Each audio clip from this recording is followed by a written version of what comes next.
And we are already 20 minutes late.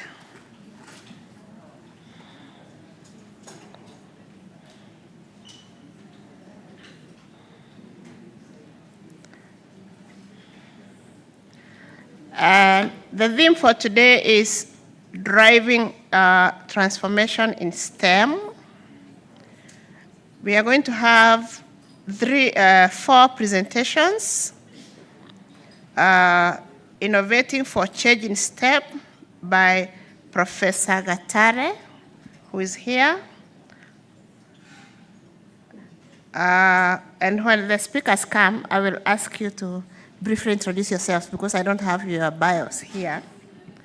Then the second presentation would be Embracing Innovation in STEM by Rita Mutabazi. Please excuse me if I don't pronounce your name correctly. Then the third would be The Power of Women in STEM Networks to Influence Change by Dr. Sarah Pierce, the ACWES president. And then fourthly, we'll have Gender and International Climate Science and Policy Process by Dr. Pascal Rupez. So I'll call them in that order. I'll request them each to give us 15 minutes presentation, and then we shall take the questions after. So if yesterday was fantastic, today can only be. What is better than fantastic? Outstanding. What else? Excellent.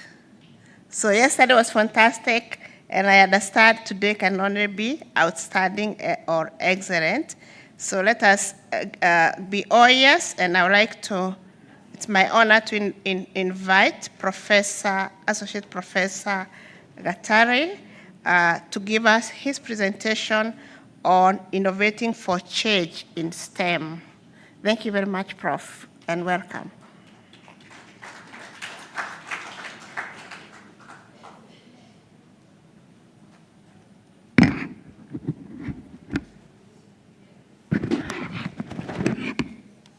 Good morning. I need energy in the room. Good morning. Good morning. Thank you very much.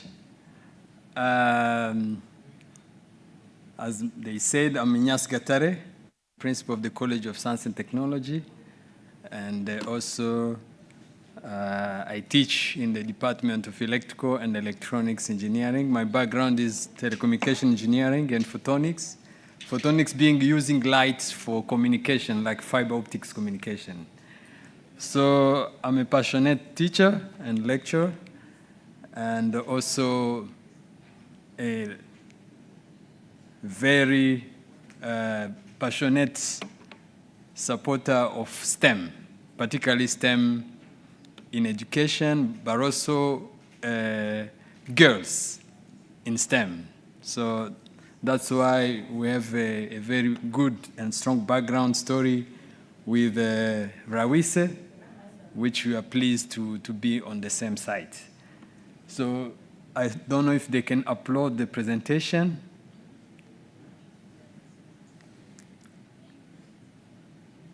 So as they are uploading, I've been requested. I don't know if it's still yet uploading. I did it in a format of presentation because there are some images. I think they are storytelling than my words. So is innovating for change in STEM. So we all know what STEM stands for. Shall I continue without the presentation? Or shall we wait a little bit? Okay. So for the sake of time, I think I can start, isn't it? Then we can follow up, jump in the presentation. So if we have to innovate for change in STEM, thank you. Let me test. So I think it's the PPT. Okay. If we have to innovate in STEM, I thought it's very important that we define innovation. And according to my small research, I found several definitions, but I like this one. So innovation is the creation, development, so there is a creation, development, and implementation of a new product, process, or service with the aim of improving efficiency, effectiveness, or competitive advantage. So in the setup of education, I highlighted process or service because we are supporting the delivery of a program, a training. So we are not developing a product, though by supporting students and researchers, we may end up by having innovative products. But I will focus more on how do we support students and the environment in order to enhance the learning. So in the University of Rwanda, to achieve the objective of innovation, we decided and we chose, and we think that's the right way, and we can see some result coming, to begin with the end in mind. And for that purpose, we said, if we want to produce and innovate in producing a very good STEM graduate, an engineer and scientist, and particularly the College of Science and Technology, has more than 80% of all STEM programs. So I used to advertise our college by saying, you remove agriculture related, you remove health, all the program of STEM, from fundamental physics to ICT and IoT, they are in the College of Science and Technology. So we cover a great number. So we choose to define what would be the STEM student we want to produce. And I will not go throughout all those. We define what you call University of Rwanda graduate attributes, which includes, if you look at it, not engineering and STEM. So the key word here is that we need to ensure that that graduate has all those attributes. And I think the presentation will be shared. You can read them. But I will pick some of them. Some of them is global citizenship. I just pick randomly, but also intentionally for some of them. Global citizenship. If we are to get today training a STEM students and think is in a Rwanda and he will work in Rwanda in a Rwandan context, we are wrong. That's why when we are training, we need to ensure that he understands the context at the global level. And there is the spirit of collaboration, teamwork, and leadership. So if you are an engineer, you are doing STEM scientist, we need to ensure that we are developing in him or her some attribute which allows him to be or her to be a leader of tomorrow, an agent of change. For us, that is important. So we are developing curriculum. The innovation we impose to all faculties and departments into propose a curriculum which contains elements of leadership and some kind of spirit of collaboration also. So when we are proposing the program, we need to ensure that the students are able to demonstrate that they are capable of working in group. That's why in the learning and teaching philosophy, there is a project-based learning, which is well known. And we complement it by another version, which is called challenge-driven education approach, where the student will have a challenge, which can be a society challenge, and they have to discuss, and then the learning outcomes are related to that challenge in the delivery of the course. So we also value the stakeholders' consultations. That's what the DACOM development process is implemented during the program development, where the industry, by industry, don't quote only those who are producing goods and services, but also the government. So we put government, NGOs as industry, our collaborators. And what we also do while trying to innovate in impacting change in STEM development is alignment with national, regional, and global goals. So if you are curious, I'm sure that while I'm speaking, and I don't encourage you to do so, you've read all the 10, isn't it? So you have issues like ethical, social, and professional understanding. If you're training a good programmers to hack the bank, we are wrong. So we want to tell him or her, if you are a good programmer, you are a good software engineer, please develop it for the good of the society, not to destroy the society or harm the society. So that is the spirit during the innovative design of our STEM curriculum. Then we say it's a good story and theory to talk about developing the curriculum and using those problem-based learning, but if you don't provide the right environment, the enabling environment, at the end of the day, results will be questionable.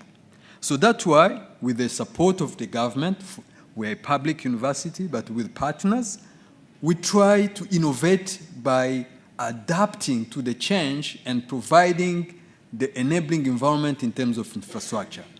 So I just pick one of my preferred laboratory is the IoT, Internet of Things. You know that Internet of Things, Internet is now in our fridge where you can have a small sensor monitoring the temperature. You are at home, you can see how your fridge is doing its job.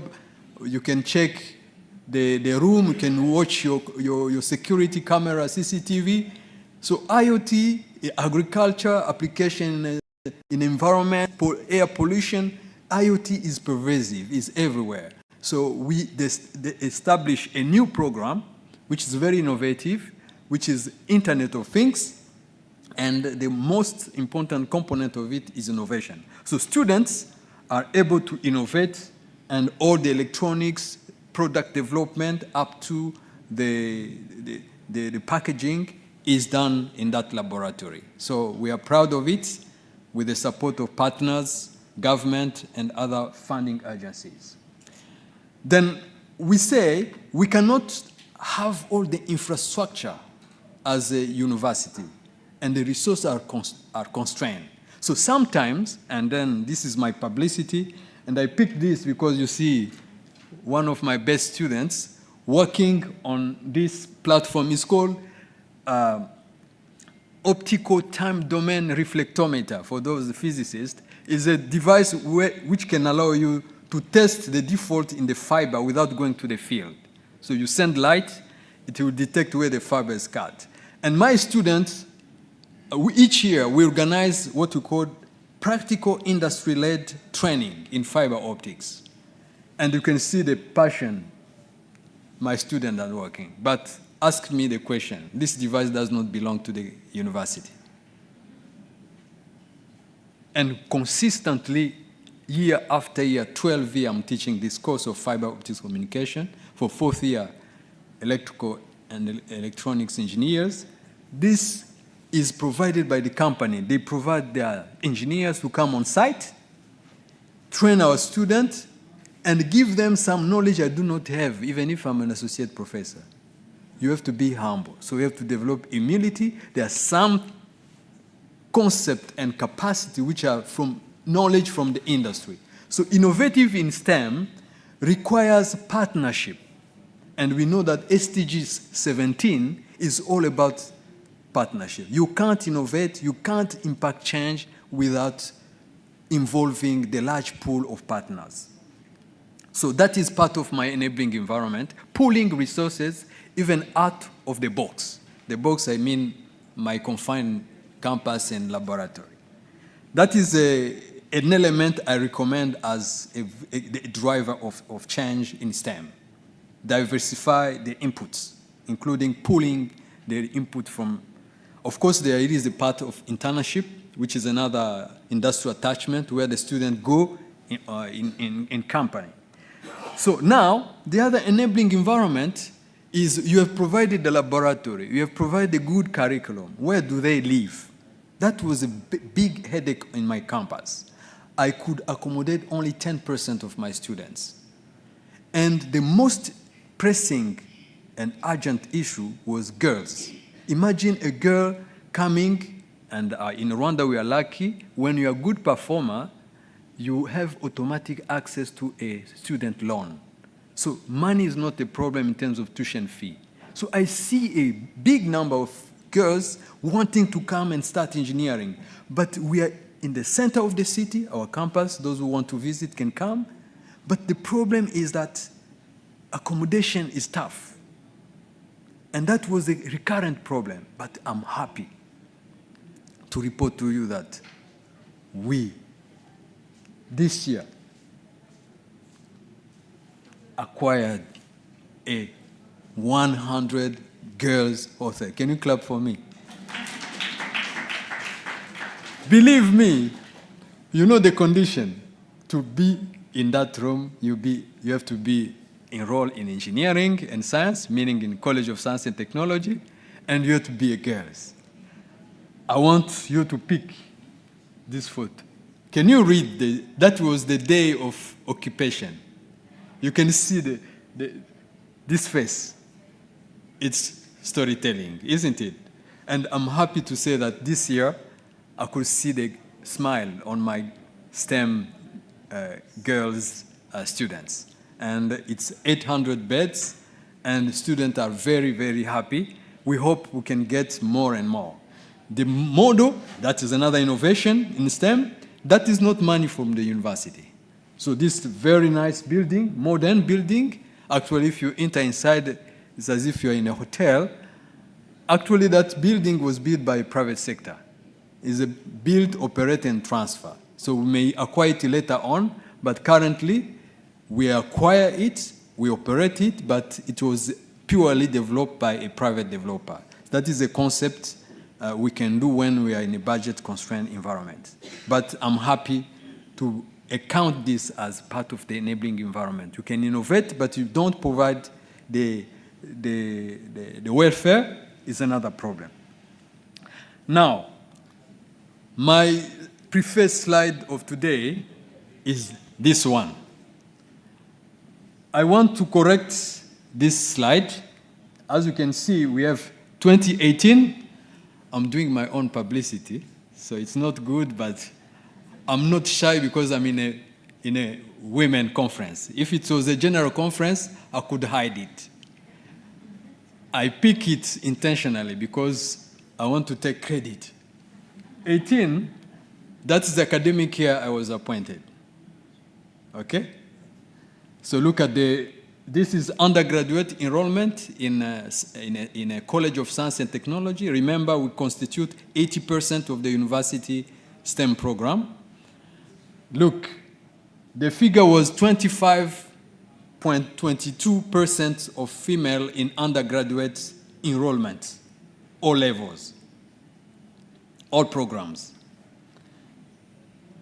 A small jump in 2021, here is 2022, that is 2023. Actually, this is the year.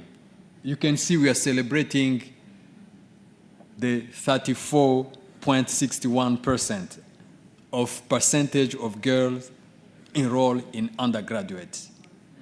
We had a drop in 2023, meaning, as I said, you shift this, it was just a mistake. This is 2023. We had a drop of 1%, but we jumped a little bit this year, and I'm very happy to see that we are growing. My target is what? Minimum parity. Can you imagine? Minimum parity. Can you clap for me? So, the debate, maybe during the discussion, is to see how can we increase these figures faster. I want exponential growth. I'm not proud of this, though I'm very satisfied a little bit of the 35% increase. So if you look at this, that's not the end of the story. This year, graduation, which was held on 25th of October, I graduated out of 53 overall PhD graduates number. The College of Science and Technology graduated close to 50% of them, 26. Imagine what? 13 students graduates were female, which represent gender parity. So we achieved gender parity in graduating the PhD student this year. And I think that is a big and huge celebration. Because if you look at the figures of last year, I didn't display it, they were not such good. So you can see that gender parity is possible, and that is what supporting scholarship, selection mechanism, we do also headhunt the best. There is no preferential, whatever, we do it sometimes, but we have just to enable people to be coached and mentored correctly. So, now, after this, training PhD, but we have to see on skills which are transferable for employability. That is another innovation. You innovate, you train, and this is a training organized not for only students. These are women coming, even some neighboring villages, coming to be trained in partnership with the industry and a university in Kenya. So the trainers were from the university and the company, and the idea was to empower them, the women, in practical skills for sustainable impact, particularly in this specific case, renewable energy. And that was very, very inspiring because they could have employment at the end in a tech industry, and we know that renewable energy, particularly solar, is growing very fast. Okay, that is another innovation we are trying to advance. So, that is at the end. But we need to think about imparting practical skills for sustainable impact only at the level of for girls at the secondary school, even primary. So we have a STEM Power laboratory and a center which allows girls to come and do some practical learning in STEM-related fields like engineering, electronics, and robotics. And this is an example of neighboring school girls who came to visit our STEM Power. We coach in some of the advanced electronics skills. So that is a very important aspect. And we can see that this, we hope, this can be the element to achieve the exponential growth I wish in terms of enrollment of women in STEM in our college. So, of course, there is a small mistake, is or, okay? Adapt or perish. So to achieve this, my key message, we need to manage the change dynamics. What we assume that given today may change. So we keep on watching what is going on. Look at this plant. There is no soil. It's in the middle of water. And it's still surviving, isn't it? Keep that figure in mind. When you are discussing issues regarding discrimination, gender issues, resilience is a must. We need to keep remaining resilience is a must. We don't have any choice, okay? And that is really something which can give us energy to move on. So another key message for me, this is my last slide, change management. So we are seeing more girls coming. There is pressure on on infrastructure, they need more welfare. Change in STEM is a reality. We are seeing people requiring STEM. We are seeing the fields are changing. So do not try to deny it or hide from it. You know the ostrich story. There will not be. Change will be there, we need to manage. The second message, always innovate. To manage change in STEM education, we always have to seek for continuous improvement. I like the word kaizen for Japanese. It's continuous improvement. You saw, I apply kaizen a little bit in our college. The small step, now we are reaching 34. Tomorrow, maybe it will be 40. And then why not in a very small, but we need to accelerate.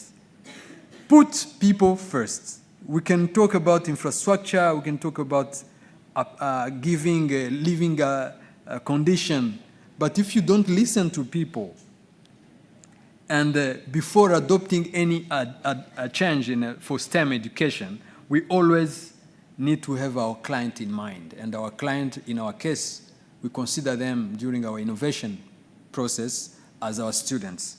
So people first, of course, then money, then things. Because you can't buy things without money, isn't it? But don't put the other way around. Don't acquire money and then say, where are girls? No, approach secondary schools. Learn what are the motivation, why students are dropping. Put conditions which are allowing to address those change. And technology is not a panacea. In which sense? Sometimes when we acquire infrastructure, we put everything, we think we have solved all the problem. Transformation will always need our judgment. We are talking about AI, artificial intelligence, machine learning. But believe me, even though I'm a technology guy, I don't believe that without our mind and our gathering like this, like today, the human touch, being together from West Africa, from Europe, if we are not together designing and shaping the future, we never reach that far. So thank you very much for your attention.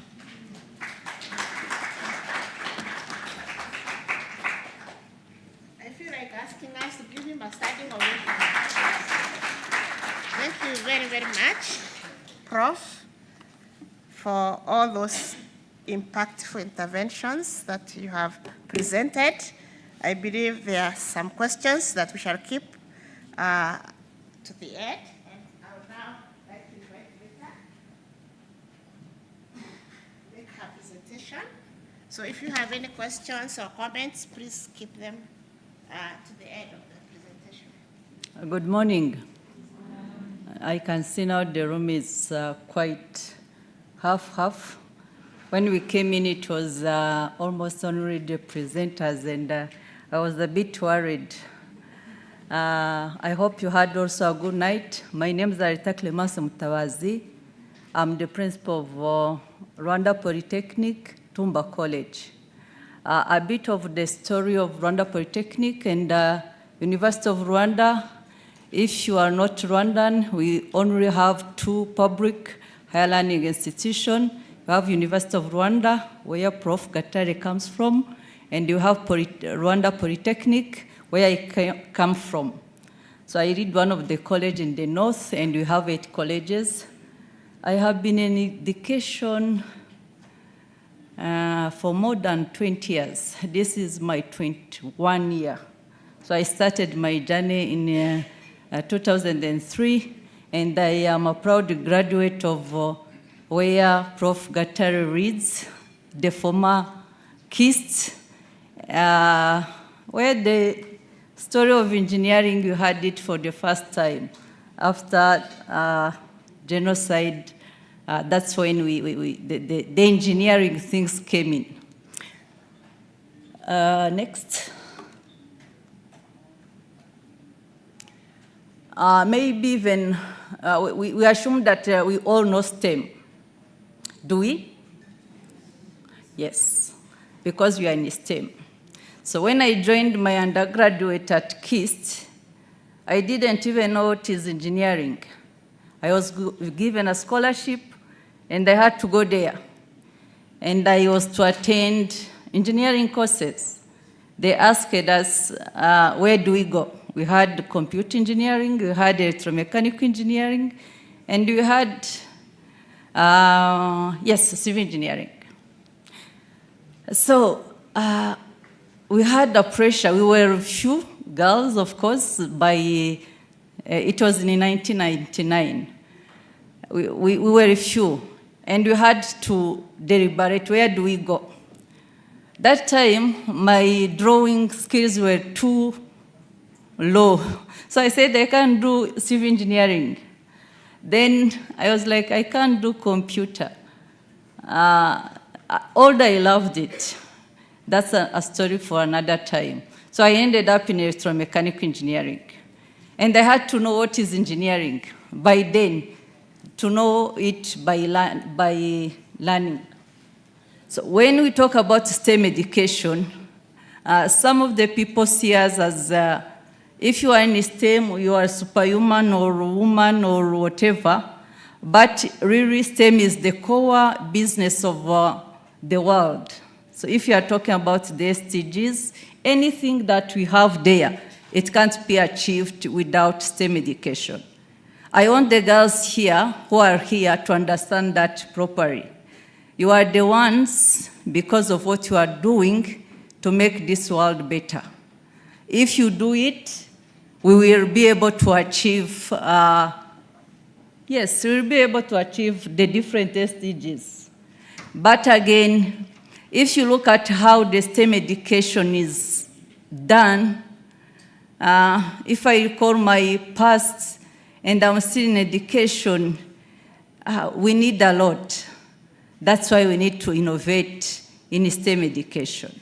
We need a lot. The first thing I taught is rethinking our traditional STEM education. So I told you that when I joined electromechanical engineering, little I knew what I was going to do, sincerely. So we had different courses, but when you graduate from high school in sciences, kind of you are very proud as a girl that anything you can do it. I'm very sure that girls who are sitting here, they were seen as the tomboys or the different ones. And somehow people saw you as you can do it. So that's why we went in. Anyway, why do we have to think about STEM? When I got my first job, I like to tell stories just to make sure that I map what I'm saying of the real life. When I got my first job, my employer looked at my transcript, and he laughed. He told me, you did electromechanical engineering? I said, yes. I see you do not like mechanical stuff. I said, yeah. Then he said, I see you did like electronic stuff. I said, yes. And he did not bother to ask me why, but the reason was very simple. Running mechanical stuff, while you never saw or you never touched anything, and it's only theory, is cumbersome. To get the grasp of it, we did run a gearbox. Who knows what is gearbox among the girls here? Gearbox? You see, when you are having a car, any car has a gearbox. And it's where the different, how do I say? Mu Kinyarwanda bavuga ngo amavitesi bayahindurira. So somehow we learned the gearbox, and I learned to draw and to calculate and everything, and I passed it. About the STEM education, rethinking about it, we need to make sure that it's interdisciplinary. It has a lot of disciplines that meet. I always tell my students, they come up with very good innovation. Maybe someone is the sensor to measure the moisture in agriculture. but they have knowledge of electronics. They have never cultivated. They are not even into agriculture. So how will I test or trust your innovation if I know that? We need to have, of course, the soft skills, but we need also to try to teach our students having different disciplines that meet to make sure that we tackle the real life issues.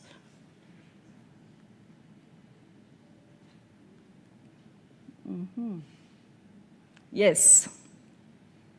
The challenges that STEM education offers, there are many, but of course, I will talk about one. My favorite one is infrastructure.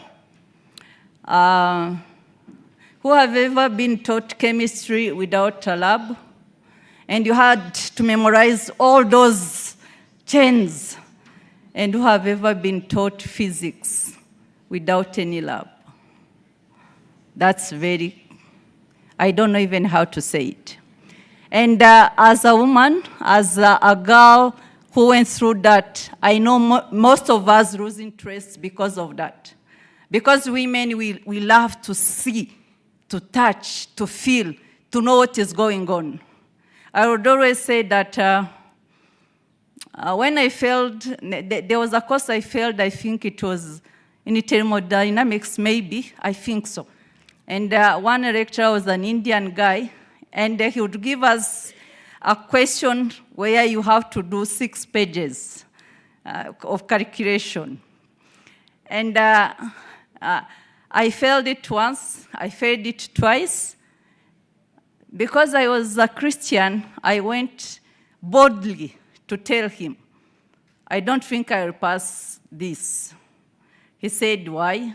Because anyone who is passing this, they either memorize that, and I can't memorize it because I don't understand it, or they are cheating. They come in exam with they already made. We used to call them bien avant. So you know the question, and you have it already prepared with your logbook. So I went bold and I told him, I won't pass this. He said, why? I said, I can't. I don't understand this. And the question is 6 pages. I can't memorize this. And I told him, even those who are passing, by the way, they are cheating. I hope you know that. And you had a good one, a lady who was very good in memorizing. While explaining to you, she would tell even, don't take the calculator. It's 36456 at the end. Because she had memorized even the numbers after. You know, when you are calculating, she had memorized that. And she wouldn't you to memorize because the time was consuming. She would tell you, it's this. She had already memorized that. So the infrastructure issue, it's very huge. We need to see how do we, in today's age, make sure that the issue of infrastructure does not hinder the knowledge transfer. We are lucky.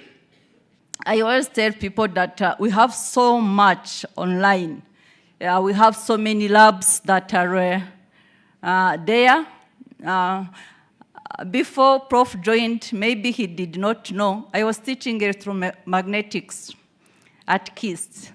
And one of my favorite moments was I would tell students, let's learn together. I will go on YouTube. There are so many videos. And one of my favorite is an old guy, I don't remember his name. He conducts labs online while teaching, and he recorded a lot of them. So we will go, I will introduce the topic, and I'll tell them, let's learn from this. We would follow the lab together. Then I'll come back and ask them, start teaching, and I tell them, on this, did you see this? This is what was being talked about. Because I couldn't stand in front of them, just memorize and do the slides without even showing them things that they need to know. So the infrastructure issue, we can use the tech, we can do the virtual, I will come back to the virtual reality, the virtual labs. We can also use the YouTube, but we need to rethink. we need to rethink. We can't just teach as usual and say infrastructure is an issue. Yes, it is, but how do we innovate to make sure that we do overcome that?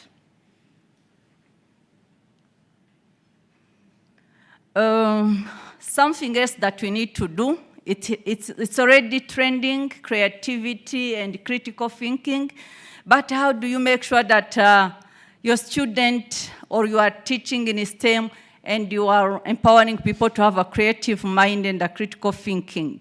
That's very crucial. Something that is usually said is design thinking, but how, again, do you do that? I love my students when they are presenting their project and they are saying, I went to the community, then I found they have this issue. Then I came up with this solution. And sometimes I would challenge them and ask them, yes, you came up with a solution, but did you sit with the people who have the issue to understand how you could come up with the solution, or you just came up with the solution? So with design thinking, we can engage from a problem, generate solutions, but again, have a multiple stage way to collaborate. We also have the other practices. I'm very sure all of us, we passed or we are still at the school level. Nobody likes failure. Nobody loves failing. But if you are doing STEM, if you are doing any lab, or you are coming up with any solution, be it in IT, you have to fail. You have to test your solution and fail, then come up with a new solution. But again, as in STEM, as providers, do we allow students to fail, or do we just tell them they have to pass? Pass, pass, pass. The failure is a way to gain a step ahead and pass. Because when you fail at once, you do what? You know where you failed and you learn from there. I'm not saying that you should fail. No, no, no, no. I'm saying that whenever you fail, take it as a step towards the success. Learn to wake up and continue. The real life scenarios, I think I talked about them. When you are doing, you are teaching student. I'm not so sure if Dr. Kasinjirwa came, but or if she will be with us here. I love her way of teaching. When she tells you the story of Ichivuguto, Ichirungurira, and Umunyu. Those in Rwanda should know. If you are doing chemistry, she shows you how the acid and the base and whatever, how it's the normal things of life. So when you are teaching, maybe you are teaching evaporation. I went to a primary school, and they were teaching them about evaporation. And the teacher was very enthusiastic telling kids about evaporation. And I asked him, why don't you show them evaporation experience? And he said, we don't have things. We don't have labs. We don't have what? And they had a kitchen. And every time they will boil water to make kaunga. And I was very sad. I was like, why don't you take them? What do you mean by evaporation and you have a lab and whatever? While teaching kids, while doing STEM, make sure that they refer to it as something that is real, especially about the girls. That's when they feel connected. That's when they can catch up. Otherwise, they take it as things that they have seen just for marks, and they move on. And later on, they don't see themselves in STEM because they did not learn to see that as they learn.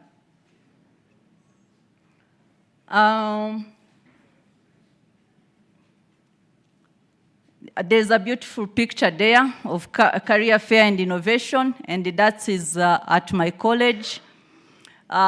If we are thinking about fostering the creativity and the critical thinking, we need to make sure that it becomes an institutional culture, that it's something that is known for you any student that come to Rwanda Polytechnic, Tumba College, they are eager to, they are like, we will be part of Innovators this year, because every year we conduct Innovation Challenge, and we put a prize just to motivate them.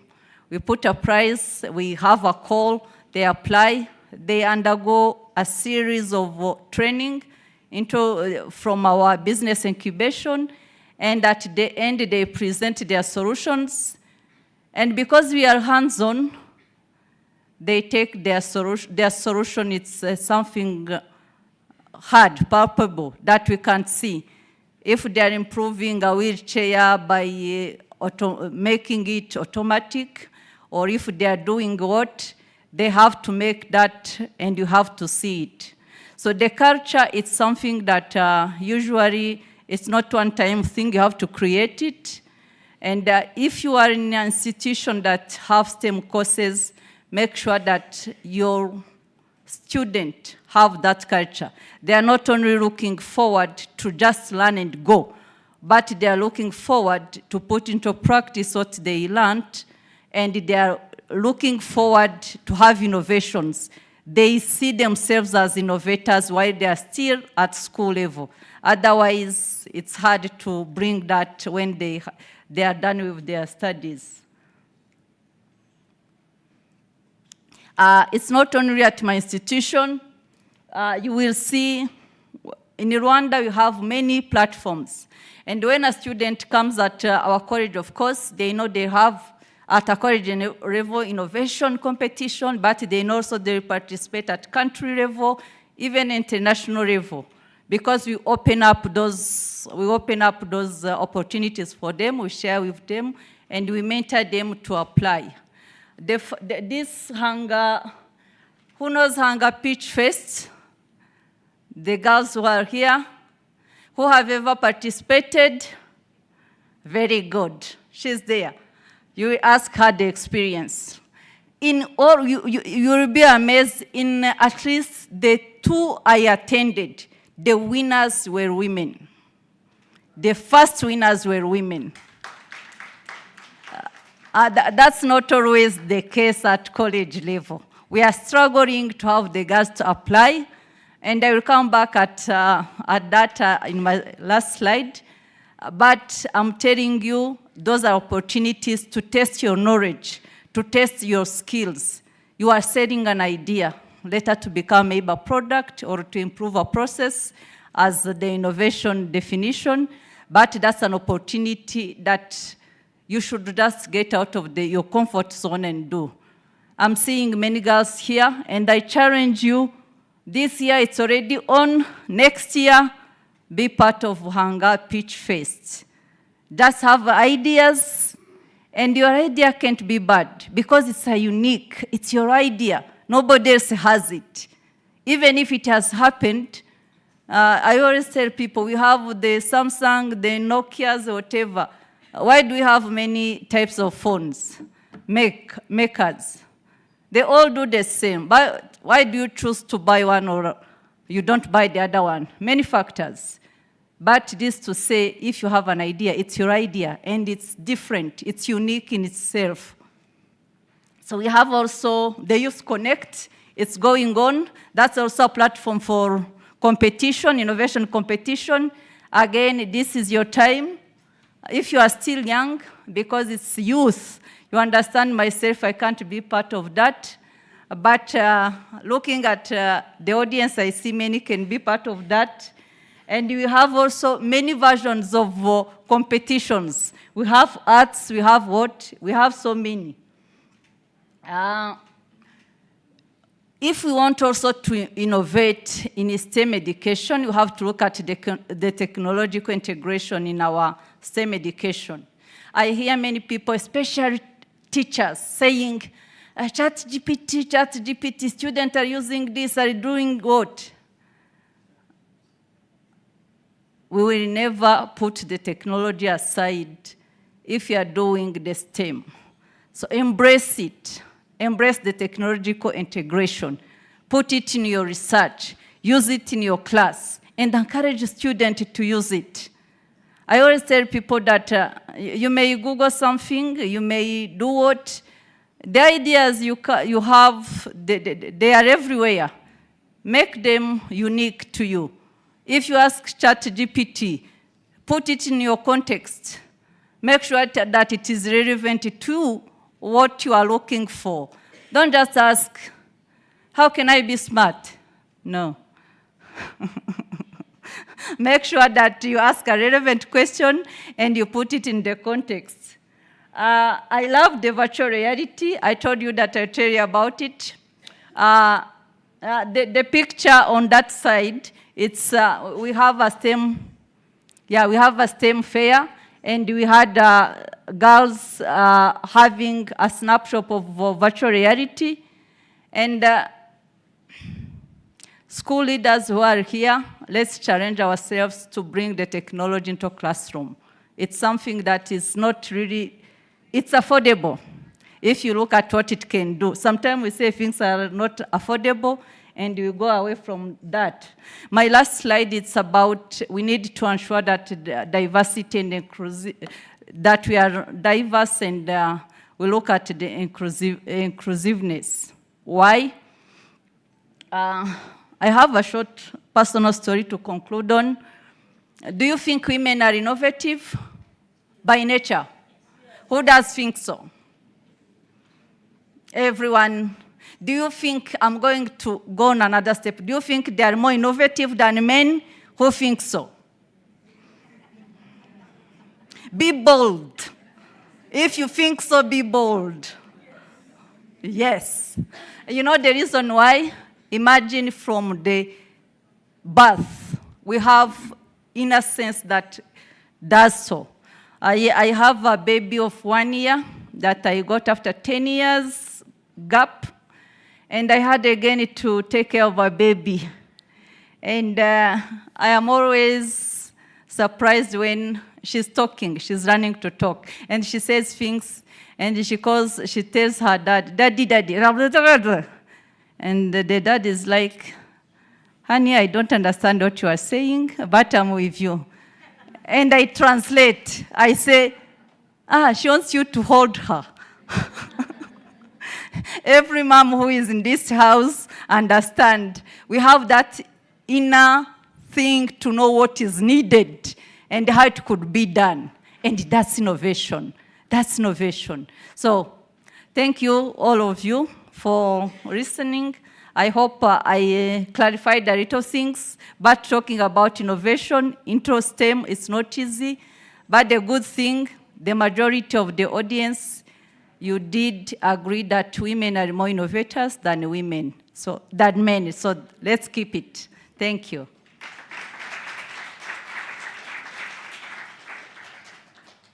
Thank you, Rita. Thank you for the passion and all the ideas that you have given us about inculcating innovations and, especially in improving STEM education. We are not doing very good on time, but I think we are learning quite a bit, so I think it's worth our time. So it's now my pleasure to invite Dr. Sarah Pierce to talk to us about the power of women in STEM networks. So she's going to talk about networks. 15 minutes, my boss. I'll be very quick. I have a lot of slides, but I will go through them really quickly. They're slides to help me remember all the things I want to say, but you don't have to read them all. It's just for me. Are they ready? I have come prepared as well, just in case the technology fails. Right, thank you. So I'm Sarah Pierce. I'm president of the International Network of Women in Engineering and Science. Am I pointing in the right? There we go. Right, fine. Okay. So a little bit about me, as you need to understand who's talking to you. I'm head of academic skills at a brand new university, and the two professors, thank you, you have said so many things that we're trying to do at NMIT, at this new organization. So I'm going to be talking to you later because there are things that we can learn from you. But I'm very proud to be part of this very new, very small university because we're doing things in such a very different way. And in particular, my background is mathematics. I have been teaching mathematics to engineers since 1989, so a long time. And I was always really disappointed about how we taught it, etc. So I'm very pleased now to be in this brand new organization where we're doing things very differently, and the way we teach mathematics, and we treat it as a transferable skill. I'm also passionate about widening participation, and what I mean by that is making sure that anybody and everybody who has the potential to become an engineer, to become a scientist, to actually go to university, to study, to be educated, etc., should be given that opportunity. So I'm also leading on widening participation at our university. And it also, of course, that's partly influenced by my work in gender. And let's see if I can get this to work. There we go. So I really wanted to talk very quickly about INWES itself. We are a network of networks. In fact, I would say a network of networks of networks, even. We have organizational members and individual members. Organizational members are groups of women, sometimes universities as well, sometimes groups within corporates who've set up because they want to improve the gender situation in their organizations. Our mission is to create a better world through ensuring that women are participating fully in all areas of STEM and at all levels of STEM. The history of INWES, actually, we're not that old. We started in 2002. However, there is a longer history behind that. Since 1964, there have been international conferences of women engineers and scientists, and they were happening every 3 years. So those still continue to happen, but because of those international conferences, we realized, or the women who were involved in organizing those, realized that if we could get ourselves organized, then we would have continuity throughout. In addition, the United Nations themselves identified that we needed, that the world needed a global organization. So they actually supported INWES to get started at the 12th International Conference of Women Engineers and Scientists. So in 2004, we were incorporated. We now have lots of links to the United Nations. We represent women engineers and scientists at many events, including the Commission for the Status of Women, including the UNFCCC COP meetings, etc. And the reason why I'm mentioning this, by the way, is that if anybody here is particularly interested in finding out how to get involved with the United Nations, well, one route is through INWES. I really would like to have more members of members involved in accessing United Nations meetings locally and regionally. It's good for INWES, it's good for all the women in STEM around the world, and hopefully it's good for you as an interesting experience to understand some of the global issues and some of the conversations that happen out there. ACWES. Next one is coming up in a couple of years in the Philippines. Please do come along to that event. Keep an eye out, start saving up to go there. We, of course, also, as we did for this conference, we try and find travel grants, etc., to support women in international travel to international conferences. We've run lots of ACWESs, and we have run lots of regional conferences. In particular, this year, Vietnam. I was in Vietnam last month, and to this particular conference today in Rwanda. And I notice I have missed a few there as well. That's not complete. So, Dr. Okon, Nigeria as well happened. Yes, thank you. And I don't know why I'm not. Okay.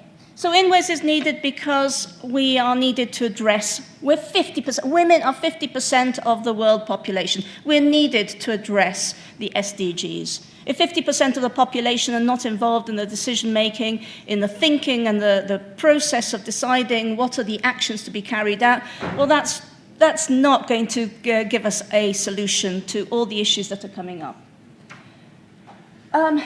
We also know that governments are being told women need full access to good employment. STEM occupations tend to be very well paid, and women need that power of money, need the power to actually support their communities, their families, etc.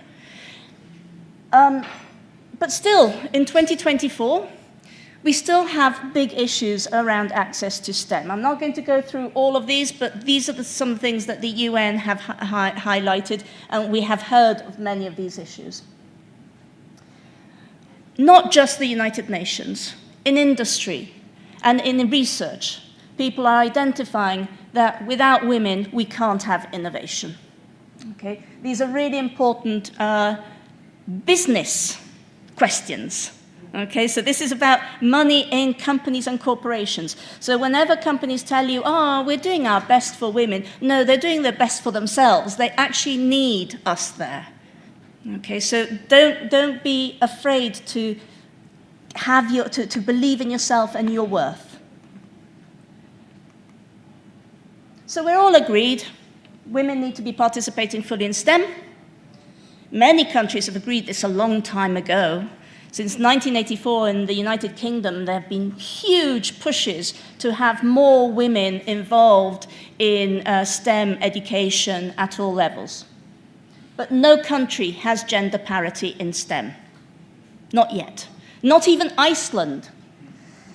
So what are the issues? I heard yesterday from a colleague that actually whenever you look up what the issues are, all you get are statistics. But our colleagues, all of us, we need to understand exactly what's going on. But actually the issues are highly, highly difficult to untangle. There's lots of reasons why we have these gender gaps. And they're also very different in different countries and in different sectors. But so what can we as individuals do? Well, there's a nice saying that I hope it explains why we believe in the power of networks. When spiders unite, we can tie down a lion. Okay. So the lion, it's no good talking about just the paws of the lion or the mane of the lion. The lion are all the issues, the structural issues that stop women from participating in STEM. Beliefs and stereotypes, choices and mindsets, the choices that we make individually, the choices that our families make for us, that the adults and the grown-ups and the teachers make for us, the choices that our companies make for us. Oh no, we can't promote you because you might get pregnant and have a child, etc. All of those things we are things that we have to fight against, including our own mindsets. There's been a lot of talk about resilience. Yes, it's lovely to have resilience, and we should have resilience, but sometimes we get weighed down too much. Okay. And often, and we have heard it today, we'll hear it again and again, we do have sometimes a belief that women are very different from men. Women are more innovative than men. I was a bit like this because I was saying, no, yeah, I think we're more or less the same, except we have many more problems to deal with, and that does make us more innovative. So yes, I agree with you in that. So do women think differently from men? Well, actually, so many of us believe it, and so many of us have internalized that, but there is very little scientific evidence for it. Okay, there's very little. What we do know is that we are brought up very differently. The expectations of us are very different. And we learn things differently because we're taught them differently. So over here, I'm doing the usual mad professor fall over the platform thing. This particular graph here, that particular graph, that represents different countries and what they believe in terms of whether or not men and women think differently. So India, which is at the left, yes, that's the left, Indians believe very strongly that men and women are very different, and so that affects what they should be doing in society, what jobs they should be doing, what roles they should have in the family. And then right towards the very right is South Korea, and you can see that South Korea also thinks that women and men are slightly different, but not as bad. In fact, for 5, to reach 5, that would mean completely disagree that men and women are completely different. So you can see in all these countries, this is from a survey carried out by an ACWES member across Asia. You can see from this how internalized is that idea that men and women are very different. This figure over here, when you talk to mathematicians, educators, and scientists, and they say, well, one of the reasons why women are not so good at maths and science is because they haven't got the same spatial awareness. Okay? They can't reason spatially. You know, they're very bad at map reading, for example. That's the difference between women and men in terms of spatial awareness. Okay? You can see women are very slightly worse than men. Very slightly. Really, for an individual, it should not matter. But that is often the reason given by psychologists who believe, neuroscientists who believe that men and women are different. There are many neuroscientists who say that's rubbish. There's very little difference. And that slight difference there could be simply because boys and girls are given different toys. There we go. So I'm going to say there's no pink brain, blue brain. I'm going to say there's just grey brain. Okay? That's us. If you wanted, there's a really nice, I do use YouTube a lot for teaching. I use it for training people as well. I've been training teachers in STEM in Uruguay recently, in South America, and showing them this sort of material. But if you want to see how we treat boys and girls very differently, there's a really nice YouTube which has come out of work done by the BBC, or they were reporting some research on how people who are not aware of it, absolutely not aware, would actually treat babies differently according to whether they thought the baby was a boy or the baby was a girl. And when they were interviewed afterwards, they'd say, I did not realize I did this. I just saw, oh, he's interested in trucks. I'm going to give him a truck. He was a she.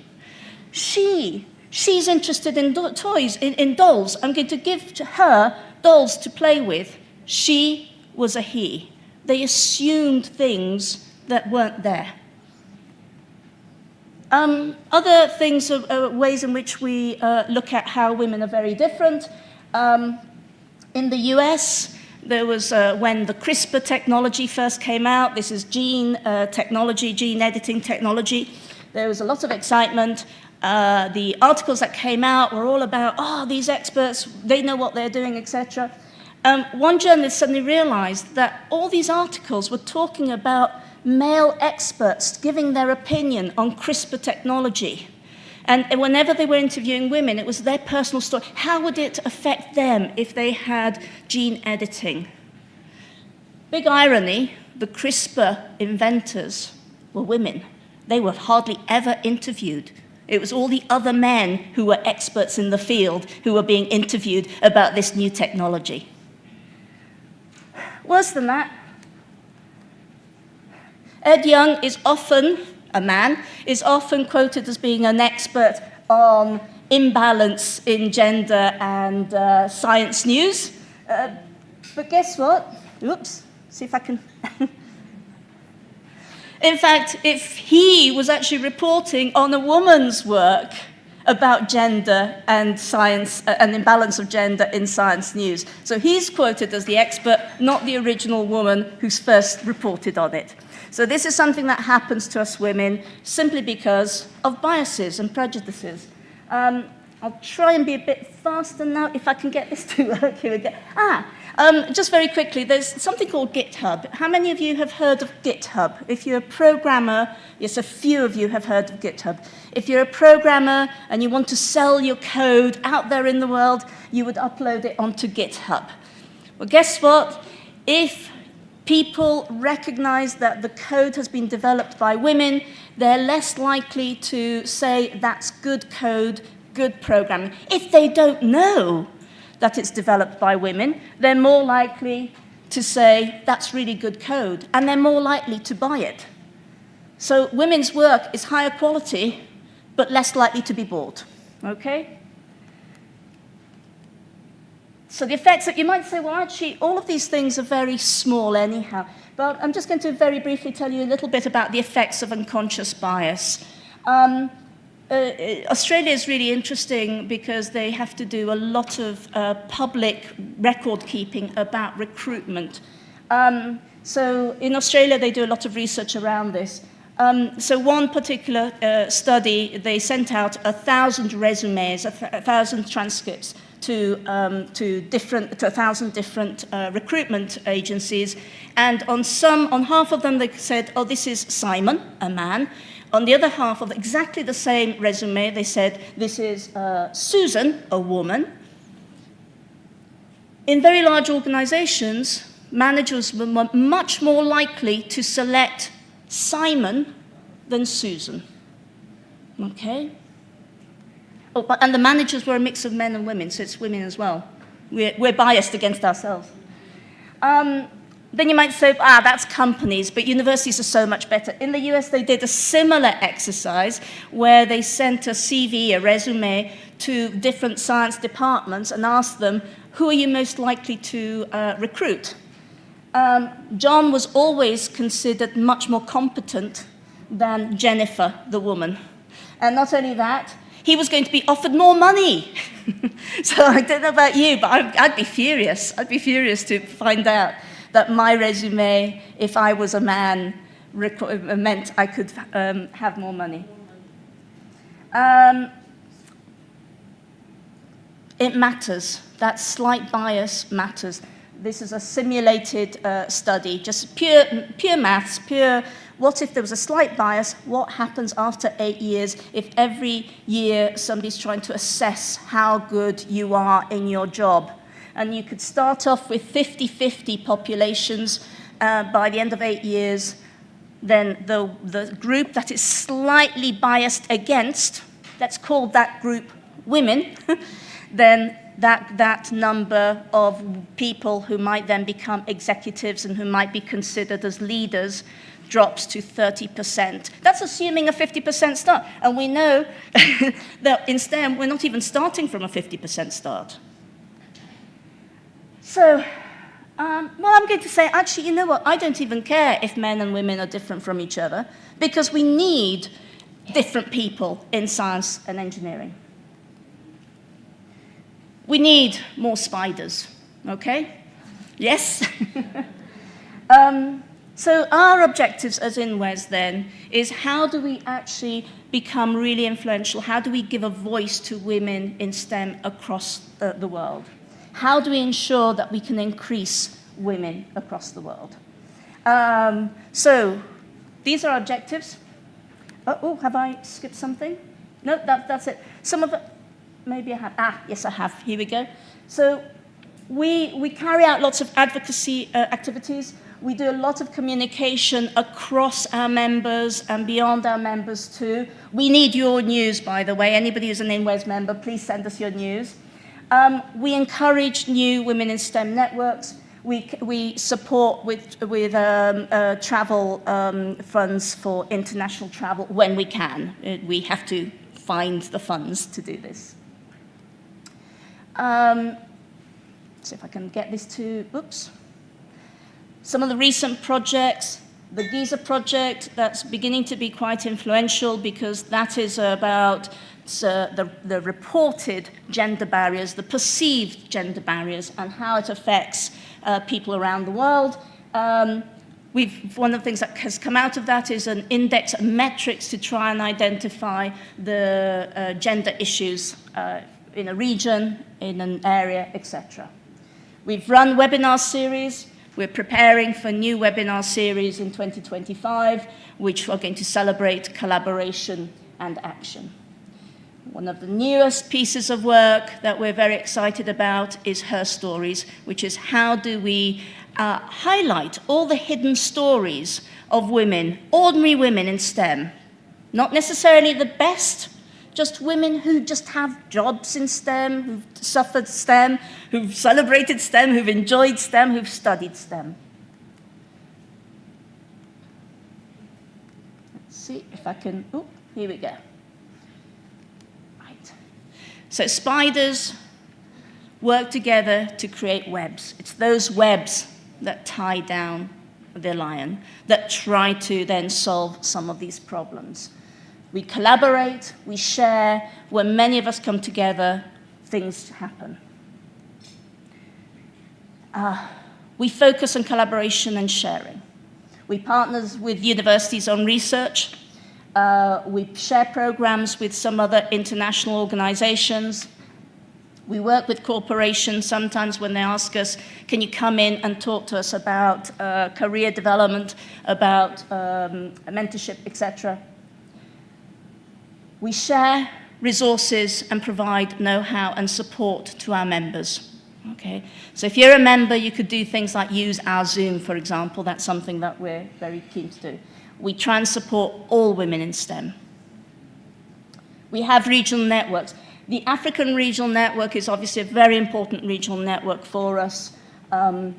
It was the second regional network to be set up, and Africa for us is such a major, it's of such a major importance. We know Africa is the future. We are now setting up a Latin American regional network as well. The reason why we set up these regional networks is because actually the reality of trying to do events where it was 12 midnight in one country and 6 a.m. in another country, and somewhere else it was 11 o'clock in the morning, was quite difficult. So even just the time zones, it helps to have regional networks. But of course, you also have slightly different regional issues, slightly different regional questions. I am trying to go quite quickly. I can't press this, that's all. Okay. We would like to hear about your projects. I'll be really quick now. Try to be really quick if I can press this on. Ooh, here we go. I'm nearly there. It's, oh. These are pictures from some of the events and meetings, and in particular, just to explain how influential it can be to be part of INWES. This picture here? That was last month in Vietnam, and the gentleman in the middle is the Prime Minister of Vietnam. So we went to meet him, and the head of the individuals, we can help you create a group if you're not yet part of a group. But hands up, I bet many of you today are part of an association. Hands up, who is part of an association? Of the Women in STEM Association. Yeah, there's quite a few, and I bet not all of them belong to INWES, and I'm going to say, actually, there is a really good reason to belong to INWES. It's not so much benefit for yourself, but actually, when I'm hearing your stories, when we exchange the stories of the actions that we're doing, we actually can take those stories and those activities to other women in STEM groups and help them with some of their activities. And I think I've come to the end. Oh, there we go. Oh, that's just a picture of all our members. That was very quick. Thank you very much. Please do keep in contact with us. Really keen to ensure that all our networks continue working together. Thank you. Thank you very much, Sarah. I hope we all want to become spiders. Yes, so that we all work together to tie up this lion, all this, overcome these gender barriers. And I'll tell you, as a member of African Regional Network and ACWES, you will never regret if you make a decision today to become a member of a network in your country and also a network member of ACWES. I hope we are not yet running short of energy. They say choices have consequences, and because we came in late, we are going to face the consequence of going for the break much later, as I call upon our last speaker this morning. Last but not least, Dr. Lopez from GIZ, and he's going to talk about gender and international climate science and policy process. Thank you very much for your patience.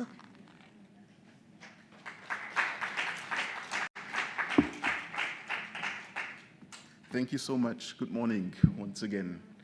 Yes, I'm honored to be here in front of so many participants, your honorable guests, dear members of all the different organizations. Yes, my name is Pascal Lopez. I was introduced yesterday briefly as one of the representatives of the sponsors, GIZ, German Corporation. Very proud, like we said yesterday, to be able to sponsor a big number of participants. My background is I have a PhD in forestry science, and so climate change is quite related to forestry. And also the title of this conference, I think, is also very much related to climate change, sustainable development. And I think climate change is one of the major obstacles also in sustainable development. And therefore, I would like to give you an overview very briefly, what is climate change or how it is affecting us.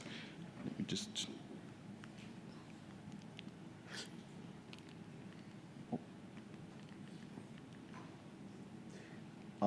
What are the relations between gender and climate change, and also what are the responses at the international level, both the political level but also the scientific level.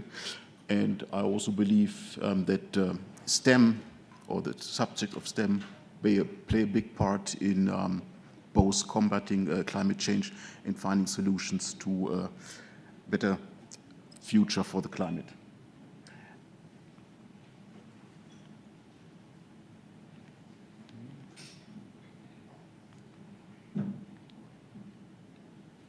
Just a brief look back. Is there a pointer as well? No. So the climate has changed during the last mainly 150 years since the Industrial Revolution. And you can see on the right picture or graph that there is a huge increase in global temperature.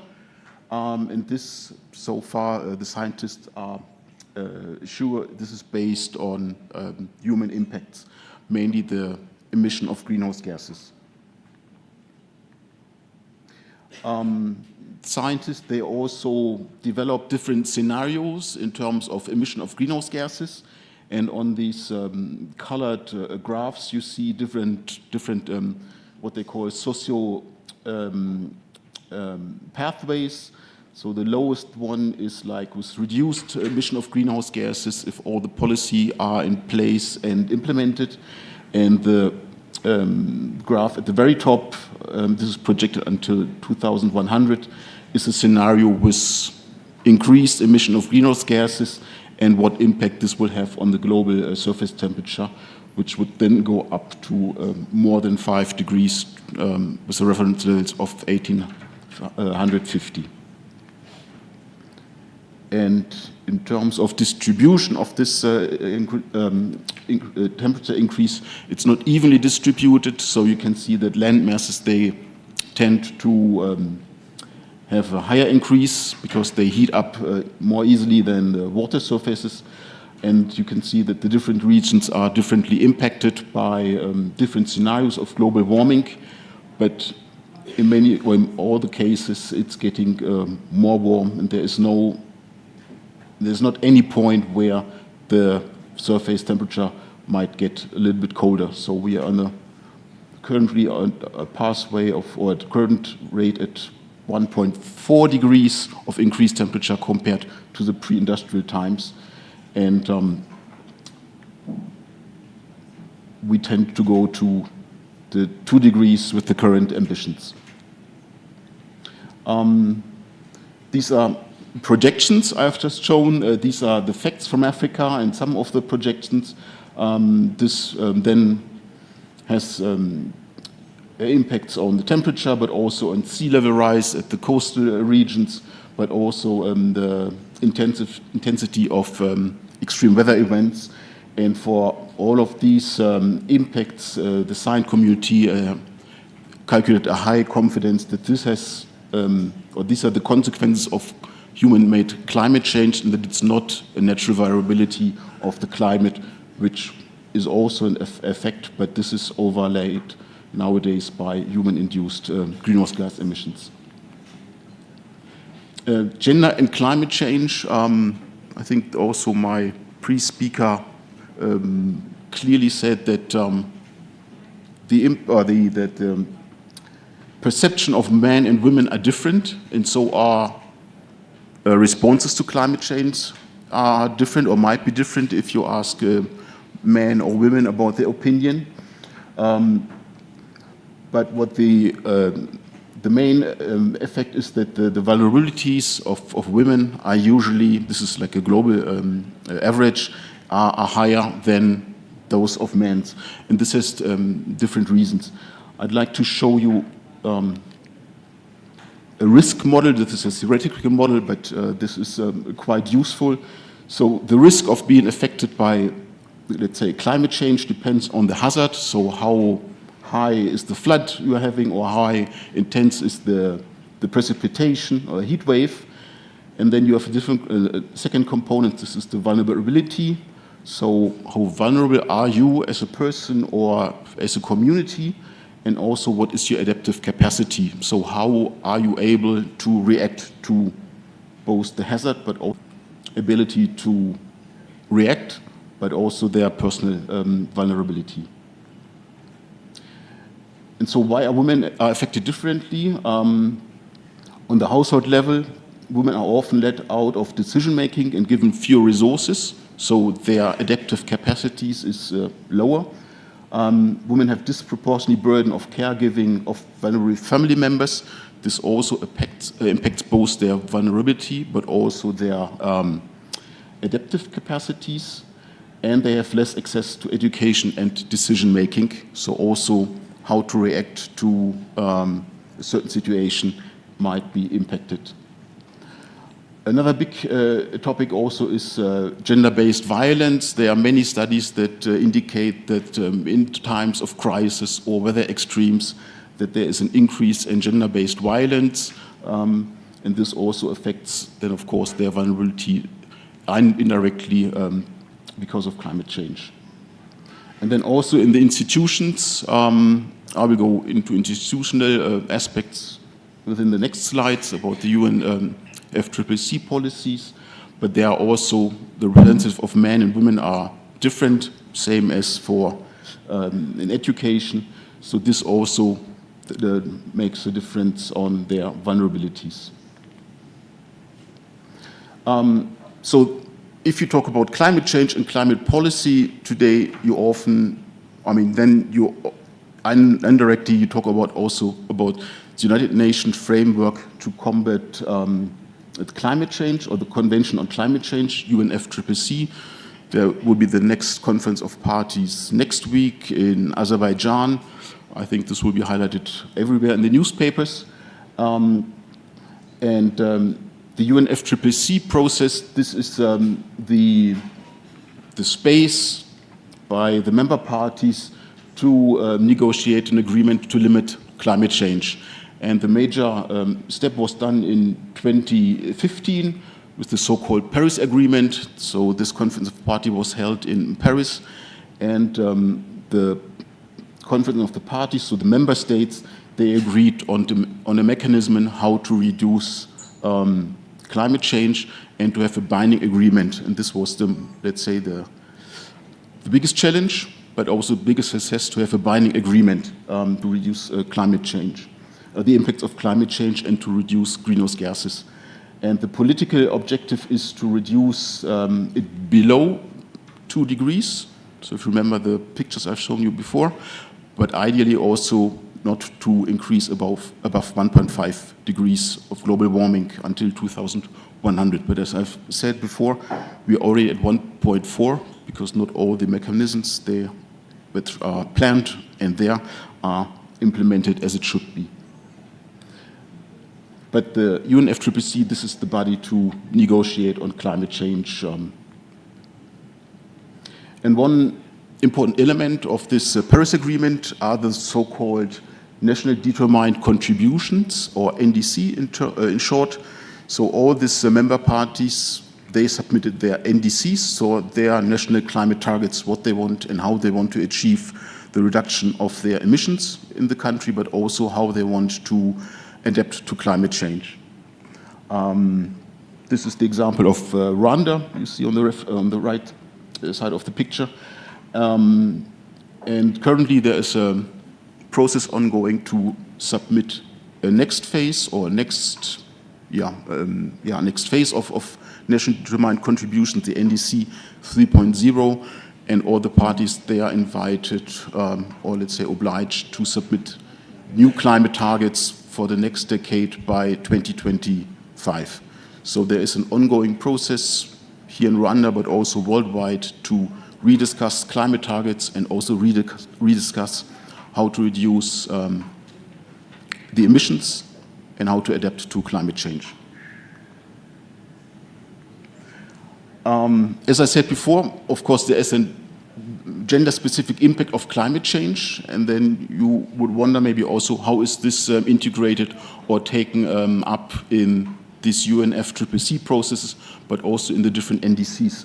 So since the Conference of the Party in 2001, there is, let's say, a constant discussion and more concrete action towards gender within the UNFCCC, which was somehow accumulated in 2019 at the COP25. There was the decision by all the parties to have a work program on gender and a gender action plan, which also obliged the party members, all the countries, to do or to have action both in their countries, but also at the UNFCCC process, at the negotiation, to take into account the gender dimension of climate change. And there were many different steps, like every conference of a party, new decisions were made towards this.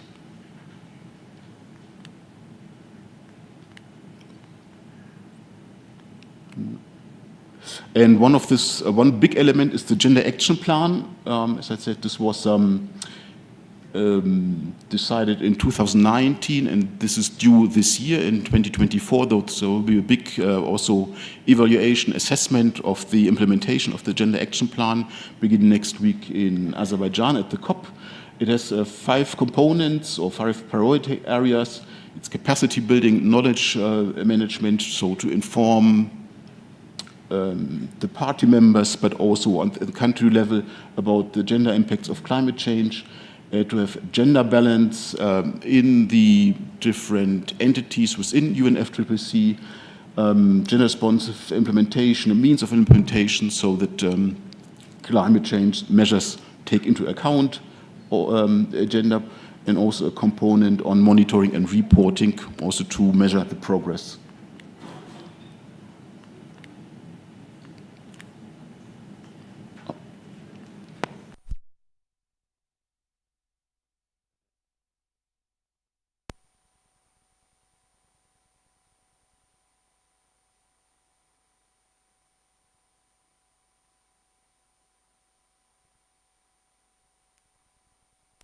The webpage of the UNFCCC, is it? Now it's back, thank you. And you can see that gender is not an add-on topic anymore somewhere, but this is like or the big other topics like capacity building or climate finance, climate technology, also very important and prominent dedicated topic at the UNFCCC. And you find on the website, let's say, all the information you need if you want to get familiarized with gender and climate change, but also for the national institutions or national bodies, what are your obligations in terms of integrating gender into your policies.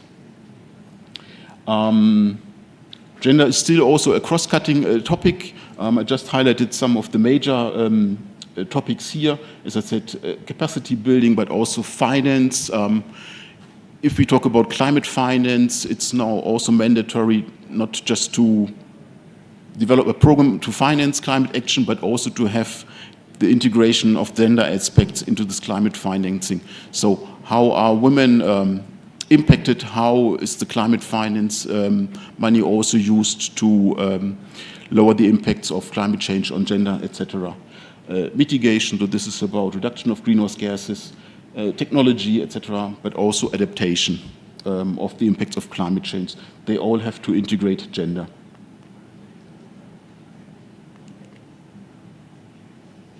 And also within this work program is the task of national gender and climate focal points. So every country should have a UNFCCC focal point on gender, who has different tasks. Of course, it's promoting the gender aspects within the specific countries, to do awareness raising, point of contact within the delegation, also to promote a gender balance within the delegations.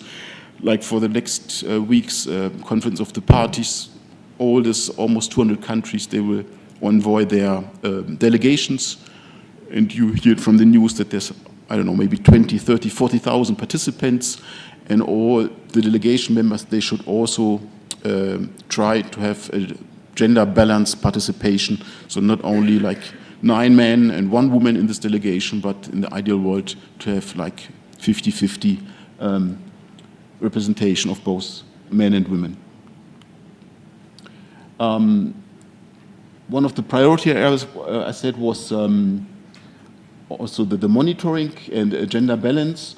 The UNFCCC, I think yearly they give out a report to measure how, to what extent the action plan was implemented, and also to what extent this parity of men and women is represented in the different, both the delegation, but also constitutional bodies. So the UNFCCC is composed of different bodies. One can, for example, deal with mitigation, the other one with adaptation, the other one with finance, and all there is also the objective to have a gender balance. And this report can already give positive answers or positive evolution of the increase of women in these bodies, but there is still also a way to go.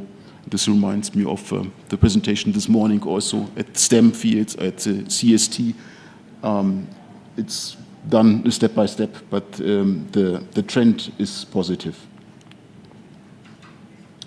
Now, switching from, let's say, the political level or international political level to the international science level, IPCC, you might not have heard about it, some of you, yes, it's the international panel or the intergovernmental panel on climate change.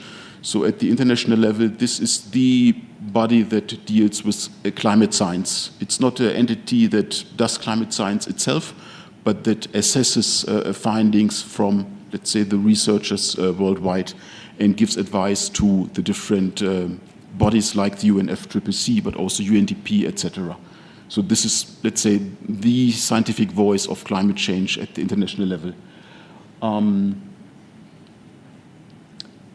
They produce assessment reports called AR.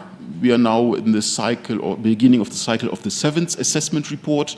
The last one was AR6, and they are published every 5 to 6 years. So it's a long and huge process. For the AR7, which will be published only in a couple of years, there are already discussions, decisions going on what will be the topic, who will be invited to produce this report. And the focus topic of the AR7 will be cities and climate change. So this has been already decided. So a lot of attention will be done on the impacts of climate change on cities, but also the way how cities could contribute to reduction of greenhouse gases emissions. Interesting fact is in 2007 also the IPCC received the Nobel Prize together with US Vice President Al Gore because of their contribution to better understand climate change and to lobby for solutions to the global climate change. The IPCC is divided into 3 working groups. The working group 1 deals about the physical science of climate change. These are the pictures I've shown you in the beginning to model or also to look into the history about climate change and to depict the causes of it. The second one, working group 2, deals with the climate change impacts, adaptation and vulnerability.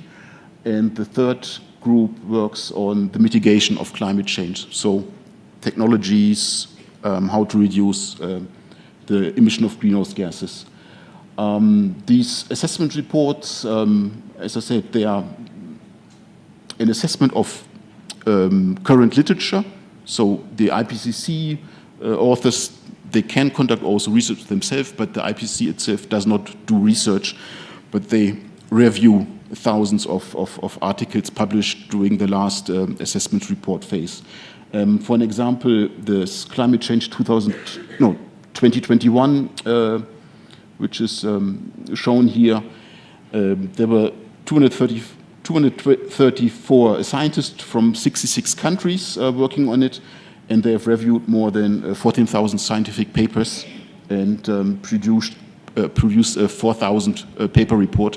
You can all download it from the website, and to have it also more digestible, there are always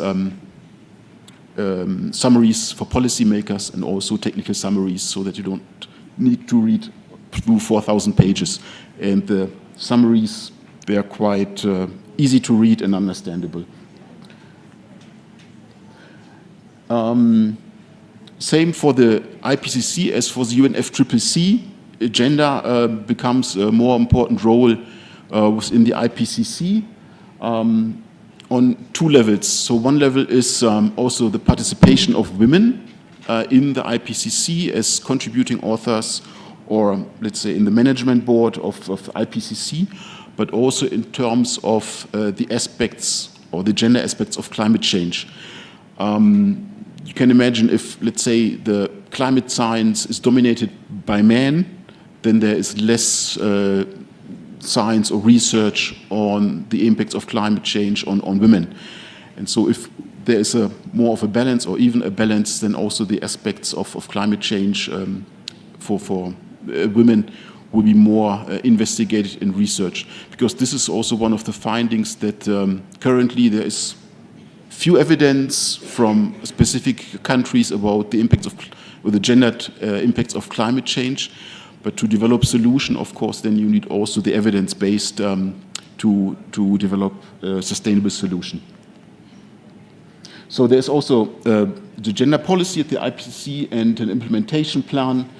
As I said, enhancing gender equality in the IPCC process. So this means people working for the IPCC and for the reports. Creating a gender-inclusive environment, and also training and guidance on gender and gender-related issues to knowledge management, awareness raising, and also to integrate more and more gender aspects in these assessment reports.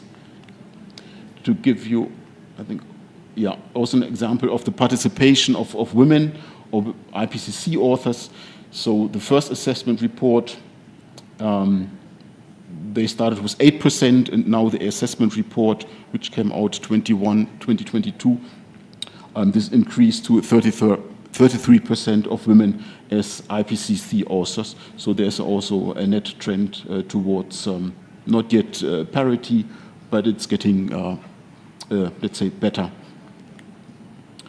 I think I can skip this also for the sake of time.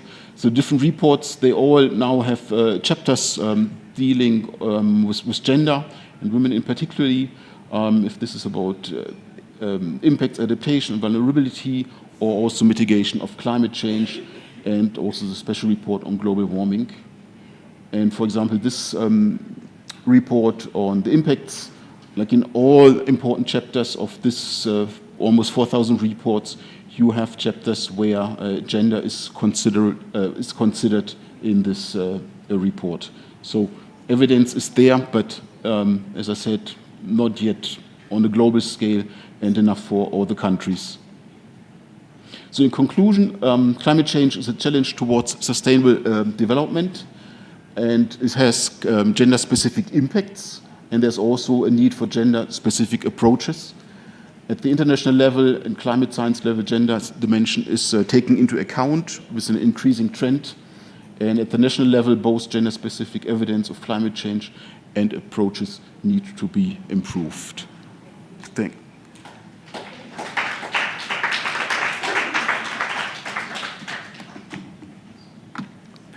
Thank you, Lopez, for your detailed presentation on the nexus between gender and climate change and the elaboration of the opportunities we have as scientists to contribute to innovations in dealing with climate change.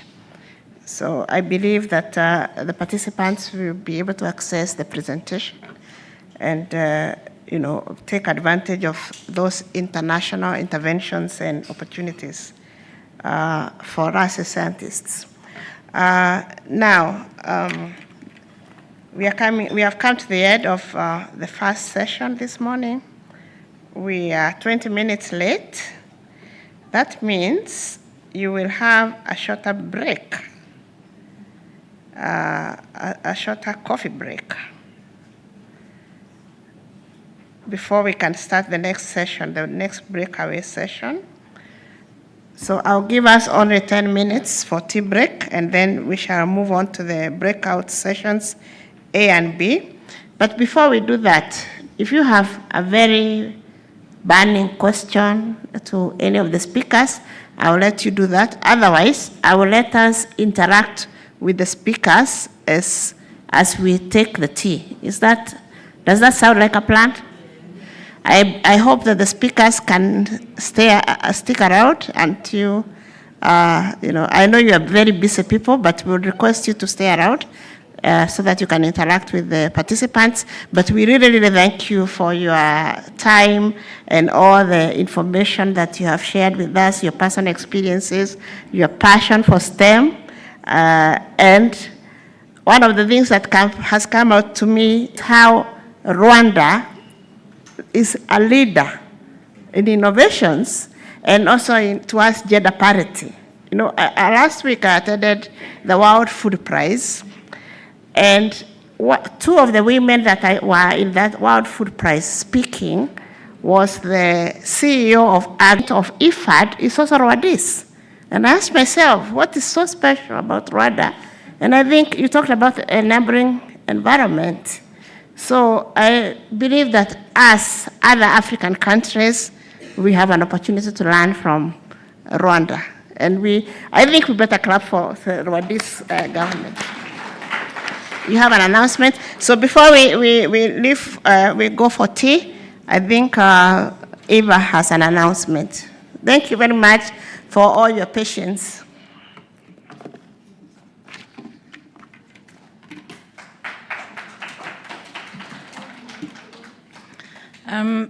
Thank you, Dr. Mary, for being a great moderator for the morning session. Good morning, everyone. My apologies. So as she mentioned, we are running a little bit behind schedule. So for that reason, we really asked that when we go for coffee break, we try to be a little bit fast. So from coffee break, we will break into the two sessions that we have next. Climate science for sustainability and science innovation for better health and well-being. Science innovation is going to be in the room Homeland, and then climate for sustainability is going to be here in Mukombozi, the main hall.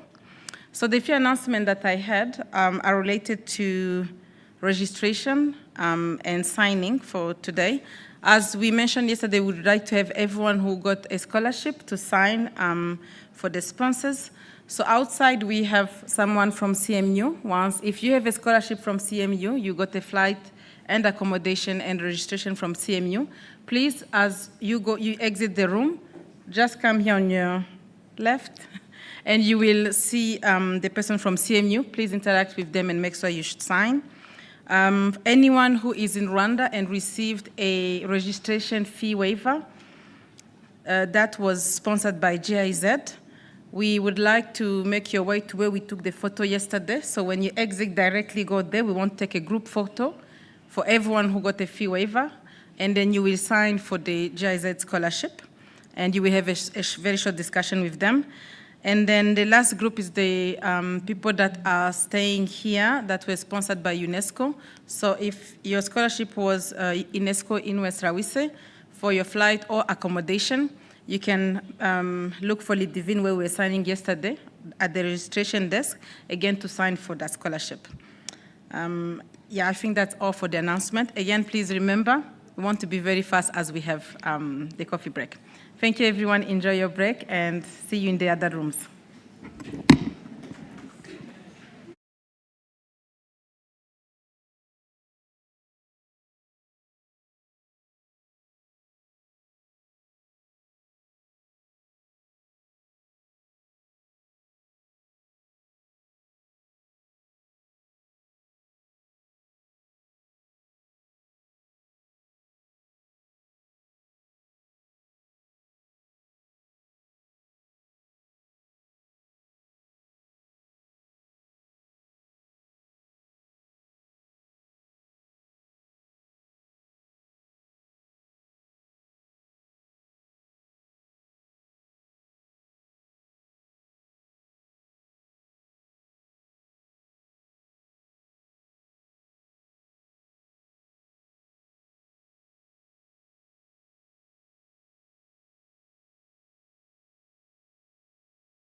Emerance, if you are here, please. Emerance? Mukombozi, sorry. Tuipukamile Emerance, if you are here and presenting, please come and talk to me at the door. Not right now. These two also, please. If Emerance is not here, who is the moderator? Moderator? Thank you. Can you please? I think you should. But they're not here. They should be on the other side. Because it's the other way.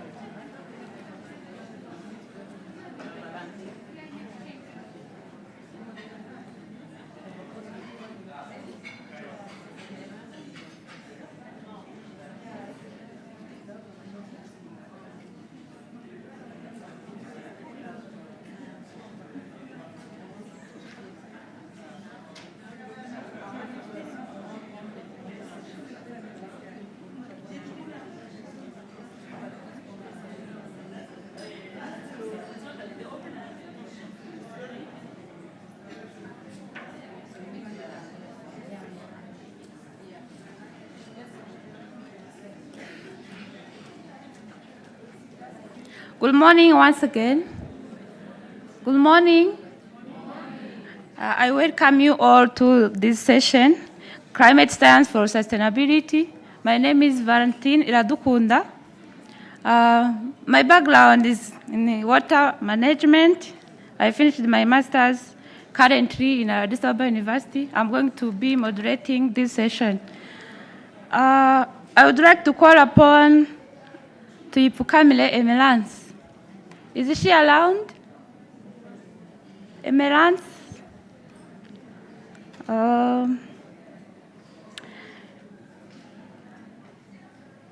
If Emerance is not around, we can go to the following speaker, who is Nyuma Kebe. Nyuma Kebe.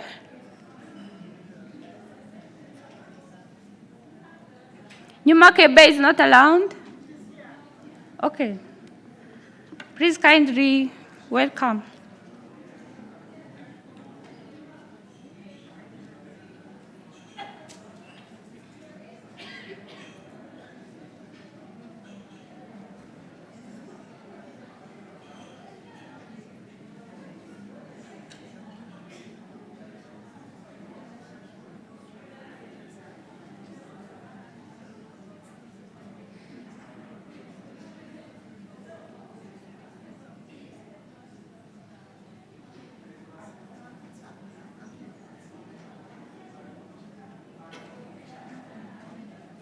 Kebe, we are running out of time, please.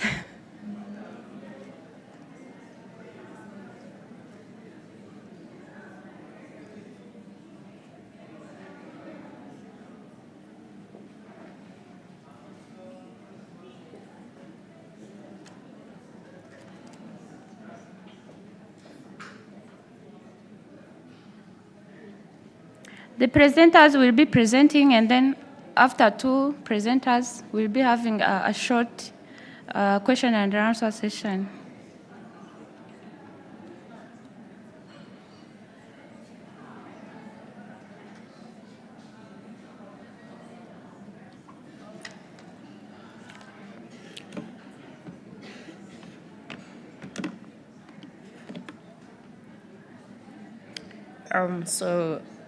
What's the time? So good morning to everyone. And so I'm Kebet. I'm from UNILAG, University of the Adventist of Kigali.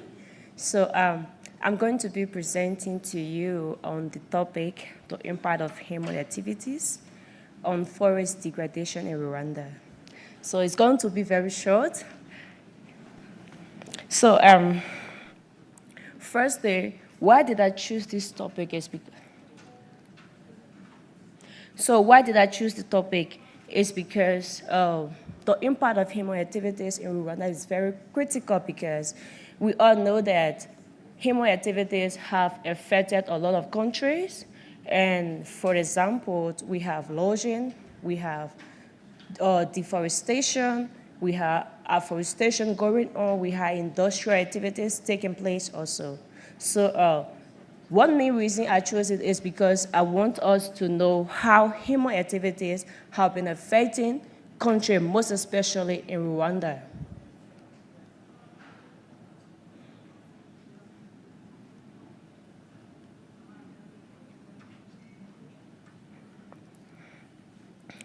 Okay, so my script is very brief, and I'm going to tell you why, and the main reasons why I'm addressing Rwanda in the Q term is because, one, for global issues, which have to do with lodging, urbanization, and agricultural purposes. Because we noticed that in Rwanda, the reason why, and then next have to do with agricultural purposes. So with that reasons, we see that a lot of land have been degraded already. And with that, we're going to have a lot of problems in our environment. Have been carried on by industry. They're going to burn a whole lot of instance. And then at the end of the day, it's going to go up in the atmosphere, and then it starts to affect us, turn to carbon gas, and it's going to affect us. And then next, on the right side is the environment. How can we maintain, how can we manage the environment?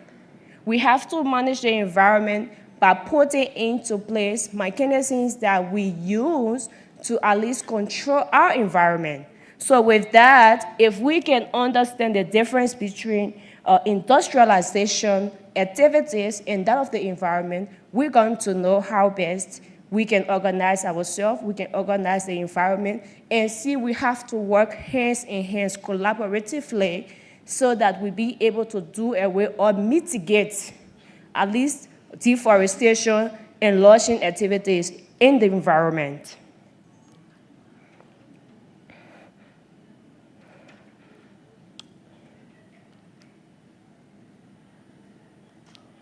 Okay, so for my conclusion, I'm going to tell you one thing I believe we should do as a people or a population or a nation is that we have to work with economic sustainability, and then we have to work with ecological sustainability, social and cultural sustainability. So in all, they all summarize sustainable forest management, including all aspects of sustainability. So thank you. Thanks for listening. Agency of Rwanda, and I was into the forecasters of the National Meteorology Agency. And women were a very small proportion of the forecasters, and most of the time, sometimes they're not considered as the elite of the forecasters. But with time, there was more progressive increase of women forecasters, and we hope to see more women in climate science as a whole and climate change topics. So I'm going to present climate forecast for Rwanda and the projection for Rwanda. In the introduction,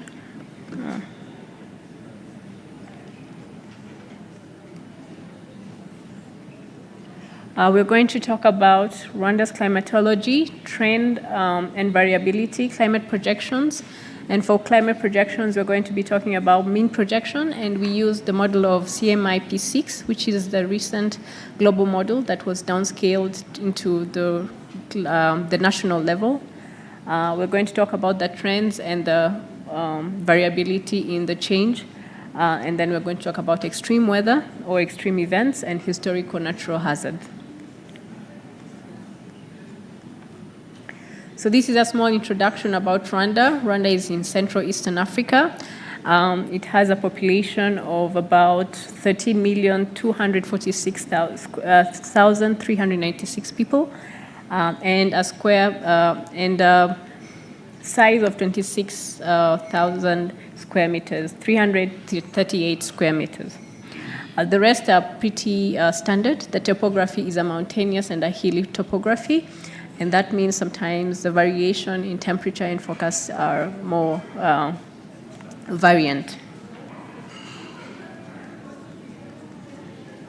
So this is the climatology of Rwanda. The ones in the bar charts are the rainfall or precipitation, and the ones on top with red, yellow, and orange colors are temperatures.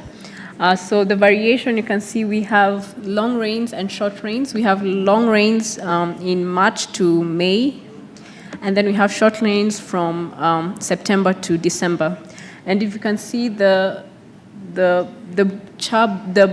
bar charts, they show that we have a sine wave kind of variation in our climatology, the same as temperature, but the temperature is not as indicative of the variation.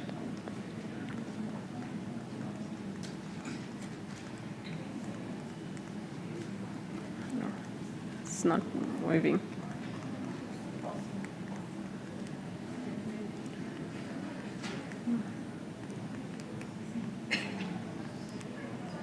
Excuse me. They changed the presentation.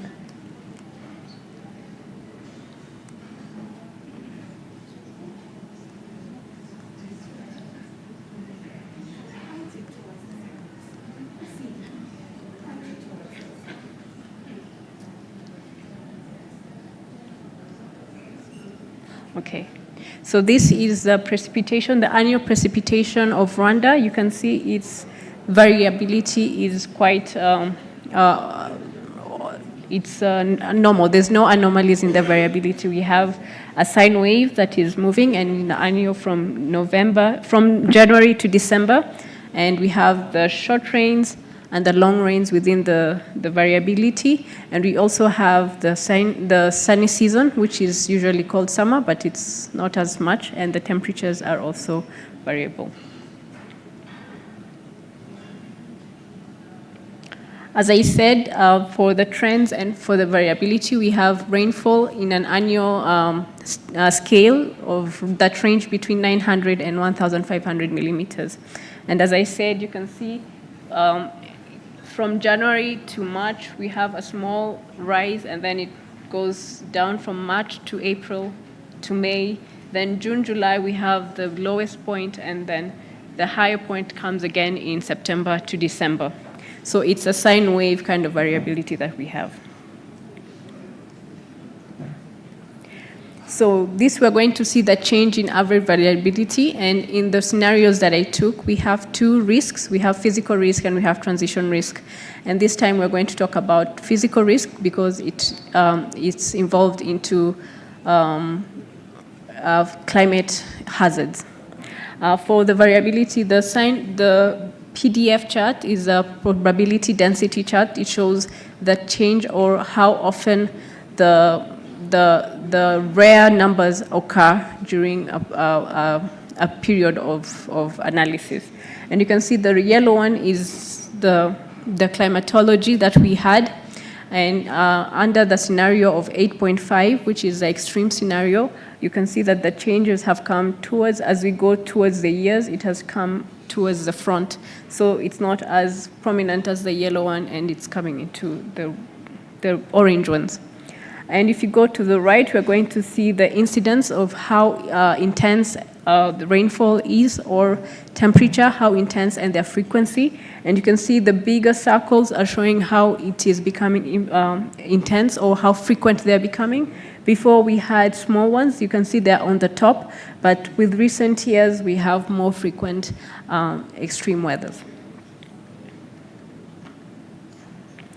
And this is the projections. I took the higher projection of extreme weather, which is CMIP 6 of 8.5, and I took the periods from 2020 to 2039, which is on the left, and then the variability from 2040 to 2059. And this is a mean projection of precipitation, and you can see there's the variations that you can see are the models that are trying to project, and the ones in gray are the historical variations that were observed, and then as you go towards the red ones, that's the observed variations. And you can see that there are variations, but they're not as prominent, but then as you go, as the years increase, you can see they're becoming more prominent by becoming spikes, by the spikes that you can see. This is from 2060 to 2079 and from 2040 to 2059. You can still see that we have variations, but they're not as indicative. But as you go towards the orange side of the graph, you can see we have more spikes, which means we have more extreme weather occurring if we are into the scenario of 8.5. And this is the change in the annual cycle. You see, before we had a sine wave, but then it's becoming more monotonous. It's becoming more as a concave instead of being a sine wave. And this shows that there is variability if we don't commit or show or act on the reduction of carbon emissions or greenhouse gas emissions. And these are showing from 2060 to 2079, 2040 to 2050. You can see that the annual cycle has also changed in shape. So this is the trend of 2100, and they're trying to show on which days that you have the most specks. As you can see, we have the normal variability, and then to about 2050, it starts to become very variable, and then towards the end, as variable towards 2100.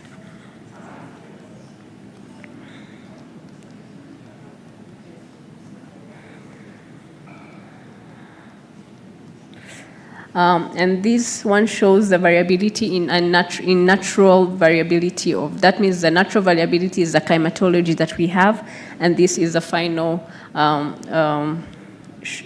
graph that shows the change in case we don't adapt to the policies or to the Paris Agreement of 1.5, of limiting temperatures from 1.5 degrees to 2 degrees.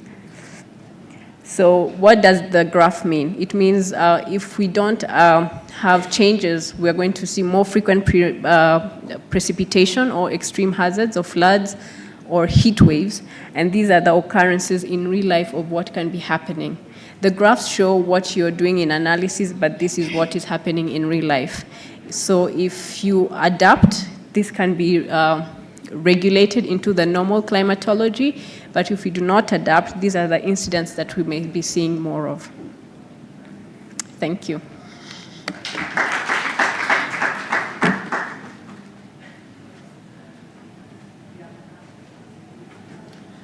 Thank you very much, Janet, for your good presentation. It is very brief, but it contains a lot of content about climate change prediction and their impact. This time, I would like to welcome anyone who is having a question for our two speakers, for Kebe and Janet. Is there any question? Yes, please.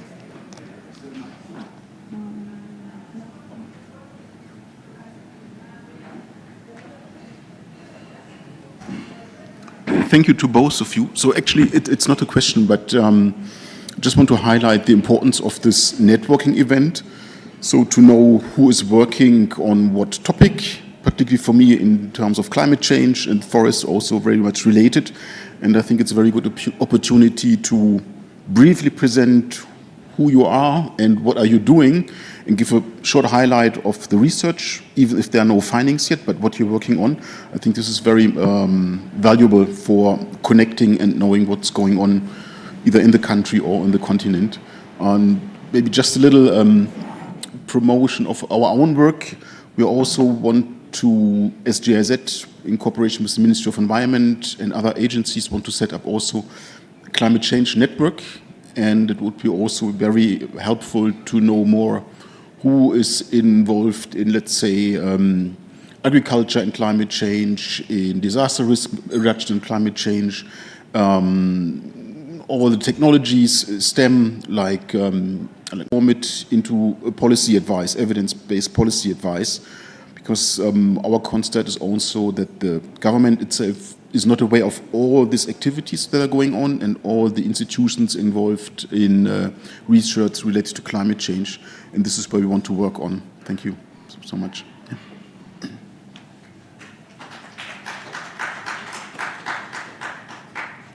Thank you very much for your clarification. Is there another question? Okay. Yes, please.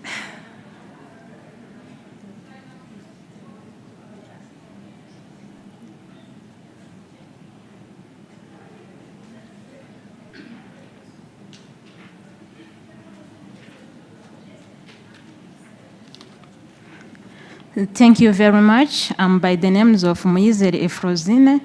I'm Rwandese, so I'm so grateful to be here in this meeting, because for me, it's for the first time I got this opportunity to attend women conference. So really, I'm learning a lot from yesterday to now, and I'm sure that from this conference, with my research, so I'm going to improve my research and continue to empower other women who are in rural areas, because I'm living in rural areas and I'm working with, I'm a teacher, so I'm a teacher, and sometimes I teach at university, but I'm trying to see how those women that you are here, so you are encouraging us, you are now becoming our mentors, you are assisting us through this, the research that we are making. So I'm currently conducting a research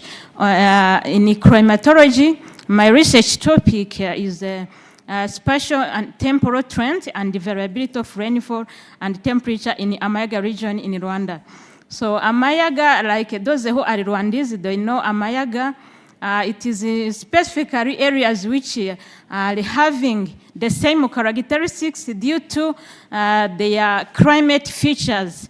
And the Amayaga, it mainly composed of 5 districts in Rwanda. So most of Rwandese, they know those. So Amayaga, it's composed by Gisagara, Nyanza, Ruhango, Kamonyi, and Bugesera. So my question goes to Janet from GIZ. So we are always speaking about climate change. But if you look at some agreements that are occurring around the world, there are some countries that are really emphasizing and put effort toward combating climate change. There are some countries, from those agreements, there are some countries that ratify the agreement and the others not.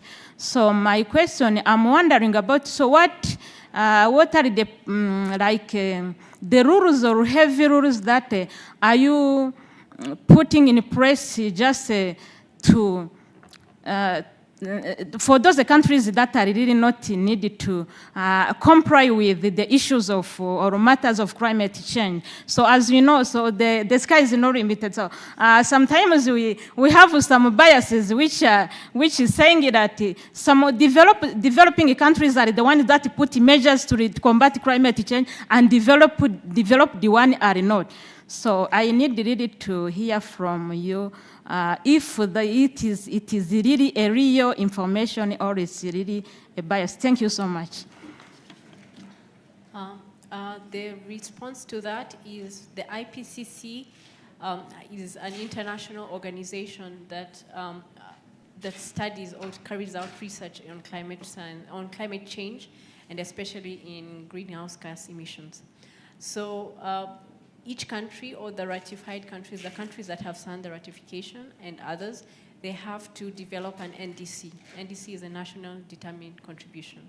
And these NDCs are showing the ambitions of countries on how they're going to reduce the global temperature within their respective countries.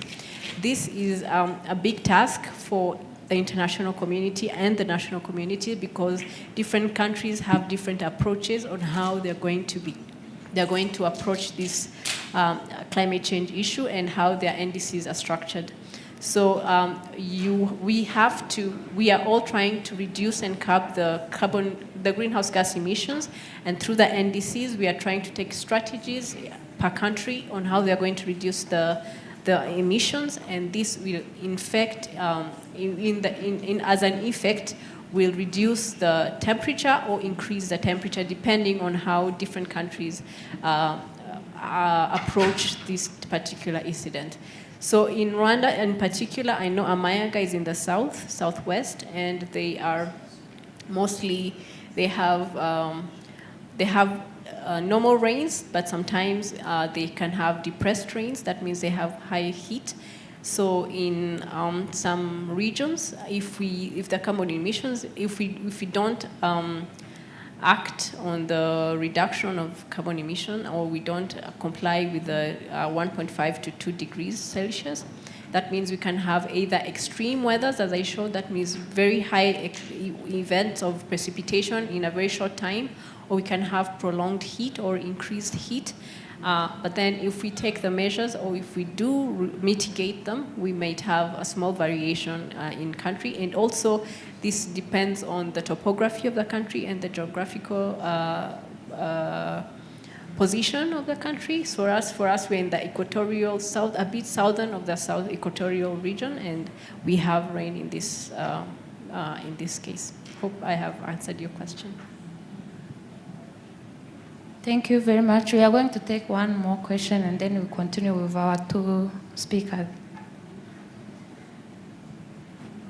Yeah, thank you so much for your presentation. Also, my question goes to Janet.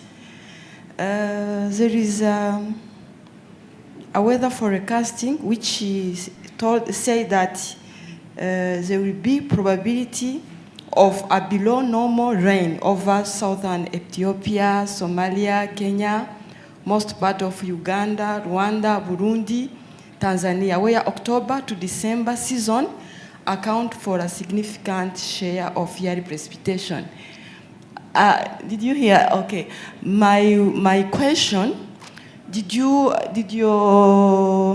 agency predict this hazard? If it is a hazard, did it predict it? If not, do you have the capacity to advise those countries how the measures to take so that they can block that hazard or make it not so accentuate to those countries? do you, or what can we say as this delegate? How can we discuss about this forecast weather changing in these countries? Because Africa is like, it is racing to become a desert, okay, in kind of, no, how can we, what measures can we advise this, what measure can you advise, or I don't know how to put it well, my question, but how can you advise so that those countries, we go together to take action so that this change of the climate does not affect human being and livestock? Thank you.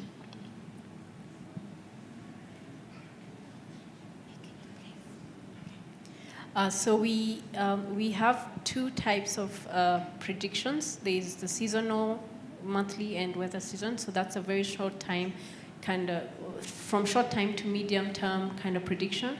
And what I showed was projections. That's for a very long time. That's like from now to 2100. So those are for a very long time. So the question you asked me is for a short time, short to medium prediction, and that is on seasonal forecasts. On seasonal forecasts, we have regional bodies that make the forecast. I think we have East Africa, and that's the region that you asked me, Eastern and the Horn of Africa. And they predicted normal to below normal rainfall. And that means when you get that forecast, you have to develop advisories. That means different sectors can decide what they're going to do. Say, for example, you have a contingency table, and if it's extreme weather or extreme heat or depressed rainfall, you have to take action on what you want to do depending on how the country is structured and how you approach disasters, or in this case, depressed rainfall. And that means you're going to have acute things like drought or heat or extreme rainfall, and usually it's accounted for within the contingency table. So each country has a disaster or how they approach their short-time disasters. Thank you very much, Janet. I can add something. Even if that research you are sharing us is showing that Africa is going to be a desert, I can say that it is not whole Africa. As I'm going to share my research, I have found that my watershed that I worked on, it is located in Ethiopia, it is mostly likely to undergo floodings instead of drought.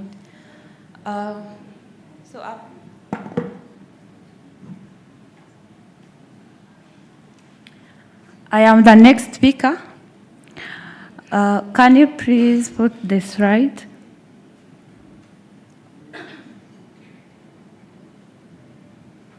As I have said, I'm by name of Valentine Iradukunda. I'm going to share with you my findings on my master's thesis research, which was titled with Land Use, Land Cover Change, and Climate Change Impact on Water, on Surface Water Balance Component of that watershed, which is located in Ethiopia. Next, please. Coming to the introduction, as different speakers has mentioned, we have seen that globally climate change is being an issue.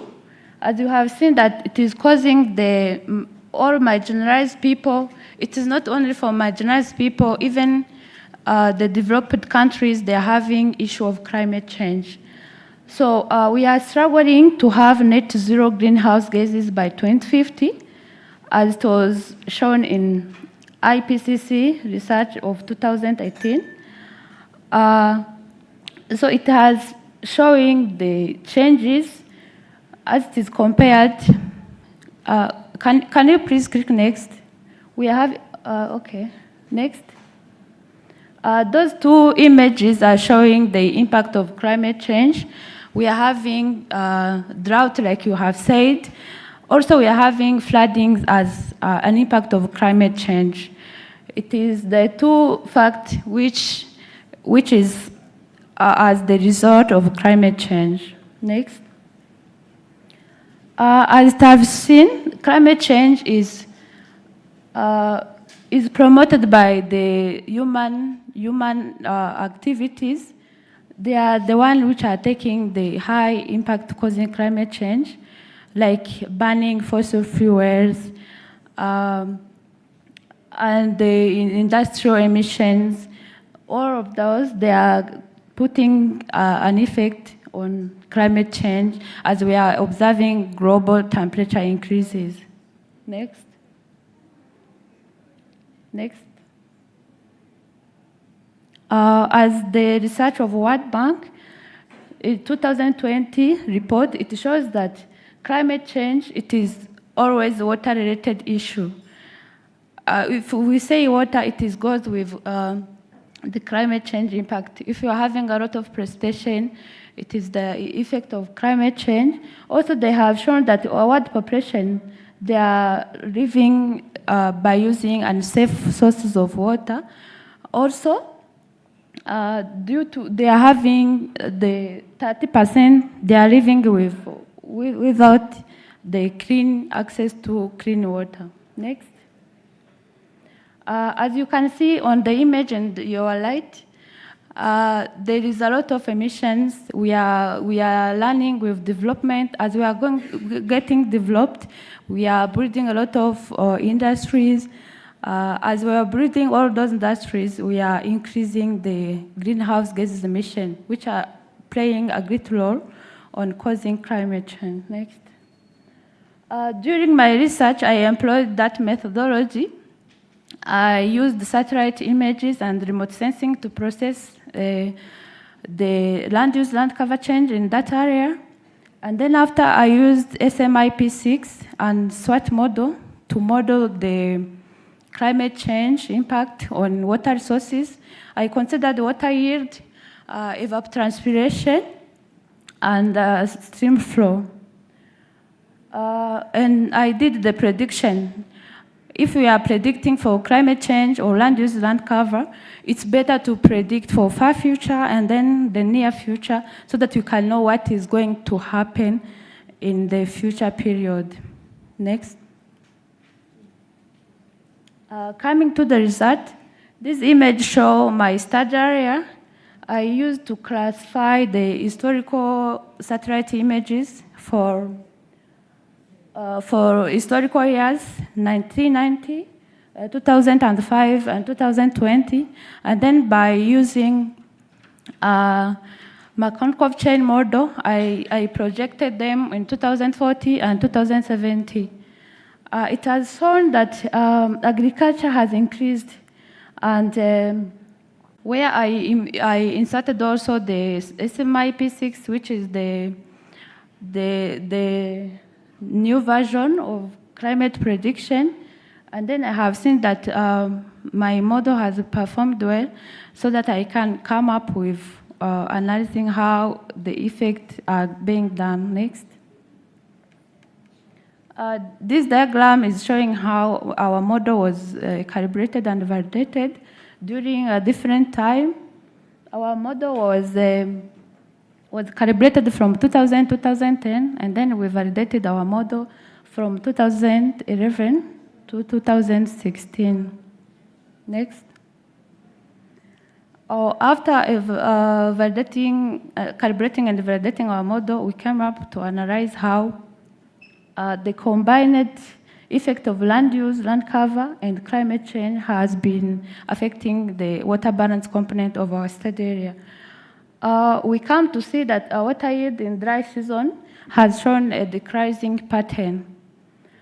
Also, water yield, it showed the increase under short and long rain season. As the start of Janet about Rwanda said, in different countries we are having different seasons. So in Ethiopia we're having a short rain season and a long rain season. So it has shown, water yield has shown the increasing pattern in the study area.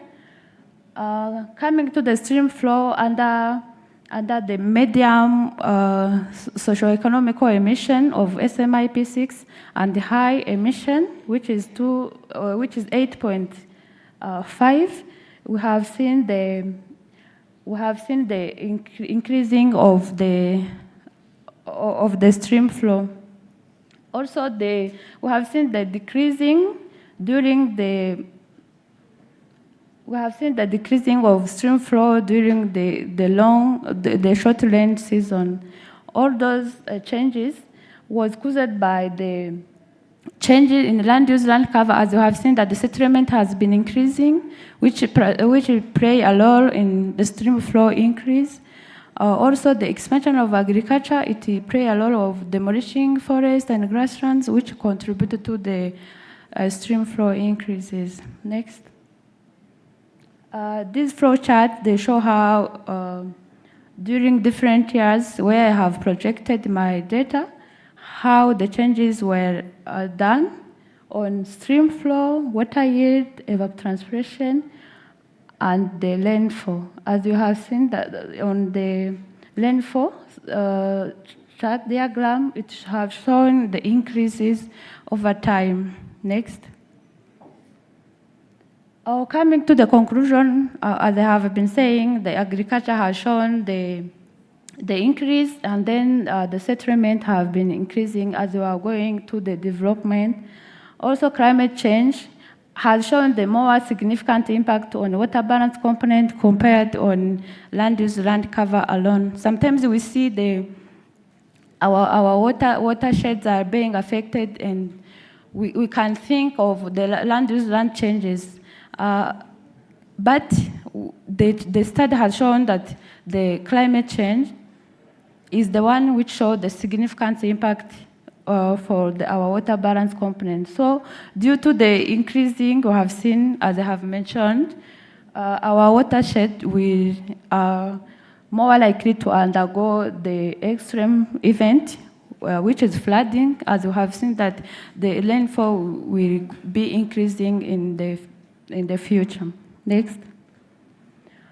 So the conclusion, it is a general conclusion, it's a recommendation for all the organizations which are in charge to put the regulations and rules to control the use of land, as well as the industrial, to put the policy to control the emissions, which contributed to the global house gases emission. Next. Achieving this, it will help us to achieve the Sustainable Development Goal. So, hello everyone, good afternoon. This is Umama Ibrahim, EMS Rwanda alumni, and also staff at EMS-RIC. So today I'm presenting electrocardiogram classification diagnosis for cardiovascular disease diagnosis using machine and deep learning. Okay, so cardiovascular system is the system responsible for circulating the blood, getting delivering the oxygen and getting rid the carbon dioxide, which is a very important system in the human bodies. And there are many elements that can affect this disease, this system, which is very important to detect it early. So where in 2019, 32% of the global deaths caused by cardiovascular disease. Can we move the slides, please? Go to the next. Sorry. Okay.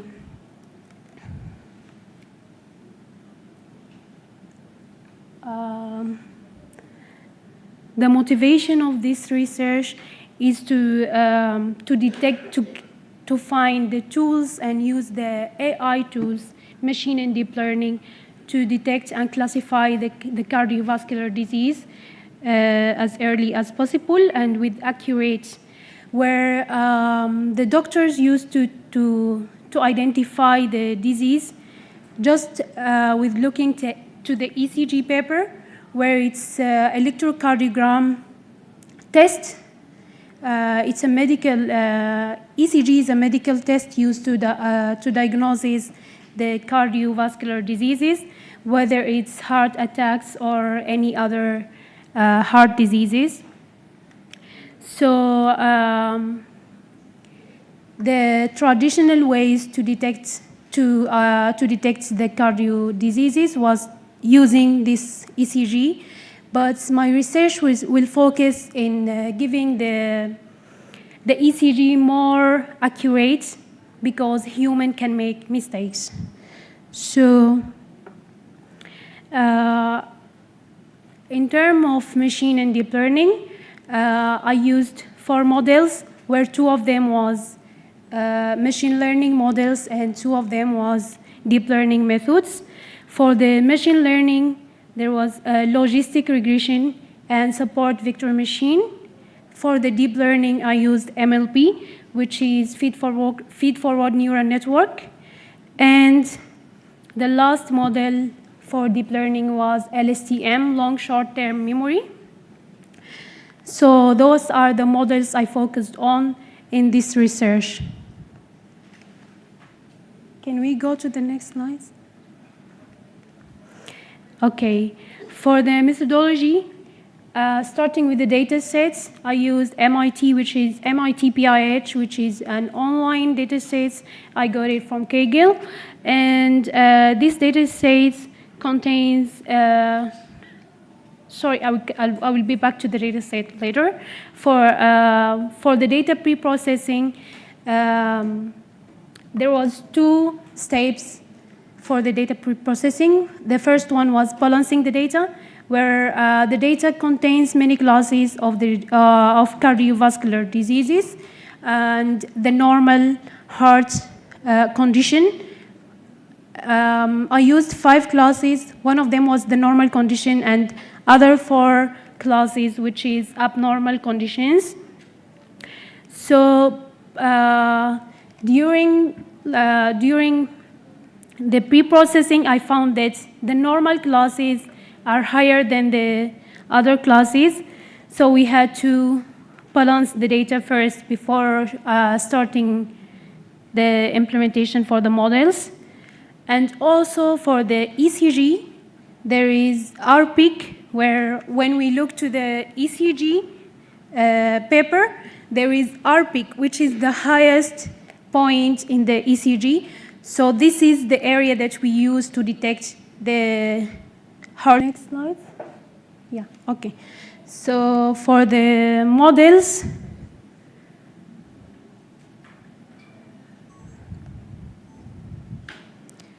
sorry, I think you missed.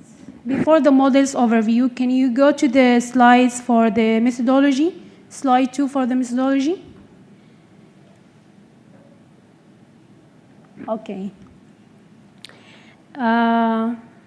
So, yeah. Feed-forward neural network, it's used to utilize the future extracted from the ECG signals as input.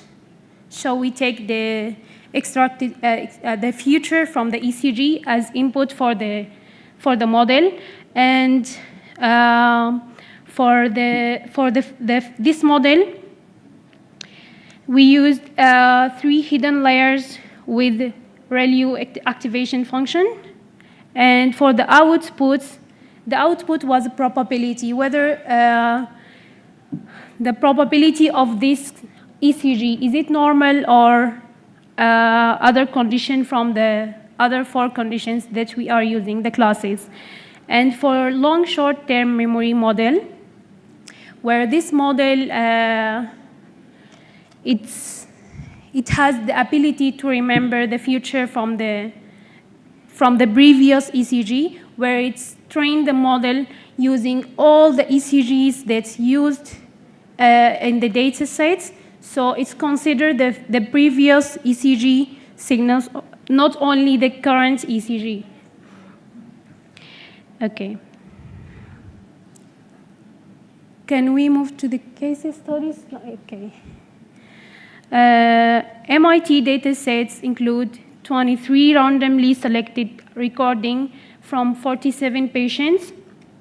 And the 47 patients, for each of them that we record, the dataset recorded the features from 360 data points in each second. So each second contains 360 data points. That's why this data is a big data, because in each second we have 360 data points. So for the classes, we have the normal condition, the left bundle branch, and the right bundle, and the perimeter, and the unclassifiable data signals. From the numbers shows in the slides, we can see that the normal classes are more higher than the other classes. Okay, so as results for this research, we obtained 91.48% for using logistic regression model, which was the lowest accuracy we got. And support vector machine, we got 95% accuracy.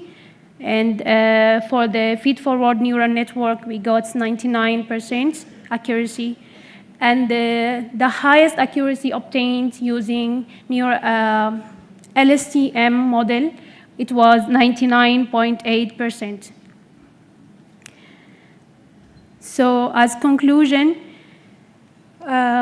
we can say that LSTM is the best model to identify the ECG signals and to classify the heart diseases according to the data sets we had. And we can also say that support vector machine showed that the performance with cases, the performance for cases with clear class, because we have the normal class, which is clear, but we have the unclassable, like this, we have class for unknown ECGs, that these signals we don't know whether it's normal or this disease.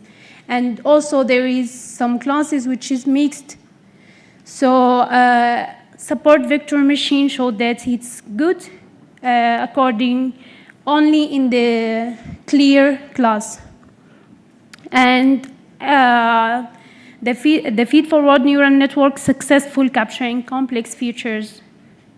So yeah, the results, the final results that we can say that LSTM is the best model for this topic according to the ability to remember.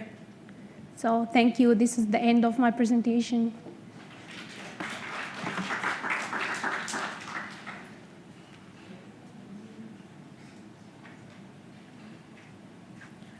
Thank you very much, Omama. So you can tell people to point this clicker at the back, not on the screen. Okay. It works, but they point it at the back. If they point it on the screen, it does not work. Okay. Yes, thank you. You're welcome. We normally have one more presentation. We missed someone.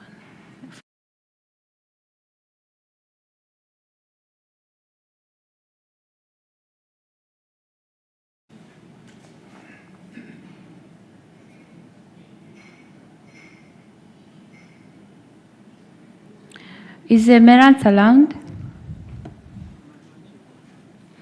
She's Do you not have the around. new program?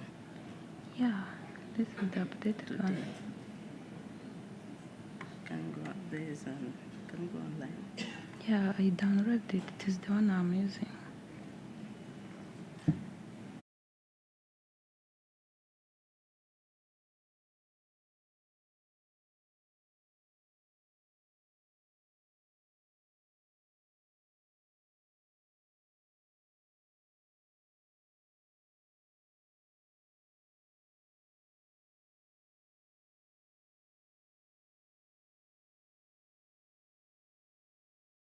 Having one more presentation.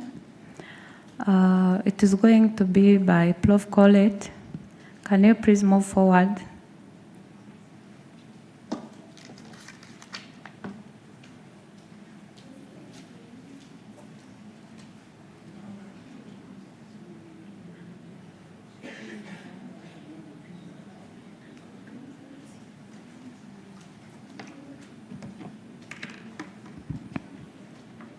Bonjour à tous. Je suis plus à l'aise en français et donc je vais faire mon introduction en français, mais je vais faire un effort pour présenter la communication en anglais. Je me présente. Je suis professeur Gassou Amivi Kafui de l'Université de Lomé, où j'enseigne la biochimie, la biologie cellulaire et l'immunologie. Donc j'aurais pu venir ici pour présenter une communication de mes travaux de recherche. Mais si je suis devant vous ce matin, c'est tout simplement parce que le problème des filles me tient à cœur. Et les filles dans les filières scientifiques, qui sont rares il y a 20 ans, 30 ans, ça me tient à cœur. Oui, c'est bon. C'est bon. Il ne faut pas pointer sur l'écran, il faut plutôt pointer de l'autre côté. D'accord, je vais essayer pour voir si ça. Comme ça. Non, voilà, c'est bon. Vous avez changé ça.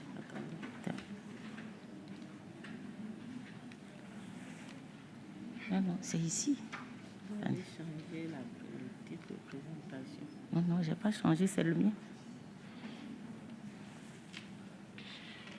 Voilà, il faut aller à la première page. Okay. Voilà la première page. Voilà, c'est bon. Donc, il faut faire comme ça. Il faut aller ici. Oui, ici, pour aller devant. C'est bon, je vais essayer. Bon, donc, je disais que le problème des filles me tient à cœur. Et c'est pour ça que j'ai choisi de vous présenter une communication sur le problème du genre dans les sciences techniques, ingénierie et mathématiques. Pourquoi ce choix-là? Ce choix est motivé par le fait que à la faculté des sciences où j'ai commencé à travailler, il y avait presque pas de femmes enseignantes. Il y avait 2 dames, une blanche et une togolaise, et puis moi je suis arrivée il y a à peu près une 40aine d'années. Et puis les filles qui venaient à la faculté des sciences, c'est comme si elles étaient en villégiature, elles repartaient. Et avec ma collègue, on s'est dit, il faut faire quelque chose. Et donc, c'est avec elle qu'on a créé une association. Et donc, le travail que je vais vous présenter, c'est un travail d'équipe sur une 20aine d'années. Donc, l'association a été créée pour remédier au problème du fait que les filles viennent, elles ne restent pas, elles s'en vont, et en même temps aussi pour encourager les femmes enseignantes qui arrivaient à la faculté des sciences. Et notre contribution a été quand même une bonne chose dans la mesure où nous avons essayé de mettre en place des stratégies pour réduire l'écart entre les garçons et les filles. Ce qui est sûr, on ne peut pas tout faire en même temps, mais ça a quand même donné des résultats. Et nous savons tous qu'il y a plus de femmes que d'hommes, mais dans les sciences et techniques, mathématiques et ingénierie, on ne trouve pas beaucoup de femmes. Beaucoup d'intervenants sont déjà passés ici, ont donné beaucoup d'exemples sur tout ce qui a été mis en place pour que les filles puissent embrasser les carrières, les filières scientifiques et pouvoir aussi embrasser les carrières scientifiques plus tard. Et donc, je peux vous dire que quand je suis arrivée, j'ai vu qu'il y a autant de jeunes filles dans la salle. Ça m'a fait beaucoup plaisir parce que c'est ce que nous voulons. Et c'est ça qui va permettre que les filles soient dans les carrières scientifiques et que la relève soit bien assurée. Et j'ai remarqué aussi que dans la salle, on a beaucoup de jeunes enseignantes des universités d'un peu partout.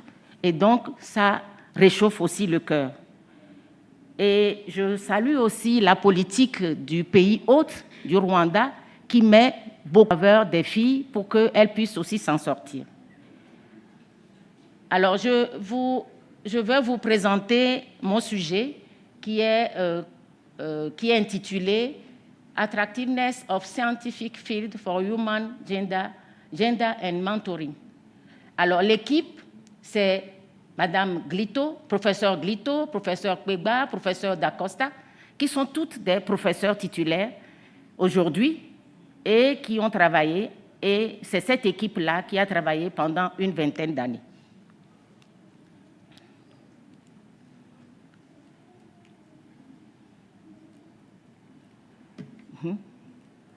Voilà. Votre machine, là, elle ne marche pas bien. Hein? C'est bon? Voilà. Oui, OK. Thank you. Today, science and technology are strategic issues for the development of all people. Faced to this challenge, African countries are lagging behind in scientists and technical training, and this particularly affects girls and women. As a result, they are often marginalized in many sectors of economic and social life. However, promoting the role of women in development as a national economic and social objective is a priority in the fight against poverty.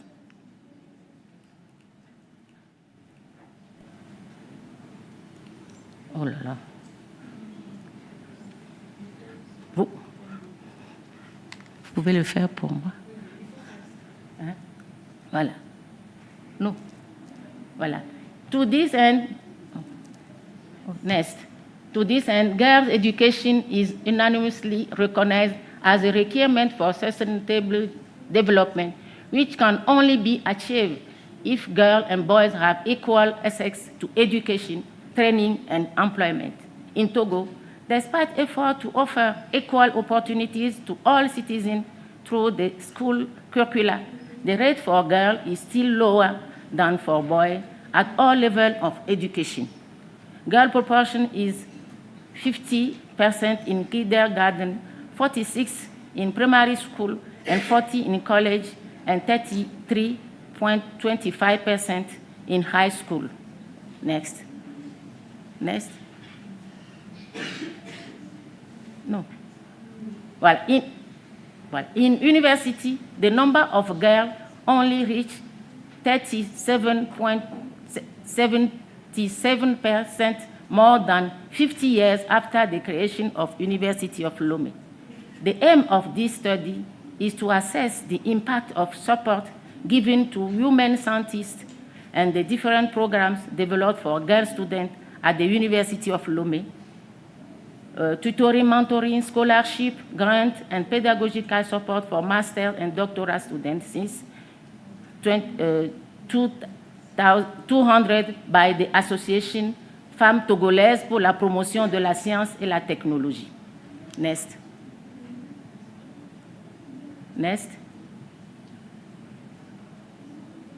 Voilà.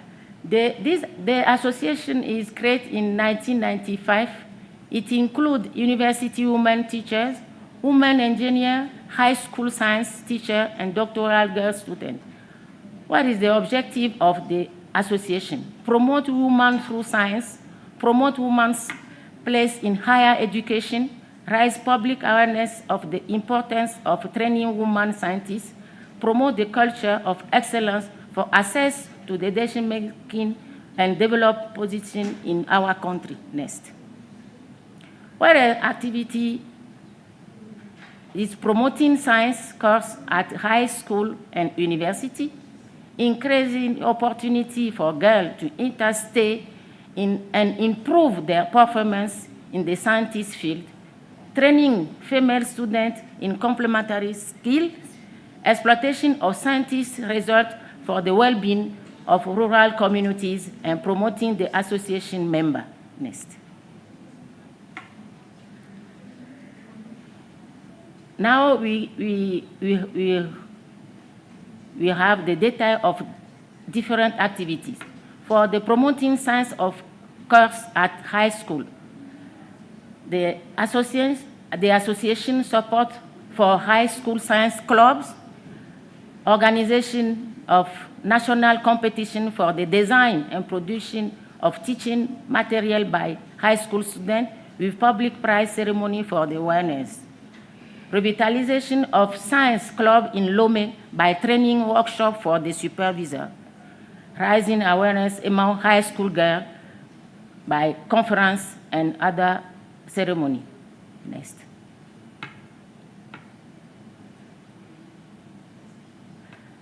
Other activities for at University of Lomé set up a tutoring and mentoring program for female students in scientist establishment for biological science, physics, chemistry, mathematics, and computer science.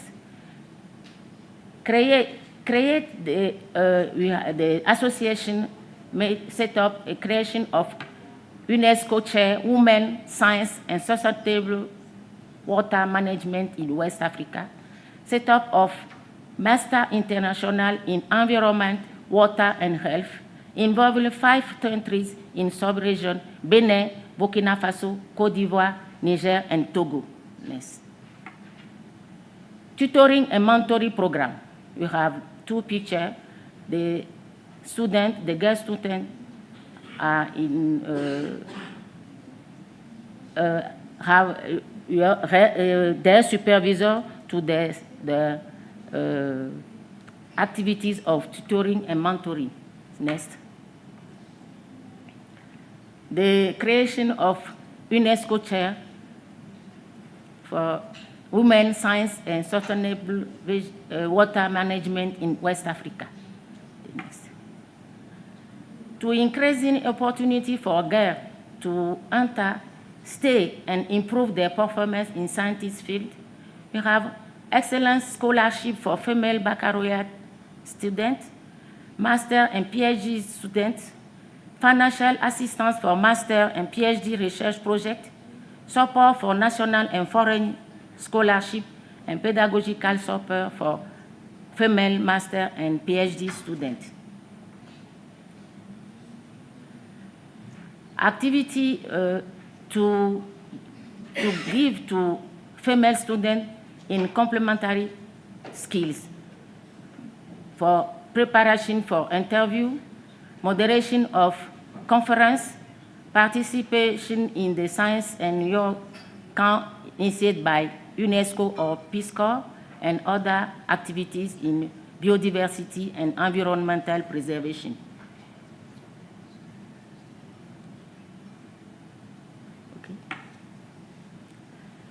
The activities for promoting the association member: search for doctoral and postdoctoral scholarship, training course abroad, participation in scientist events, university promotion for PhD, CAMES, aptitude list.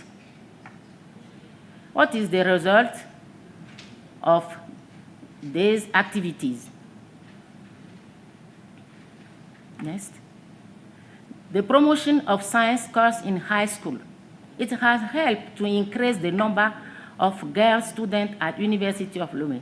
In that between 2027 and 2017, please, the rate rose from 19.9% to 30.77% added as a girl in science, technique, engineering, and mathematics.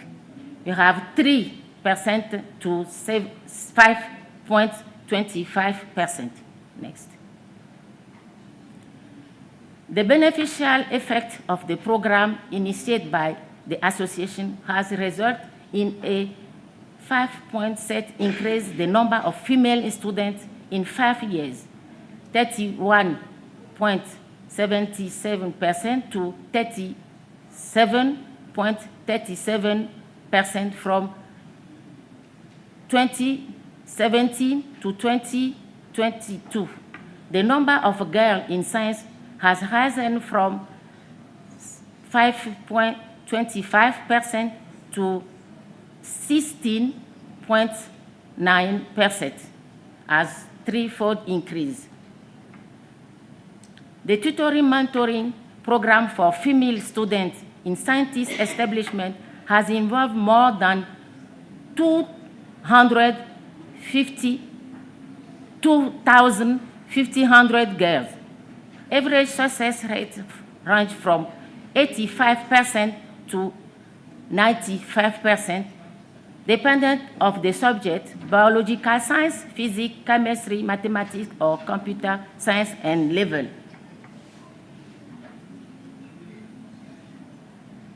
The tutoring program has also created temporary jobs for the supervisor. As a result, some of the supervisors have been able to finance their PhD students and are now teaching researchers at the University of Lomé. Next. Promoting science courses at university for regular students, we have 20 PhD girls, 12 DEA, 20 master degree, 160 maîtres et sciences, and 700 bachelor degree.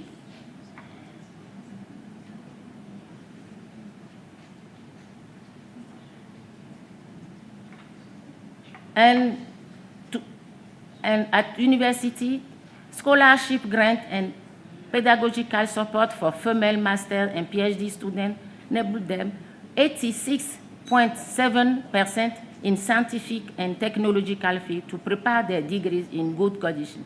Some of them have gone on to take up teach research posts in Togo University. The promotion of members. The members contribute to the scientist community and have international recognition. Still increase of the number of female teachers on different CAMES list. At least the publication of the member, you have 300 active published. Now we have 9 full professors and 9 associate professors. In conclusion, the different programs initiated by this association and the strategy set up have resulted in a significant reduction in disparities between boys and girls in the field of STEM. They have helped to increase the number of female managers in the scientific and technological field, include teachers and researchers in Togo University. And last, if we hope to achieve the priority goal of sustainable development, our society will have to enable more women to acquire the scientific skills they need to make the most of their difference for the service of human development.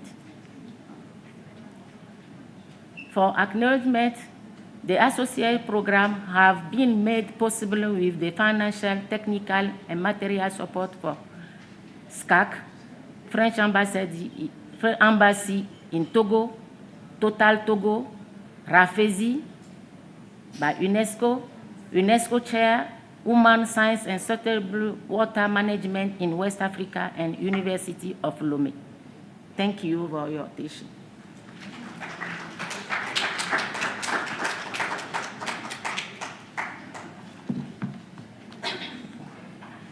Une dernière chose, je suis très honorée hier par le fait que notre programme pour attirer les jeunes filles dans les sciences et techniques, nous avons essayé de faire de notre mieux.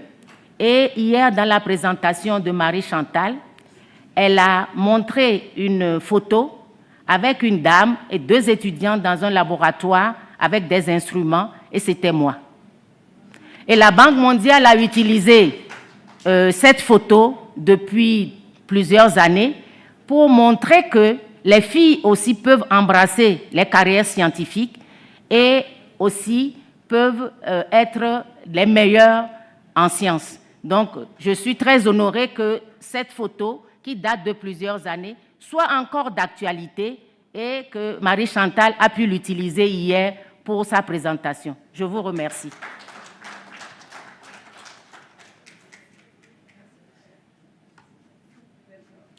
Merci beaucoup, Professor. I would like to thank you for your great presentation. And I really appreciate how you are involving female students in this team at the University of Lome. Thank you very much. Can you please put your hand together to thank all our presenters today?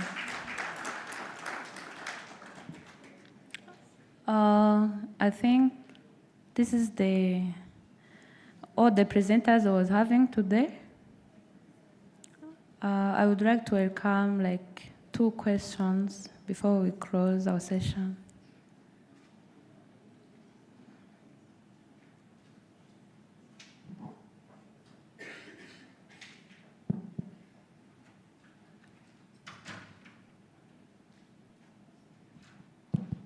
Thank you. My question will go to the last presenter, Professor. I'm sorry, I didn't catch your name very well. My name is Olive. I work at REMA as the Greenhouse Gas Inventory Officer, and I would like to ask the question of mostly when women are in discussions of encouraging the ladies or the female to join the science or engineering, they focus on those people who are on the stage of choosing the career. Yet down there on our rural area where our parents are, they are giving birth to a female, maybe referring to the parenting book I have read. If you want your kid to pursue some career, you start teaching them to love the career before they even know about the things that are learning out this world. So it's like you make them love that career before the influencers start influencing those kids on what they can choose. So I would like to know what the scientists and the engineering are doing to help those parents to start monitoring their female kids to love the science and engineering. Thank you.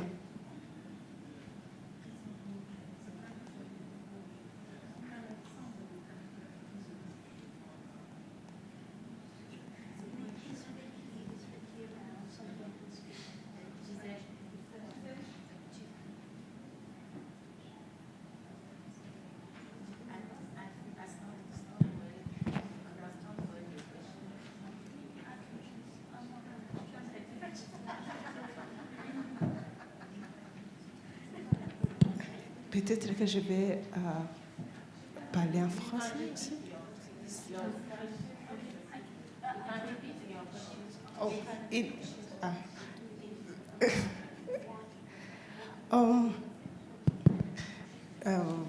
je ne sais pas si je peux m'exprimer en français, mais je vais essayer. Oh, OK. C'est bon. I have asked what is your motivation as a scientist female to those rural parents who are giving birth to those young women to start teaching them to love the career of engineering or science? Because most of the discussion are focusing on the women who are already on the stage of choosing the career. Yet, when the kids, for the kids, we should start teaching them to choose their career before the influencers influence them on other careers, which as a parent we don't want. So I just want to hear from you, what is your motivation for those young, for those rural parents?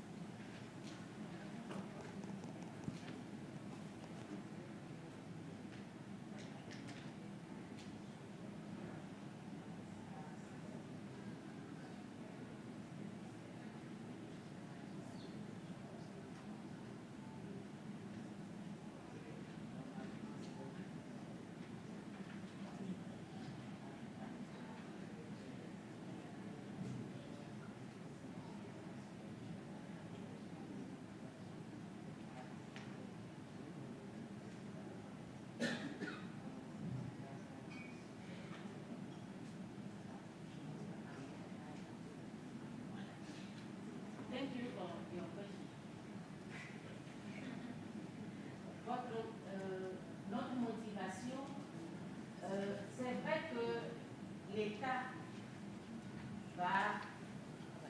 Merci. C'est vrai que le gouvernement fait des efforts, mais nous étions déjà à l'université et nous avons vu quelque chose. Il y avait un constat à l'université.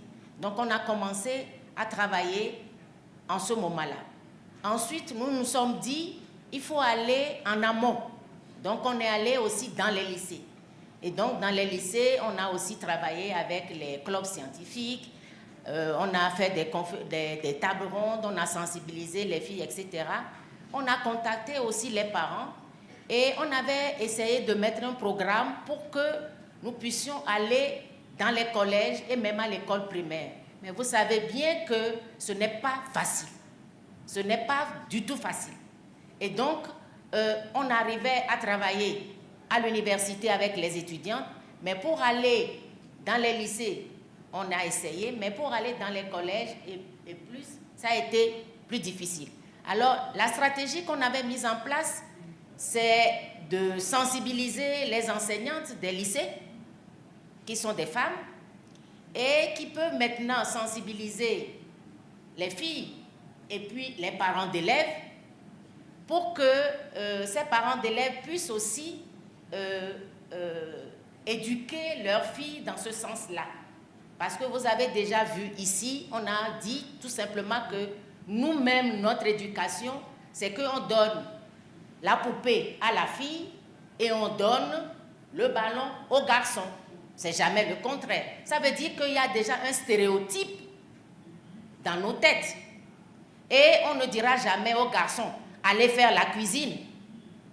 On lui dira, va travailler, va jouer au ballon. La fille, on lui dit, viens, allez chercher de l'eau, allez, viens mettre ton petit frère ou ta petite soeur au dos.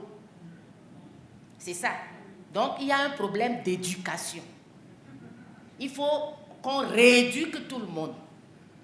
Et il faut aussi que maintenant, les personnes qui sont au courant puissent sensibiliser nos parents pour qu'on puisse, au point de vue éducation, avoir une certaine équité. Et ce n'est que comme ça qu'on puisse évoluer facilement. Merci.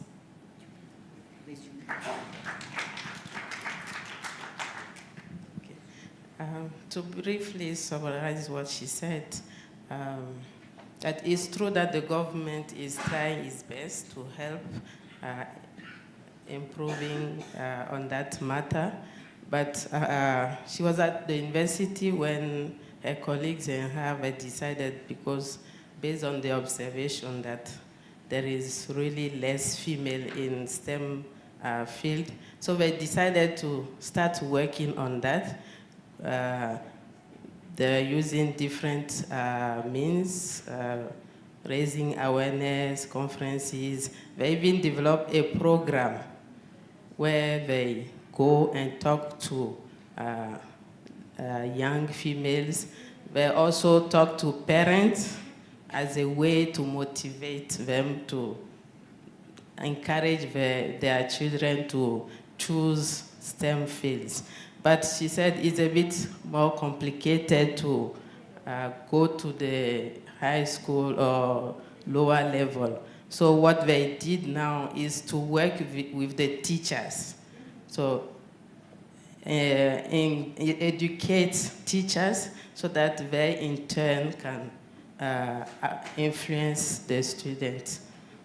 So she also mentioned that the issue with us is that there are already some stereotypes in our communities where, for instance, for toys, we give different toys to girls and different ones to boys.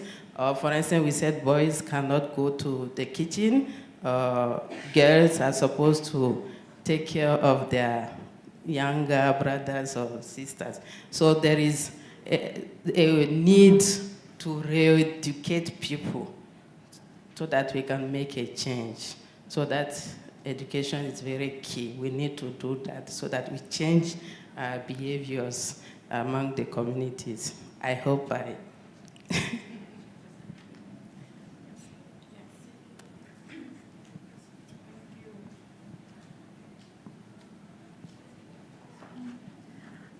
Thank you very much for helping us to do translations.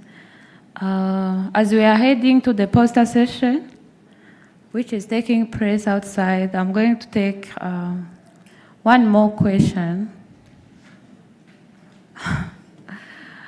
I can see the two parallel questions. I'm giving you 1 minute, everyone.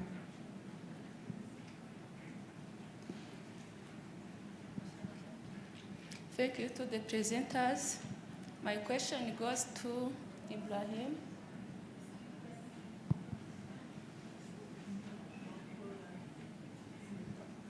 So I have seen that you analyzed your models and your models performed well.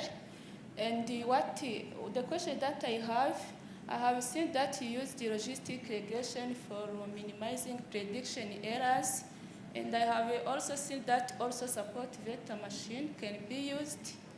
So I want to know why didn't you use support vector machine for minimizing prediction errors?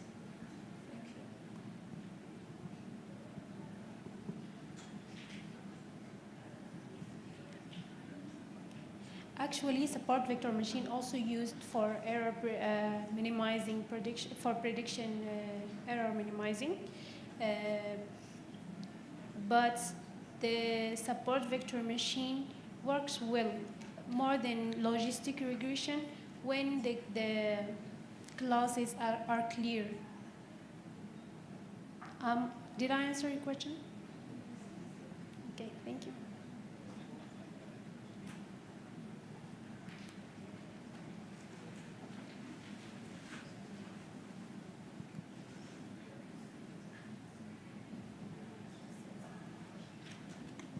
Okay, thank you so much, Iradikunda, and my question goes to you for your nice topic. I'm assistant lecturer at Rwanda Polytechnic. I'm a geomatician. I have seen that you have used satellite data.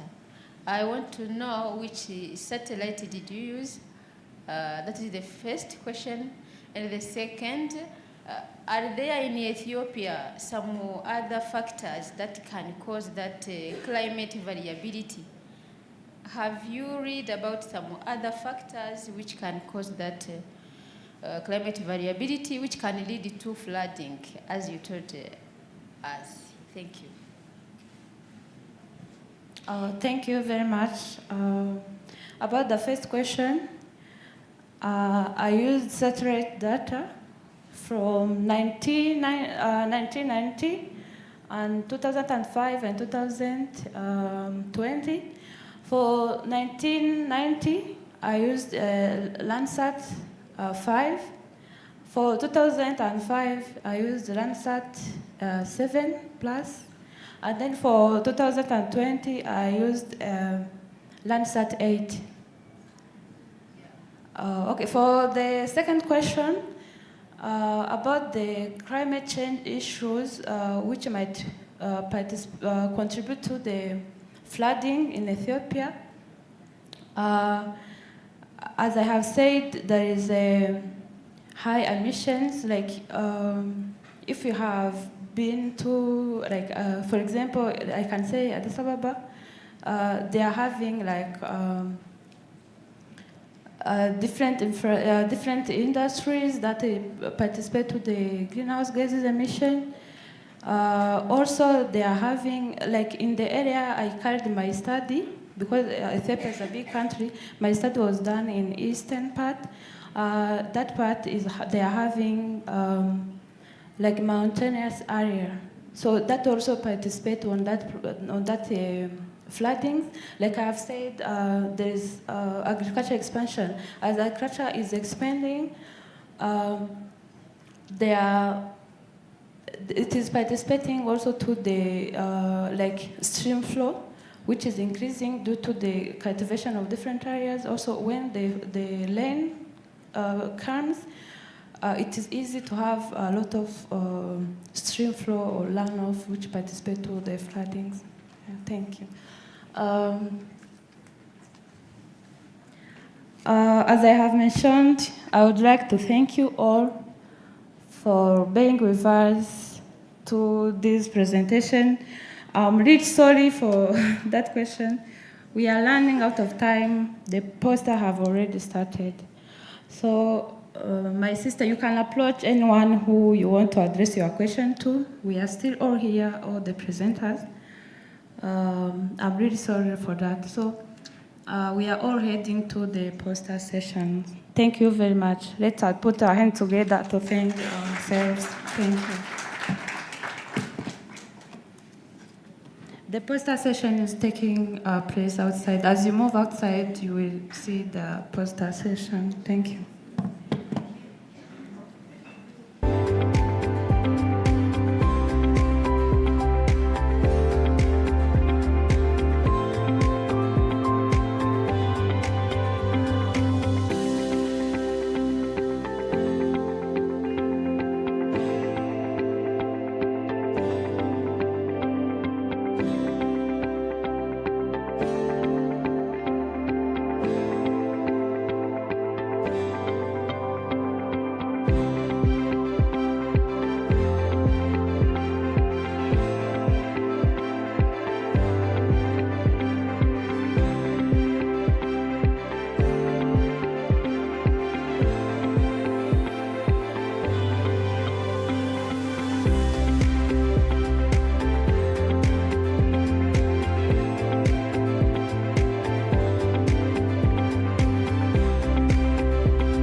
Session, but this parallel session is now different to what we had been doing. It's now a workshop session.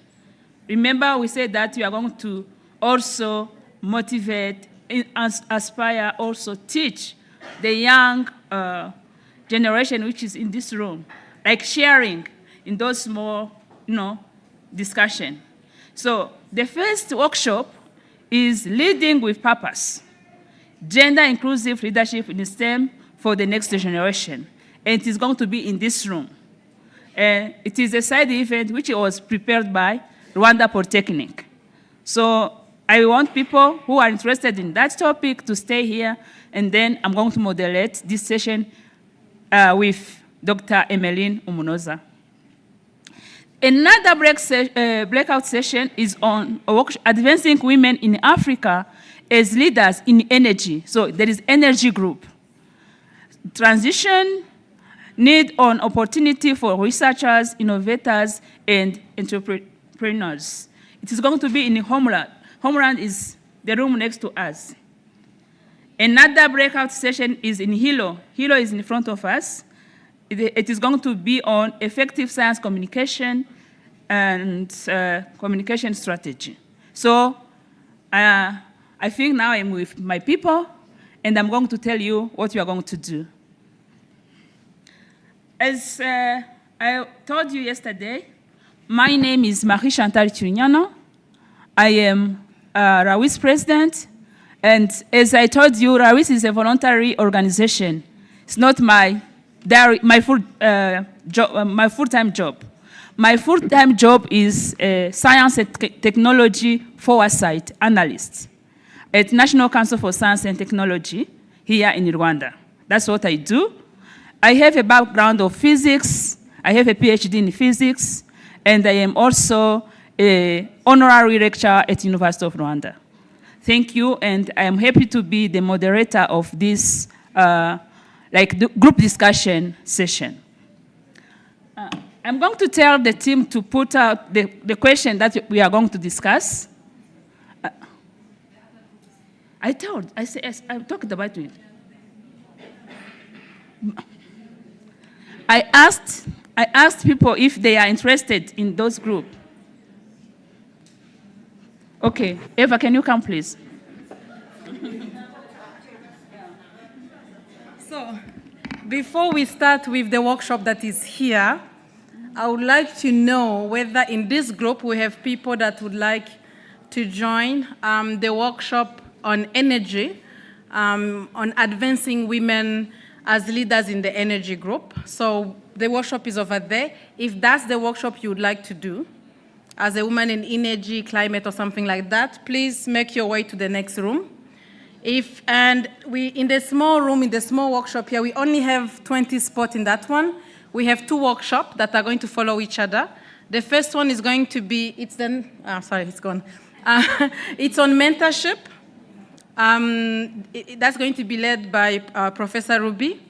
It's going to be in the small room. We only have 20 spots. And then it's going to be an hour and a half. Once it's done, then the next workshop is going to be on science communication. So if you want to attend those 2 workshops, again, you can stand up and make your way here.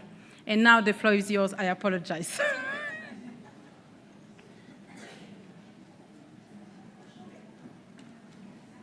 Please project the question. And what we are going to do now,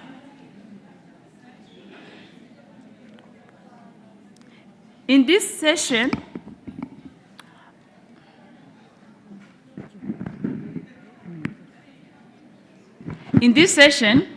we are not going to sit like we are sitting, right? We are going to divide ourselves into groups. I need to know how many we are so that I can, it depends, 5, I think. 5 we go. Okay, what we are going to do, we are going to count 1 to 5. Then we'll be one group. So let's do... Okay, it's fine.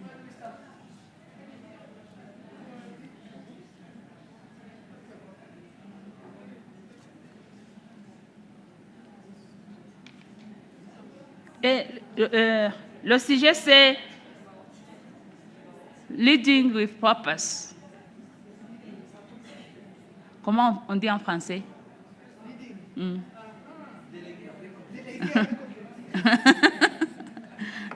And then how the gender inclusive, Okay, we are going to count from 1 to 5. Can you go up?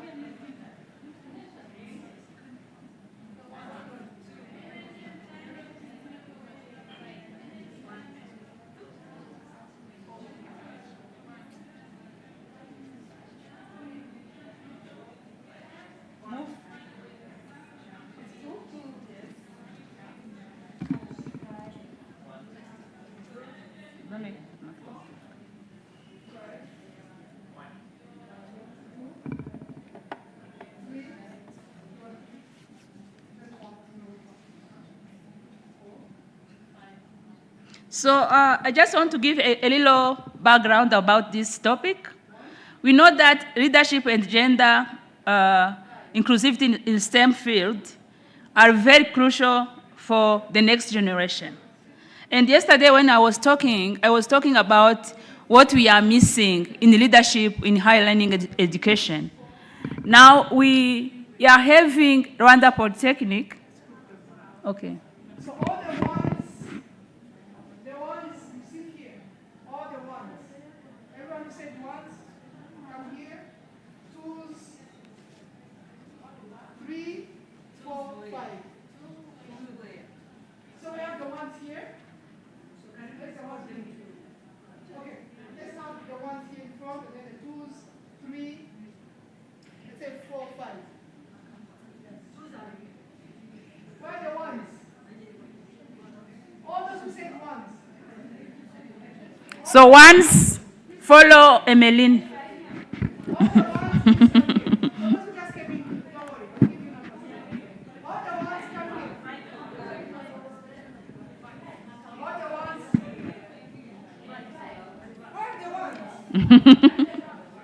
One, two, three.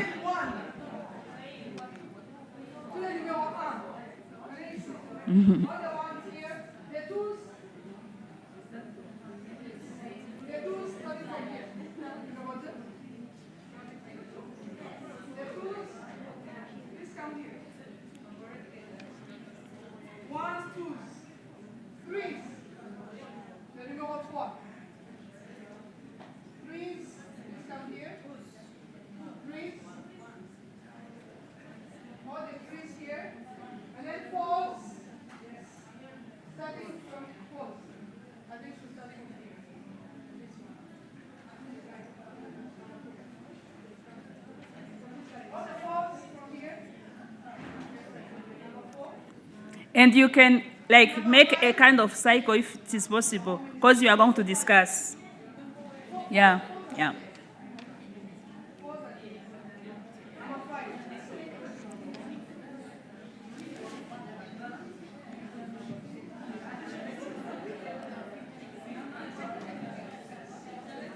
So our main focus.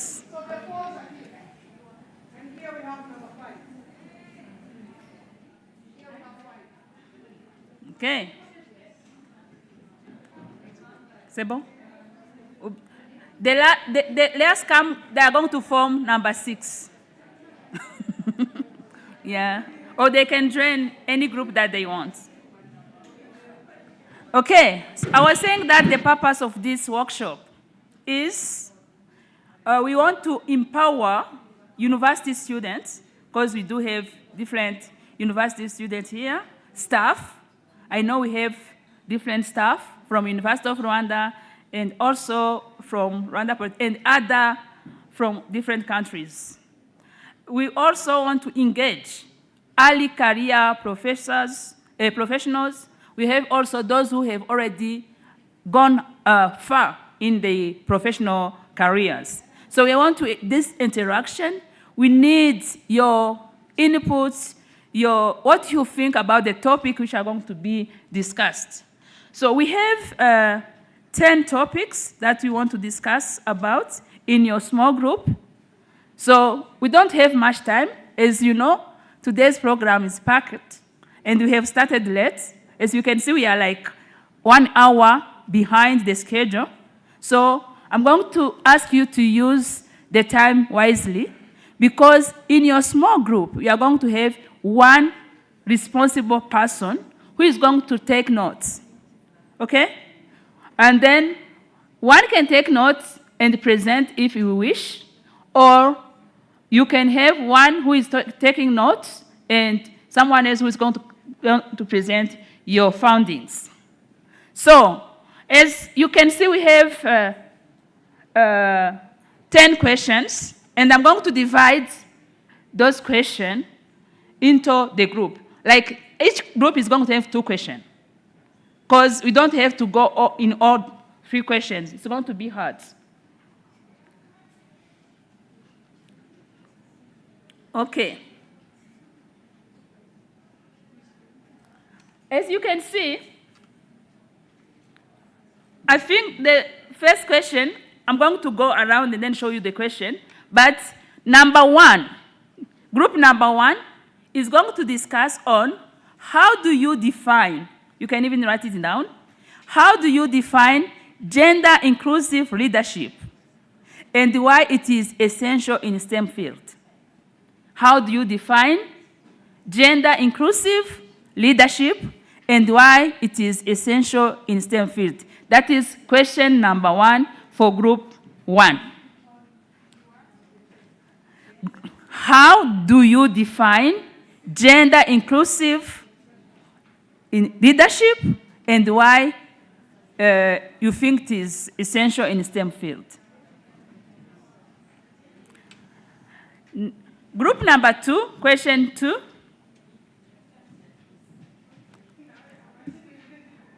What are the primary challenges to achieve gender inclusivity in STEM? And what action can reduce this barrier? That is the question for number 2. What are the primary challenges to achieving gender inclusivity in STEM? And what action can reduce these barriers? That is question for number 2. What are the primary challenges to achieve gender inclusivity in STEM? What are the challenges to achieve the inclusivity? And what are action? What are the solutions? What are the strategies to do so? Number 3, what can academic institution do to make classroom? Slow down. Okay. Sorry, we are here. Can you go up? Like group discussion. Can I do next? Okay. But I'm going to, I don't know. So number 3, I was saying that what can academic institutions do to make classrooms and lab workshop more supportive for all genders? Now we are coming to the infrastructure. What do you think academic institutions do to make classroom and lab workshop more supportive for all genders? Okay? Does it, number 3 is okay? Number 4, group number 4, how does mentorship impact gender diversity in STEM? And what makes mentorship program effective? How does mentorship impact gender diversity in STEM? And what makes mentorship program effective? Now it is about mentorship. Is it really mentorship a tool on gender inclusivity in STEM? If yes, you have to tell us why it is really a tool which is effective. Last group,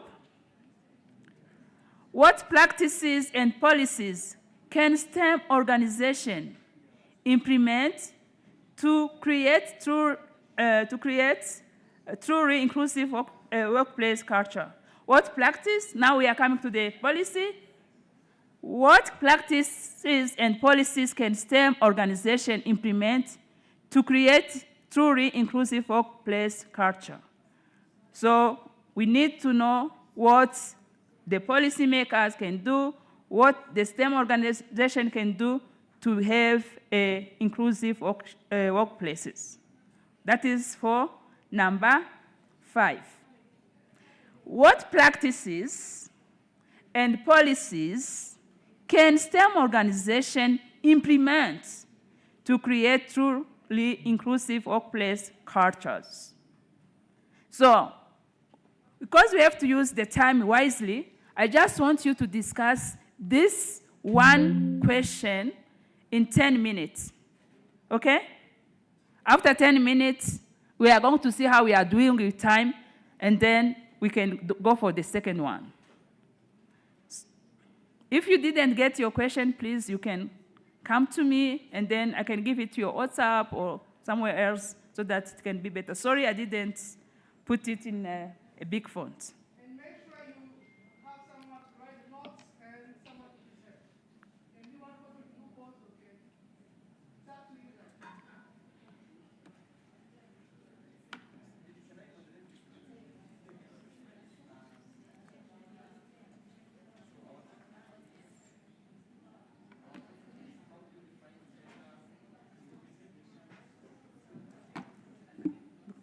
kugira mbishyire muri powerpoint riba ariho bayi project mukopeye bishyire muri powerpoint.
5. Wrap it up.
have 1 minute.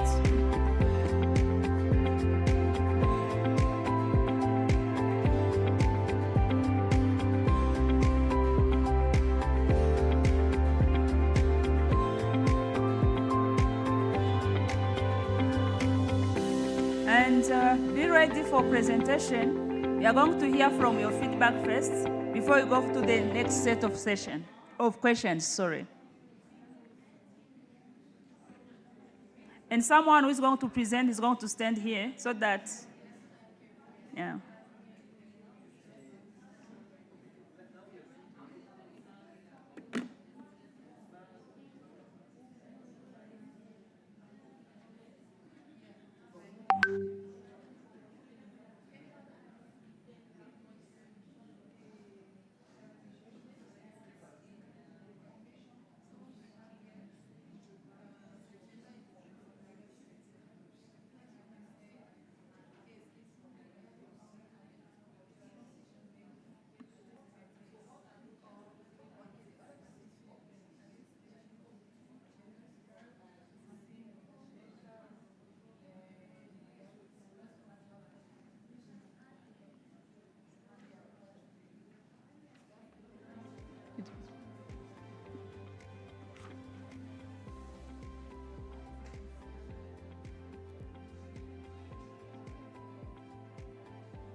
Okay, I think the time is up, and I want the volunteer for one group to start the findings or your ideas. Who can start? Which group is ready?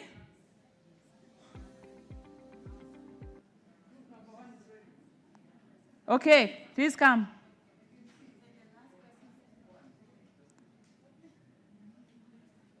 Yeah, come and please. You have 3 minutes. I know it's a lot. So, can you hear from group number 3? The question was,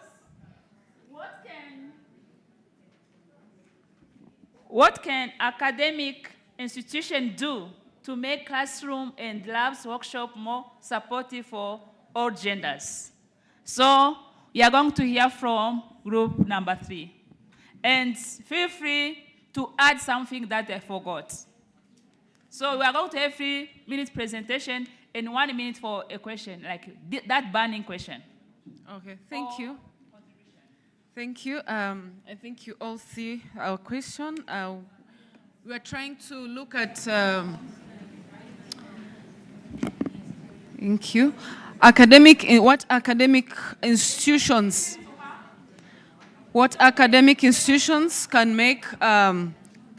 can do to make classrooms, labs, or workshops more supportive.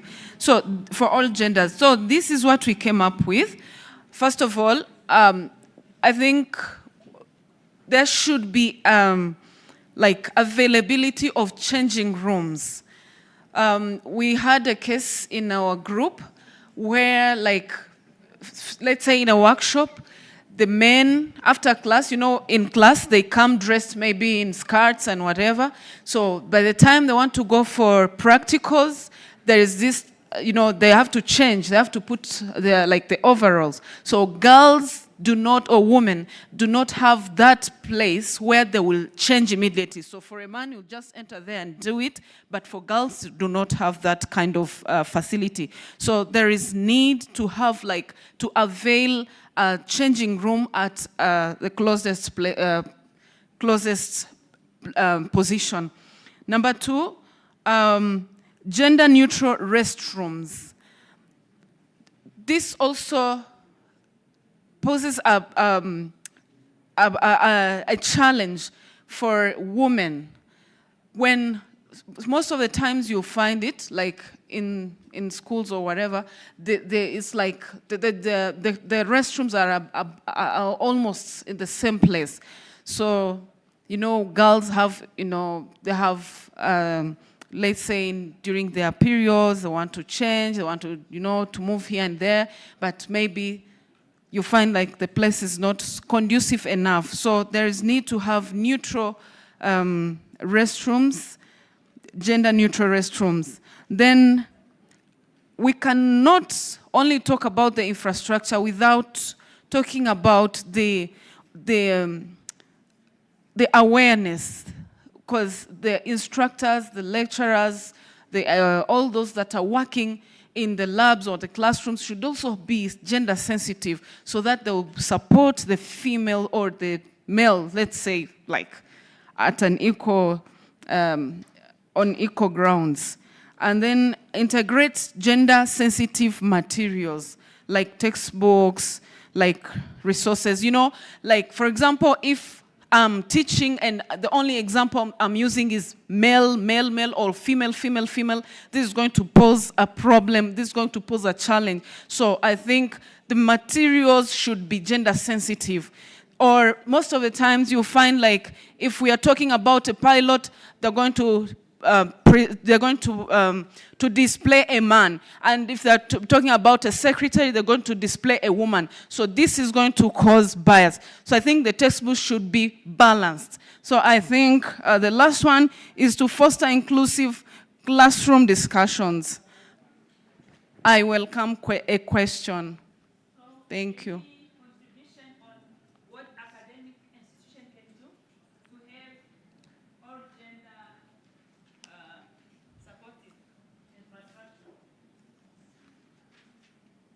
Any contribution from all group, or any question from group 3? Otherwise, if there's no question, we thank the presenter. Okay.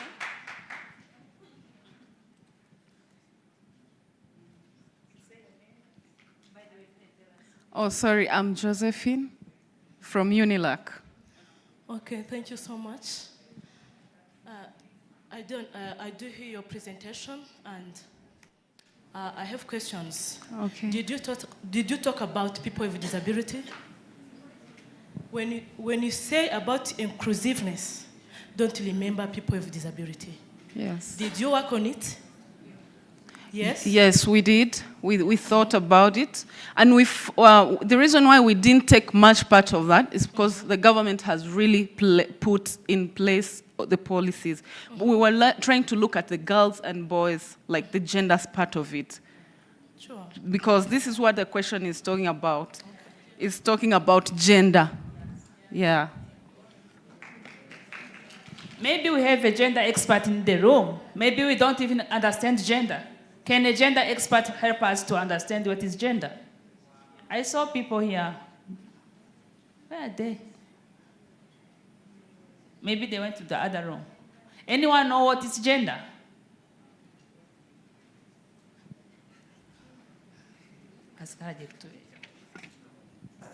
Thank you so much. For me, I think gender is all about equity and equality of both genders. Thank you. You see, he's defining gender by gender.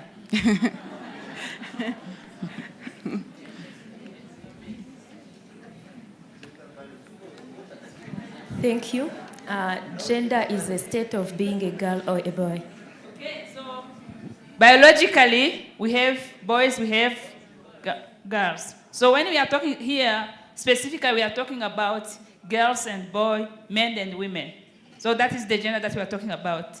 The other aspects also can come, but that are related to the social, and I think that how, because we can have a disability person who is a man, we can even have a disabled person who is a woman. So both sides we have to look for, like, that inclusive in all aspects, a man and a woman, with, like, the challenges or the barrier that they are having, we have to be more inclusive. Now, another group who want to present, please? No? Can I have number 1?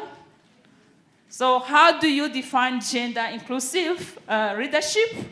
And why is it essential in the STEM field? Do we really need the gender inclusive? And then by defining that, we are going to now understand what is gender. Okay, good afternoon. I'm Rose Hammond. I'm from Group 1. Group 1, yeah. I'm from Group 1, and our question, I think you can see it on there, is projected. So the first thing we started with is leadership. We said that leadership is the ability to guide or influence a certain group so that you all can achieve a set goal for your institution. We went further to define gender-inclusive leadership. We said that gender-inclusive leadership is the ability to include all gender in all levels of decision-making, and also to make them participate fully.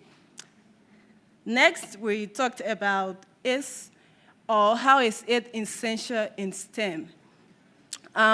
We said that it is essential because it helps in communication. It helps build good communication relationship that both gender can be able to relate to each other. And we also talked about collaboration. Inclusive leadership helps in collaborating, because why this other guy may not know this one, another lady may know. It helps in bringing ideas so that you all can can achieve the set goal. So we also talked about mixed leadership. We said that this mixed leadership helps to encourage young people to find their role models and also their mentors. If you have people that you can relate to, because some girls cannot relate to men, and some men cannot relate to ladies. And we know that maybe some men may relate to ladies, but most often you will not have female relating more to male. So including both gender can help ladies relate to ladies if they know that I'm free to talk with this person. And also, we also said that it is important in STEM because it fosters innovation. It also helps young people to go to those that they believe in, those that they think they will help them in growing. So for now, this is all we got. And thank you for listening.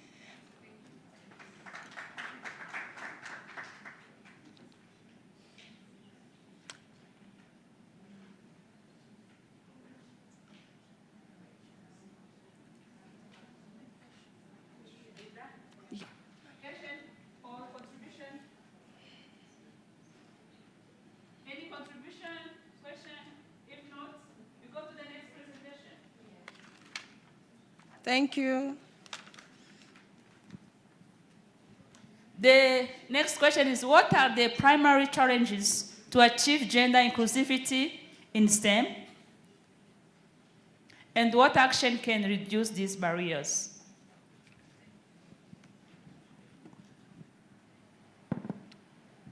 Thank you for our question about the first point, which is about the challenges.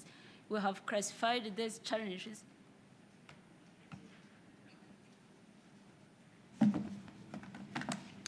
We have classified these challenges into some social aspects, political aspects, individual aspects, and about the parenting. Most of the cases are found in social aspects because of the mindset of our society and the community perceptions, where there are some stereotypes and gender bias. For example, in our countries or worldwide, most of the time they say, ladies, you have to get married at this age. And that point affects many ladies because instead of thinking about the career of studying sciences or technology or continuing in mathematics or research related to that, they focus on how I will get married or how I will find a good husband for me. There is also lack of role models and some mentors, and there is gender disparities in hiring on some jobs or in promotion, and some workplace culture and harassment. About parenting, because some fathers or mothers, how they raise their children, they are ladies, by telling them you have to behave like this. This is also another challenge that we face. And the last challenge, which is about how the individual perception, it's how ladies or young ladies, they can respond to those myths that the society has created. Some of them, they can get problems related to understanding those problems that they are ladies. About the actions to foster this, we have early education initiative, political support, awareness campaign, and mentorship. And for this point of mentorship, we emphasize on giving role models to young ladies where they will be imitating some people who have followed this career of STEM. Thank you. If there are any addition you can add or some question, welcome.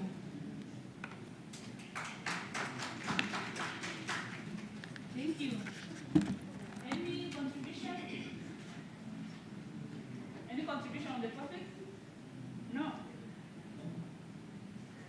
So, what are the primary challenges to achieve gender inclusivity? Any contribution from other groups? Or any question to the group?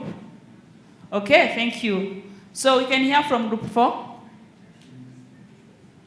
How does mentorship impact gender diversity?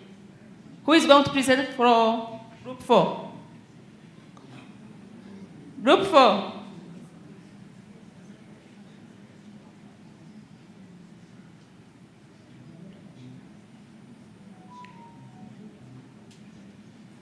So how does mentorship impact gender diversity in STEM, and what makes mentorship program effective? So what is the role of mentorship? Is mentorship really important? If yes, how effective it is? Thank you. I'm Grace Hurikinga from Rwanda Polytechnic. Yes, mentorship impact positively a STEM program. So we have got that the mentorship helped to identify STEM numbers of girls and women. Mentorship bring out topic to discuss. And then mentorship enable to get, it helps girls and women to get career guidance, networking, and other opportunities like developing self-confidence. Yes, mentorship is key important to reduce gender biases. That is what we get on gender diversity, on how does mentorship impact gender diversity in STEM. And the second was, what makes mentorship program more effective? So there are a lot of activities that makes gender more effective, like government opportunities, promoting gender balance, awareness, open spaces for mentorship, for mentors, role models, for sharing experience. Another point is that there is enabling environment like workshop, conference, boot camp, and other areas that facilitate role models to have mentorship opportunities. Thank you. And any contribution? I know if I couldn't have a mentor, I couldn't even stand here. So mentorship is really a key enabler to the inclusive environment and also to the growth of everyone who wants to grow. We need mentors, we need role models. So I agree with you. All those points that you have already stressed are really essential for mentorship program. Is there any other input that you can give to that question in the audience, please? Okay, thank you. Thank you. Group number 5. What practices and policies can STEM organizations implement to create truly inclusive workplace? When we talk about STEM organization, here we have ACWES, we have International Network for Women, we have AIMS, so we have a lot of STEM organization. Please go ahead. Thank you. Good evening, all. My name is Olawoye Priska from Group 5. First of all, we want to understand what an inclusive workplace is. And we have say it's an environment where all employees, irrespective of the gender, irrespective of their background, identities, or perspective, where they all feel welcomed. And here we're talking about the policies and the practices that STEM organization can implement to foster this truly inclusive workplace culture.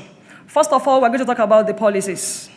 And these policies, some of them have been mentioned from other groups, but I'm going to reiterate so that we can understand them better. The first one we have here is equal opportunity hiring and promotion. We have seen some organizations that are so biased in how they recruit, how they hire their employees. So if organizations are going to be equal in hiring for the organization, then that is one of the policies that could be set in place. So they're going to formalize policies which prevent discrimination that is based on race, that is based on gender, that is based on disabilities. Whether somebody is able or the person is disabled, there should be a policy that will be formalized in order to cater for that. Then we talk about inclusive language policy. Like yesterday, it was said here that language should not be a barrier, and that is why we have all these devices that we could mount on our head. If somebody is speaking French and an English-speaking person doesn't understand French, you can put on that. And so in an organization, that should also be implemented. They should set up guidelines for using inclusive languages in all company communications. Then also we talk about transparent pay practices. Pay practices that is going to be equal, not minding gender, not minding the background of a person. Some organizations could be paying male more than they pay female. Some may be paying age. Maybe somebody that is older, believing such as more responsibility, and paying less to someone who is not. That is bias, and that should not be found in organizations. So STEM organizations should look into transparent pay services. Then we have anti-harassment and zero tolerance policy. They should create an environment where harassment is zero, where you can tolerate each other, where harassment is not allowed. By this, you can be rest assured and you can have you can be welcomed in your organization or workplace. Then we talk about another policy, which is parental leave and family support. If you are given leave for a mother who just gave birth 3 months, if somebody is so important in a workplace, you should not because of that and reduce such leave to 2 or 3 weeks or so. So if the leave is a particular number of months, then it should be followed to the letter. So these are some of the policies that we have talked about. Then I'm going to mention some of these practices that could be imbibed in organizations. First is bias awareness training. There should be constant training. Constant training workshops should be put in place to bring us to consciousness of the bias that could be playing in a workplace and organization, and we should all have unconscious bias. The mentorship program. There should be peer underrepresented employees with mentors. When there are underrepresented employees, they should pair them with mentors that will really train them, that will really make them to feel welcome, to feel among, and to give them, to foster them the knowledge that is needed. Then flexibility work arrangements. Sometimes there are work that you don't have to be in the organization to do. You can do it from distance, you can do it from home, So this could be something that that an organization can practice often. Then we talk about inclusive recruitment practices. That is also a practice that STEM could put in place. Then accessible facilities. Facilities should be made accessible to everyone, whether male or female, whether old or young, whether their nationality, or whatever it is, a facility that is required or that is available in an organization, it should be made available to everyone. Thank you. Thank you, number 5. Thank you for your input for the round number 1 questions. Those are really insightful inputs. And there are going to be someone who is going to ask you those inputs that you put down. He's sitting there. He's called James, because he's going to give the overview of all we discussed today toward the end. So if he comes to you, please do bear with him and give those ones. So we are going to have another round of questions, but this one we are going to do it quickly, because now we are going to move to the panel discussion. So we only have 20 minutes to move to the panel discussion. Okay? So, group number 5. You are going to do why is it important to have diverse role models. We are going to work on role models. And how does representation impact aspiring students and professors? Okay? It is there, you can see it now. Group number 4. What traits and skills are critical for leaders to be gender inclusive, and how can they be developed? Number 4, okay? Group number 3, how can academic and workplace environment address implicit biases that impact gender diversity? Group number 2, what role do allies play in fostering gender inclusivity, environment, and what does effective allyship look like? Remember from the talk that we had yesterday. And then number 1, what does the future of gender inclusive leadership in STEM look like? And what needs to change to that vision to become a reality? So now 5 minutes, right? Quickly, so that we can move to the panel discussion. And I would like to recognize that we are with people from Finland online. They are following us, and they are going to be part of the panel discussion. And we welcome them, and I hope they are enjoying the discussion.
minutes. And then I will need a volunteer to start presentation. And the presentation, only 2 minutes. Because we have to move to the panel in 10 minutes.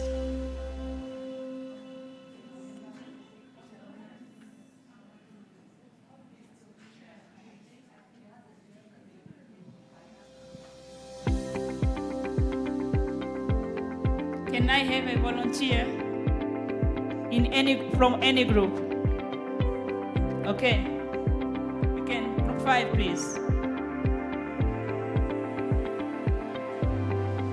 So group 5 is going to tell us why it's important to have role models in STEM.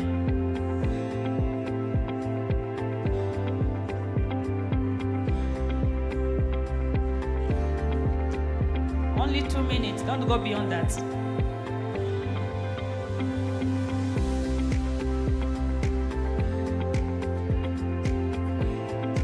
Thank you so much. My name is Hirwa Anjeshlevet. I'm coming from Rwanda Polytechnic, Gishari College. Our question is, why is it important to have diverse role models in STEM, and how does the presentation impact aspiring students and professions? We found that in our group 5, we found that having role model in STEM is essential because they serve as inspiring examples. They're breaking down the barriers and motivating students and professionals to pursue and persist in these fields. The presentations play a powerful role in shaping self-confidence, aspiration, and the career path, especially for individuals from underrepresented groups. Then here we highlighted we are going to highlight 4 key points. The first, it increases motivation and aspiration. The second, it builds confidence and self-belief. The fourth, it provides mentorship and guidance as well.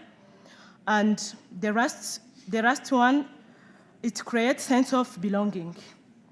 Okay, thank you so much. Group 4.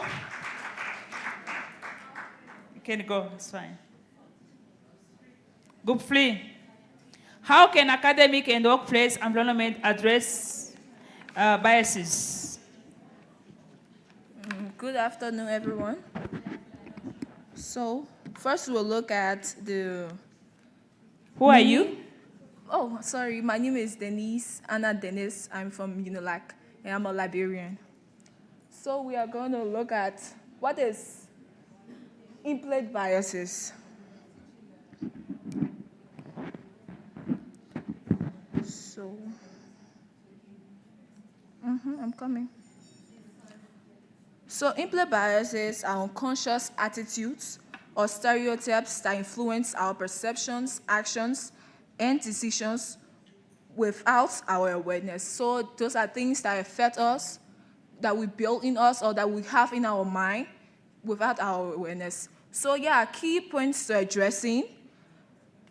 There are key points to how academic and workplace environment can address implicit biases that impact gender diversity. The first one is awareness campaign.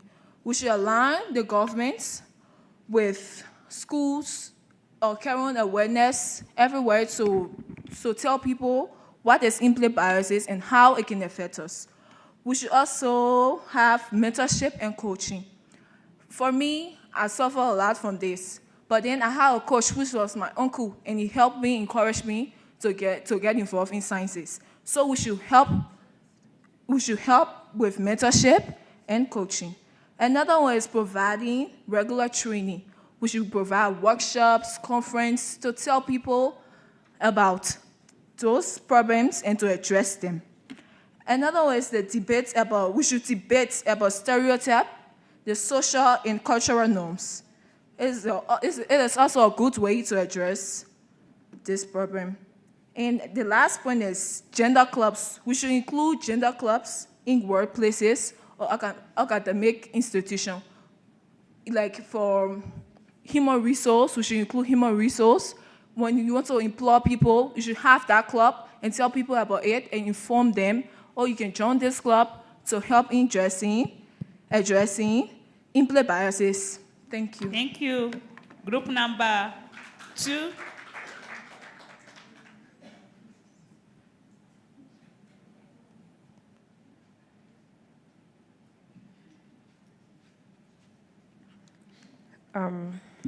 Hello, good afternoon to everyone.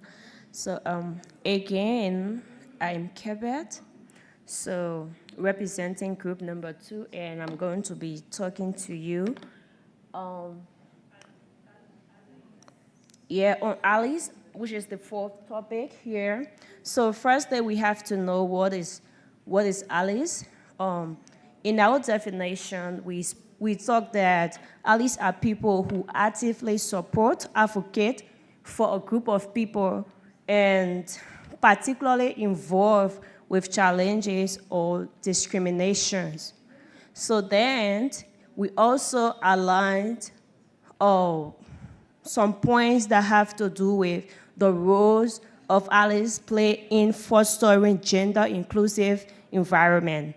So 1, we have amplifying women's voices, has to do with our voices should be heard.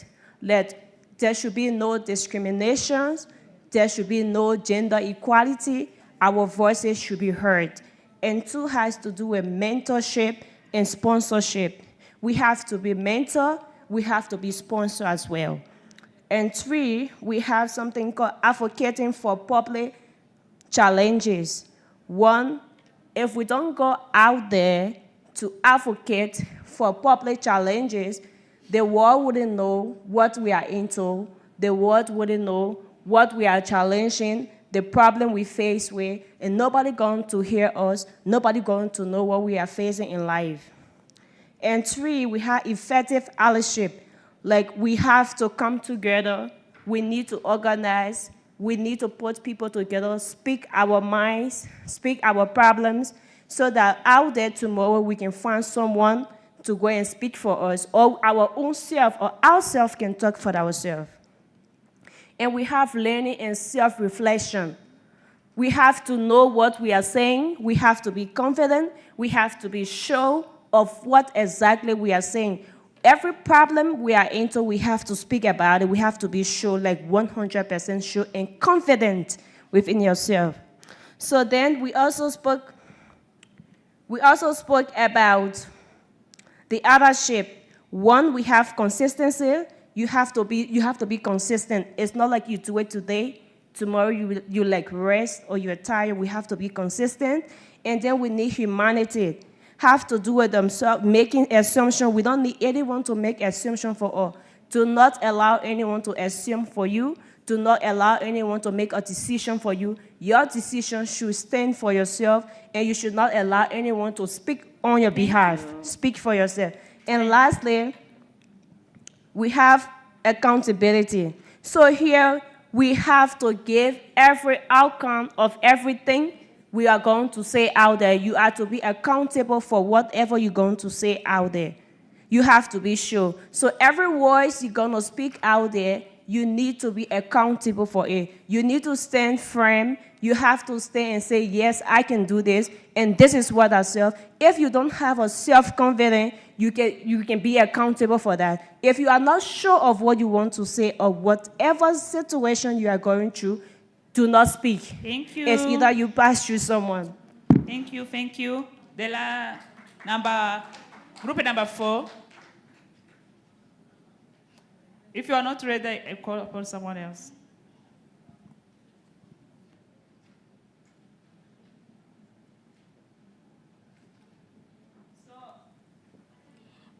Thank you. Group number 4, we worked on question 2. What traits and skills are critical for readers to be gender inclusive, and how can they be developed?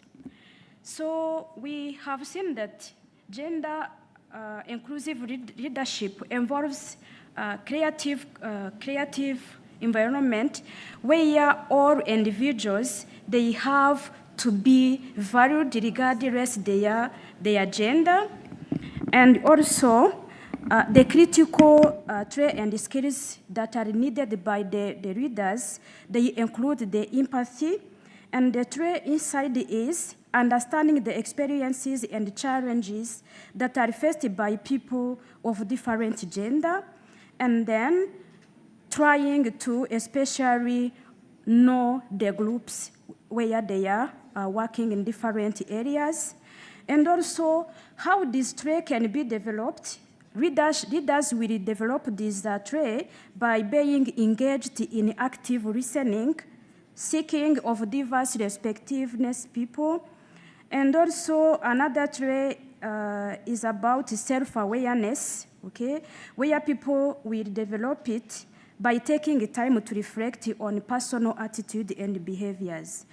It includes also the cultural competence, which being developed by understanding how culture and societal norms and personal identities shape gender experiences. It includes also communication skills.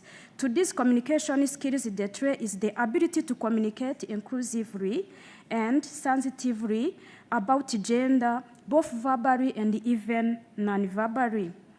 To develop this trait, we have, or leaders have to focus on using inclusive languages and also avoid some gender stereotypes and also address gender-related issues without reinforcing biases.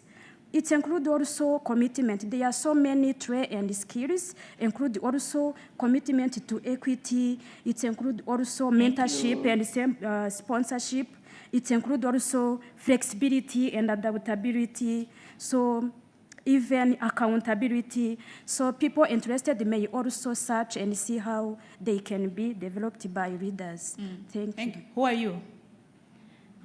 I am Josiane Mukagihana from University of Rwanda College of Education. Thank you.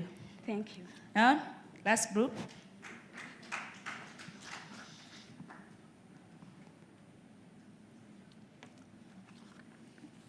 Thank you so much. My name is Jeanette Uzeimana from Rwanda Polytechnic. Group number 1 was talking about what does the future of gender inclusive leadership in STEM look like, and what needs to change for that vision to become a reality. What you have seen currently, there is still gaps in STEM, especially we have seen, for example, in hiring, mostly in the private sectors. They exclusive the women's, depending to different factors, including, for example, some they say that there is some months that they took without working, and that become a big factor or challenge that they base on in excluding or reducing number of females in their workplace. Another thing is the confidence. There is some number where there is like lack of confidence in being adapted to STEM. About future, what we have seen is mindset are changing. As you can see, we are sitting here, many of us, we are in STEM, and we have many doctors, many master's holders in different fields related to STEM. More work is still need to be done so that to increase big number in STEM. We have seen also that in future we'll be having more number or large number of women in STEM participation. We need also to raise awareness about women exclusiveness so that in future we could have a big number. What will be changed to reach on this future level of women in STEM is we need to change our mindset to mentor our future generation so that we can reach on our target. We need to improve the teaching or to change the teaching methodology in your institution so that we can encourage females and also males so that we can reach on our target. Thank you so much. Thank you so much, and a round of applause for all groups. You did well. Good job. And we are going to continue the conversation using the panel discussion. But before we move to the panel discussion,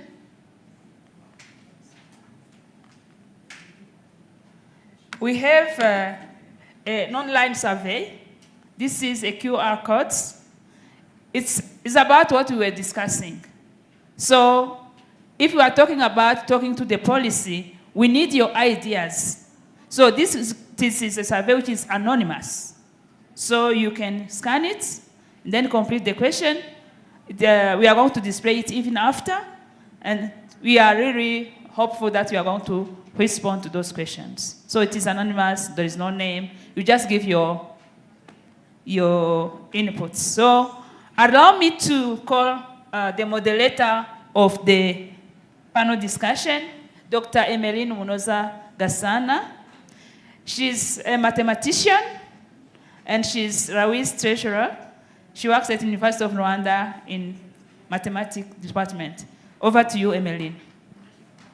We can take back our seats for the panel discussion. The theme is the same.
Good afternoon.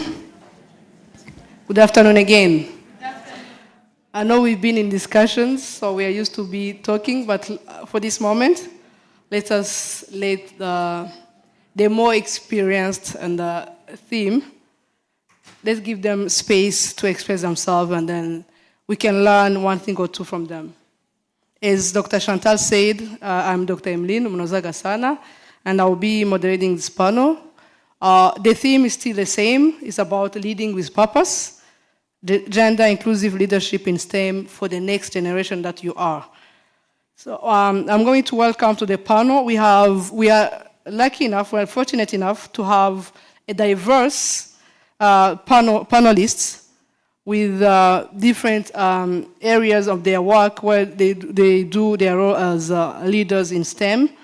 Allow me to welcome one of the industry representatives where they have diversity, equity, and inclusion as their focus role.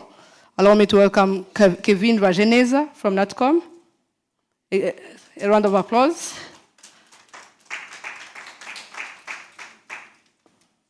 We also have one of the male allies we have in gender inclusivity, but he's more specialized into special needs. So allow me to welcome Professor Karangwa Evariste.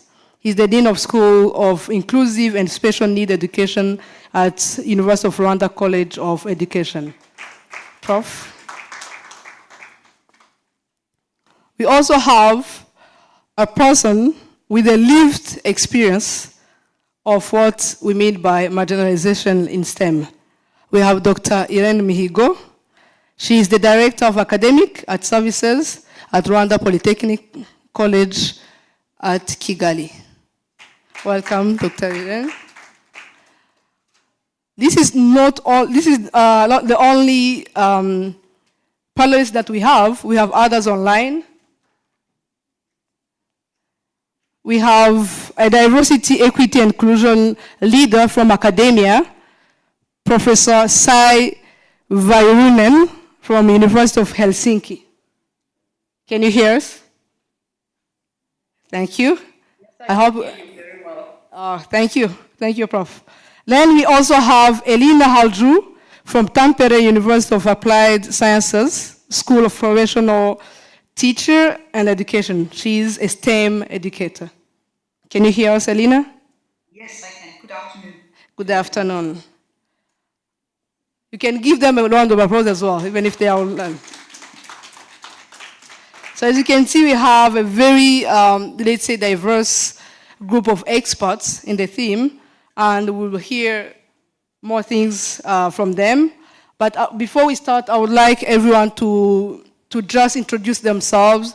And as you may already know why we picked these people, but we want them to give us a brief introduction. I know it's hard for experienced people as you to introduce yourself in 1 minute, but just 1 minute. We are going to have a round of introductions. Starting from Elena, you are the last but not the least. Okay, thank you. As said, I come from the University of Applied Science in Tampere, and even though Finland has done a lot of work in equality, we still have a deep segregation in the field of education and working life, and we are really working on it to get men on the social and healthcare sector, but also very much to get female participants on the technological field. And I'm coming from the teacher training department, so my solution is almost always pedagogical. So we should pay attention to pedagogy and encourage girls to carry on studying STEM subjects. And there are some ideas that I have in mind. I enjoyed listening to you a lot, and you had all the good ideas. And the energy you ladies and gentlemen have there, I can feel it to the other end of the world. So keep on doing. In Rwanda, these things seem to be in good hands. Thank you. Thank you, Elena. Can we have also Professor Sai Vairinen? Good afternoon. My name is Sai Vairinen, and I'm working at the University of Helsinki, but I hold a position of adjunct professor at the University of Jyväskylä in the middle of Finland, and my focus in this professorship is on inclusive education and global education issues. I have been working more than 30 years in issues related to inclusive education and developing inclusion, and sometimes the emphasis has been more on gender, sometimes on disability, sometimes in the overall questions of social justice and so on. And as my colleague Elena just described, we, despite the relatively good situation in terms of equality in Finland, we still have quite a lot to do, especially in the gender balance in our life of work. So I think, well, I'm not sure if we can offer any new ideas, but perhaps what we can offer is that actually learn from you, from your enthusiasm and energy. And that also keeps us working for a more gender-balanced life of work. Thank you, Sai. Moving out from the cold part of this world, let's come back to the room. We may start with Dr. Irene. Please introduce yourself. Thank you. My name is Dr. Irene Mihigo, as she introduced me. Currently, I'm serving as Director of Academic Services at Rwanda Polytechnic, Kigali College. I have experience in engineering, ICT and electronics, and have had other experience like ICT regulations and ICT telecom infrastructures. I'm here to discuss about challenges we met as women to join STEM and to serve in STEM sectors. So I'm dedicated woman and striving to achieve what I might achieve and to support women in STEM. Thank you. Thank you. Prof. Karangwa. Good afternoon. Yes, I'm Professor Karango Evarist. I've been the Dean of the School of Inclusive and Special Needs Education in the College of Education for the last 10 years, until yesterday actually, when I retired.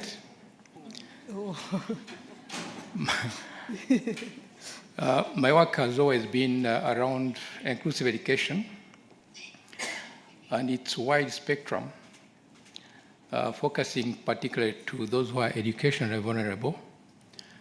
And my main interest has always been the youth with disabilities. That's most of my publications and areas of studies, disability and inclusion.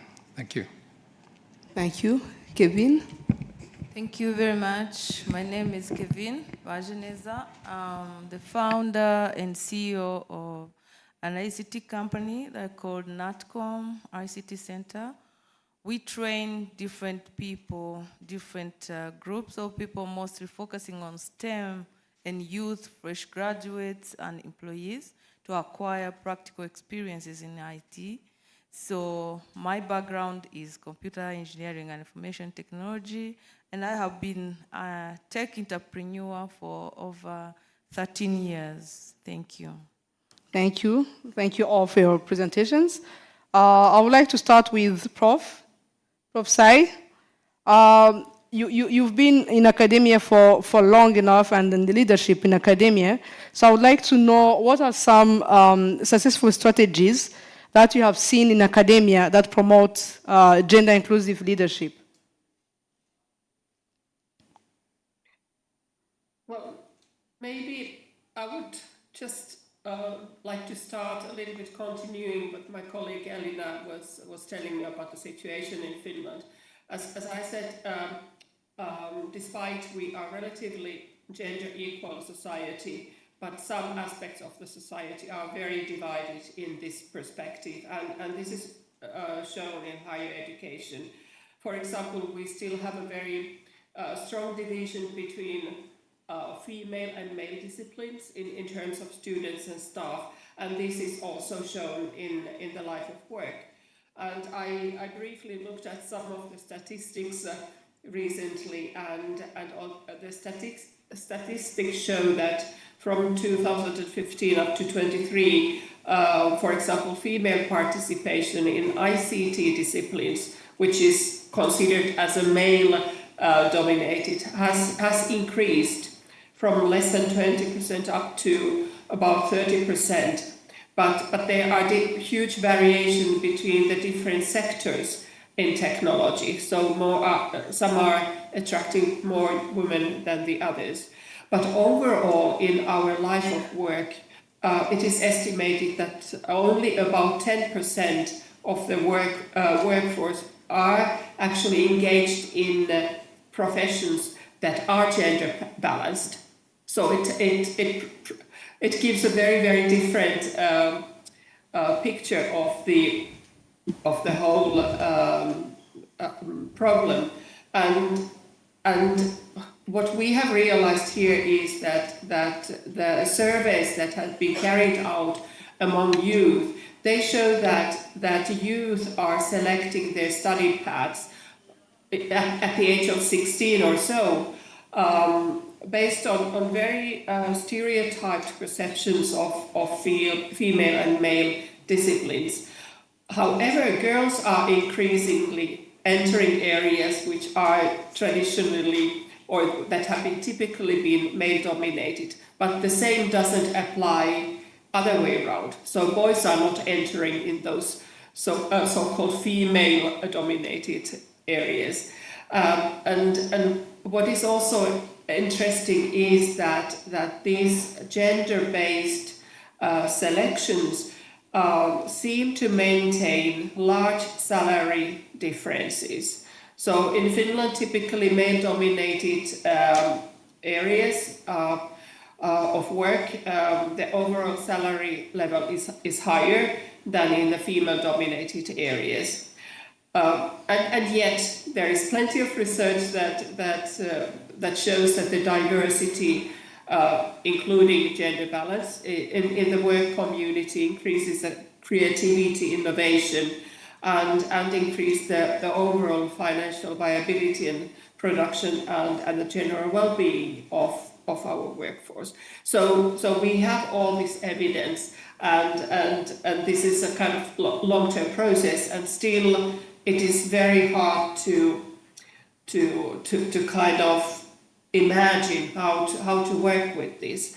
So now coming to the question about successful strategies and policies in academia, I think generally that policies are not enough.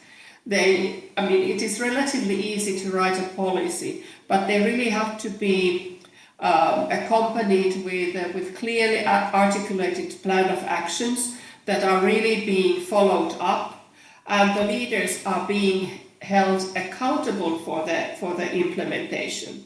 And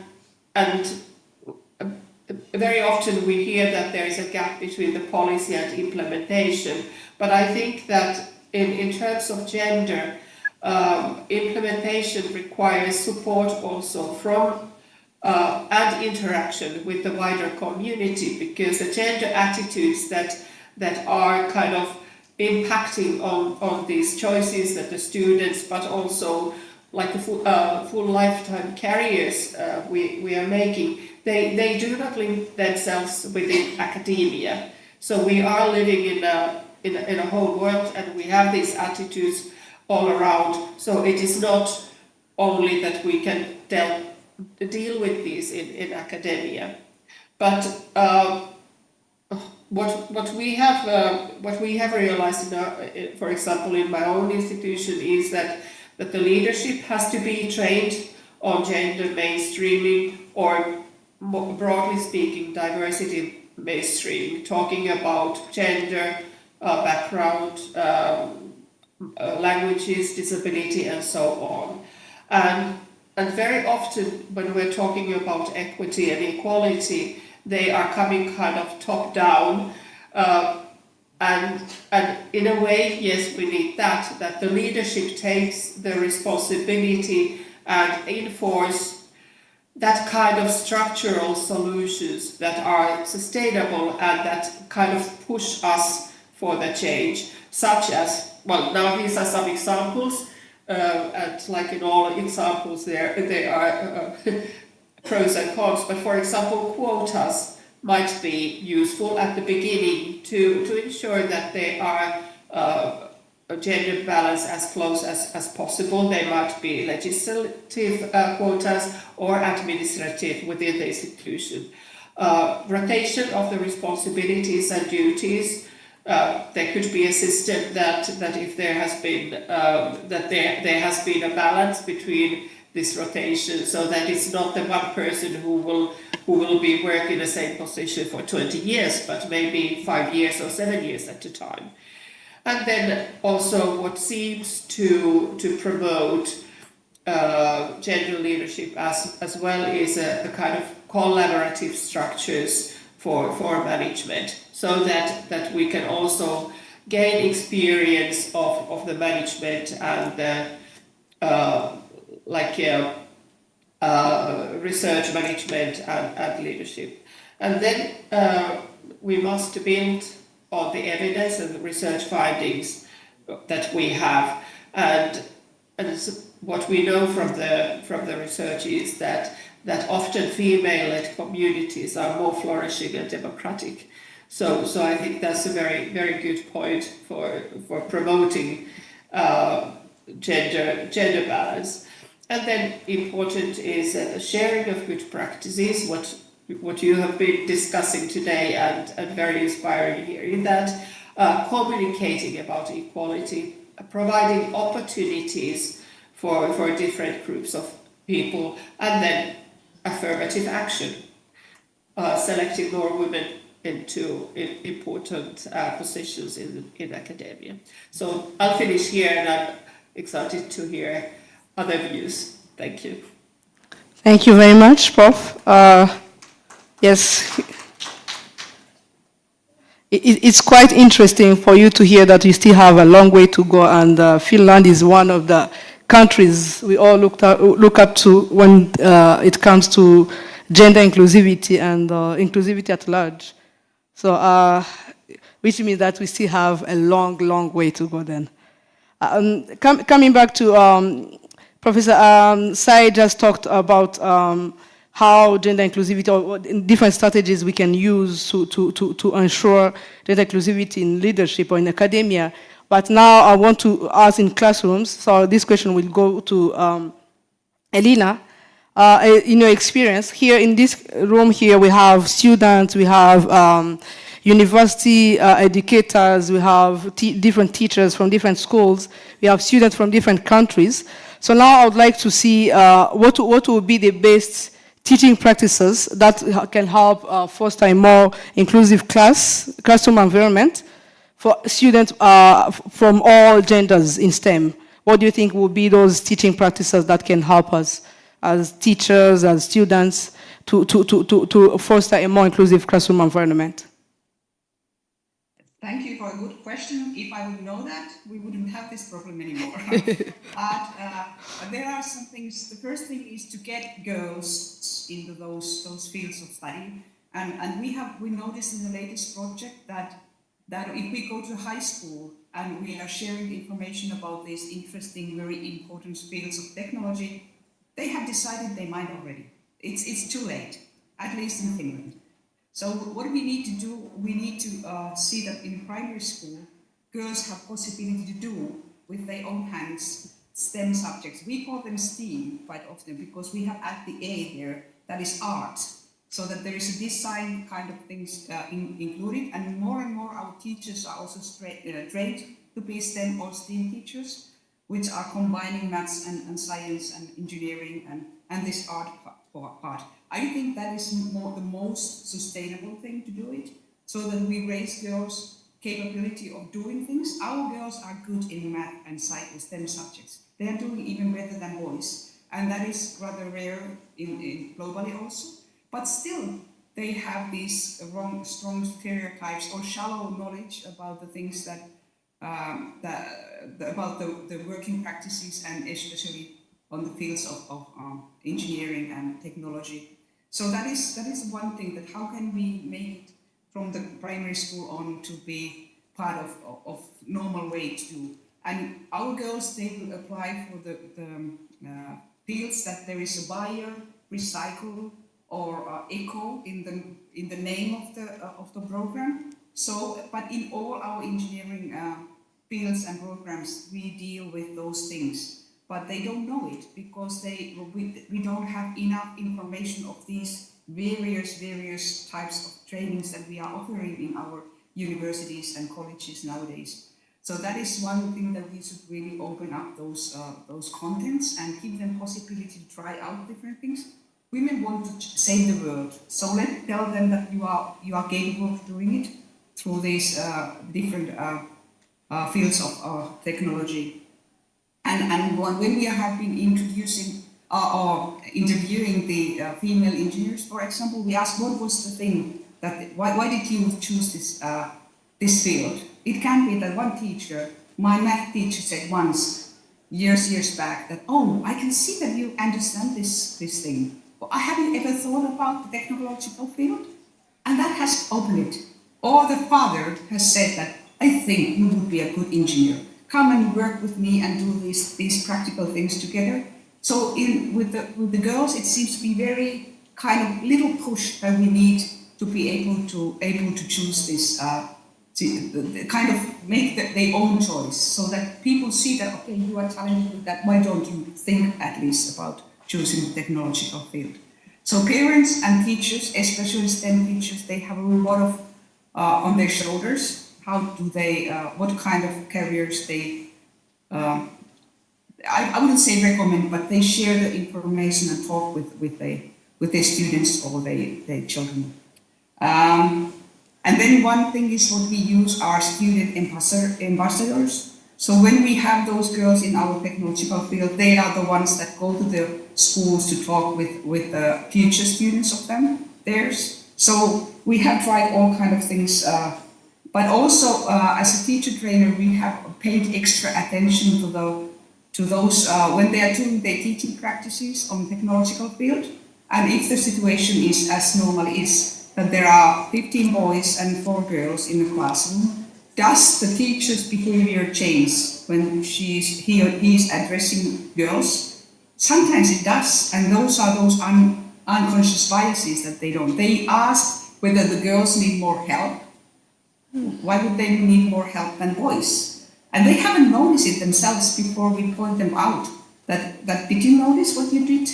So, and that is also a challenge, that when we have only a few girls in a group of 20 boys, then what are the pedagogical tools that teacher is using? If there is always that these 2 girls are working alone, doing something apart from the rest of the class, it doesn't work. We need to build the classroom atmosphere and the group working and collaboration, and that's the way to keep those girls and spread the good word. Because we can do the marketing campaigns of our universities, but if our students are talking something else, it doesn't work. But if they are saying that, oh, this has been very interesting, and we have so fair teachers, and we are learning so much, and I'm going to save the world, then that's the best marketing strategy, I would say. So our teachers need to be careful. We need to use the collaborative learning methods and active learning and make them feel that they can do something and they can make the difference. So I guess somewhere there are the solutions. And let me see. So yeah, and primary schools are the key things, at least in Finland, and encouragement. I think that's all. Thank you. Thank you. Thank you very much, Elina. I think she deserves also a round of applause.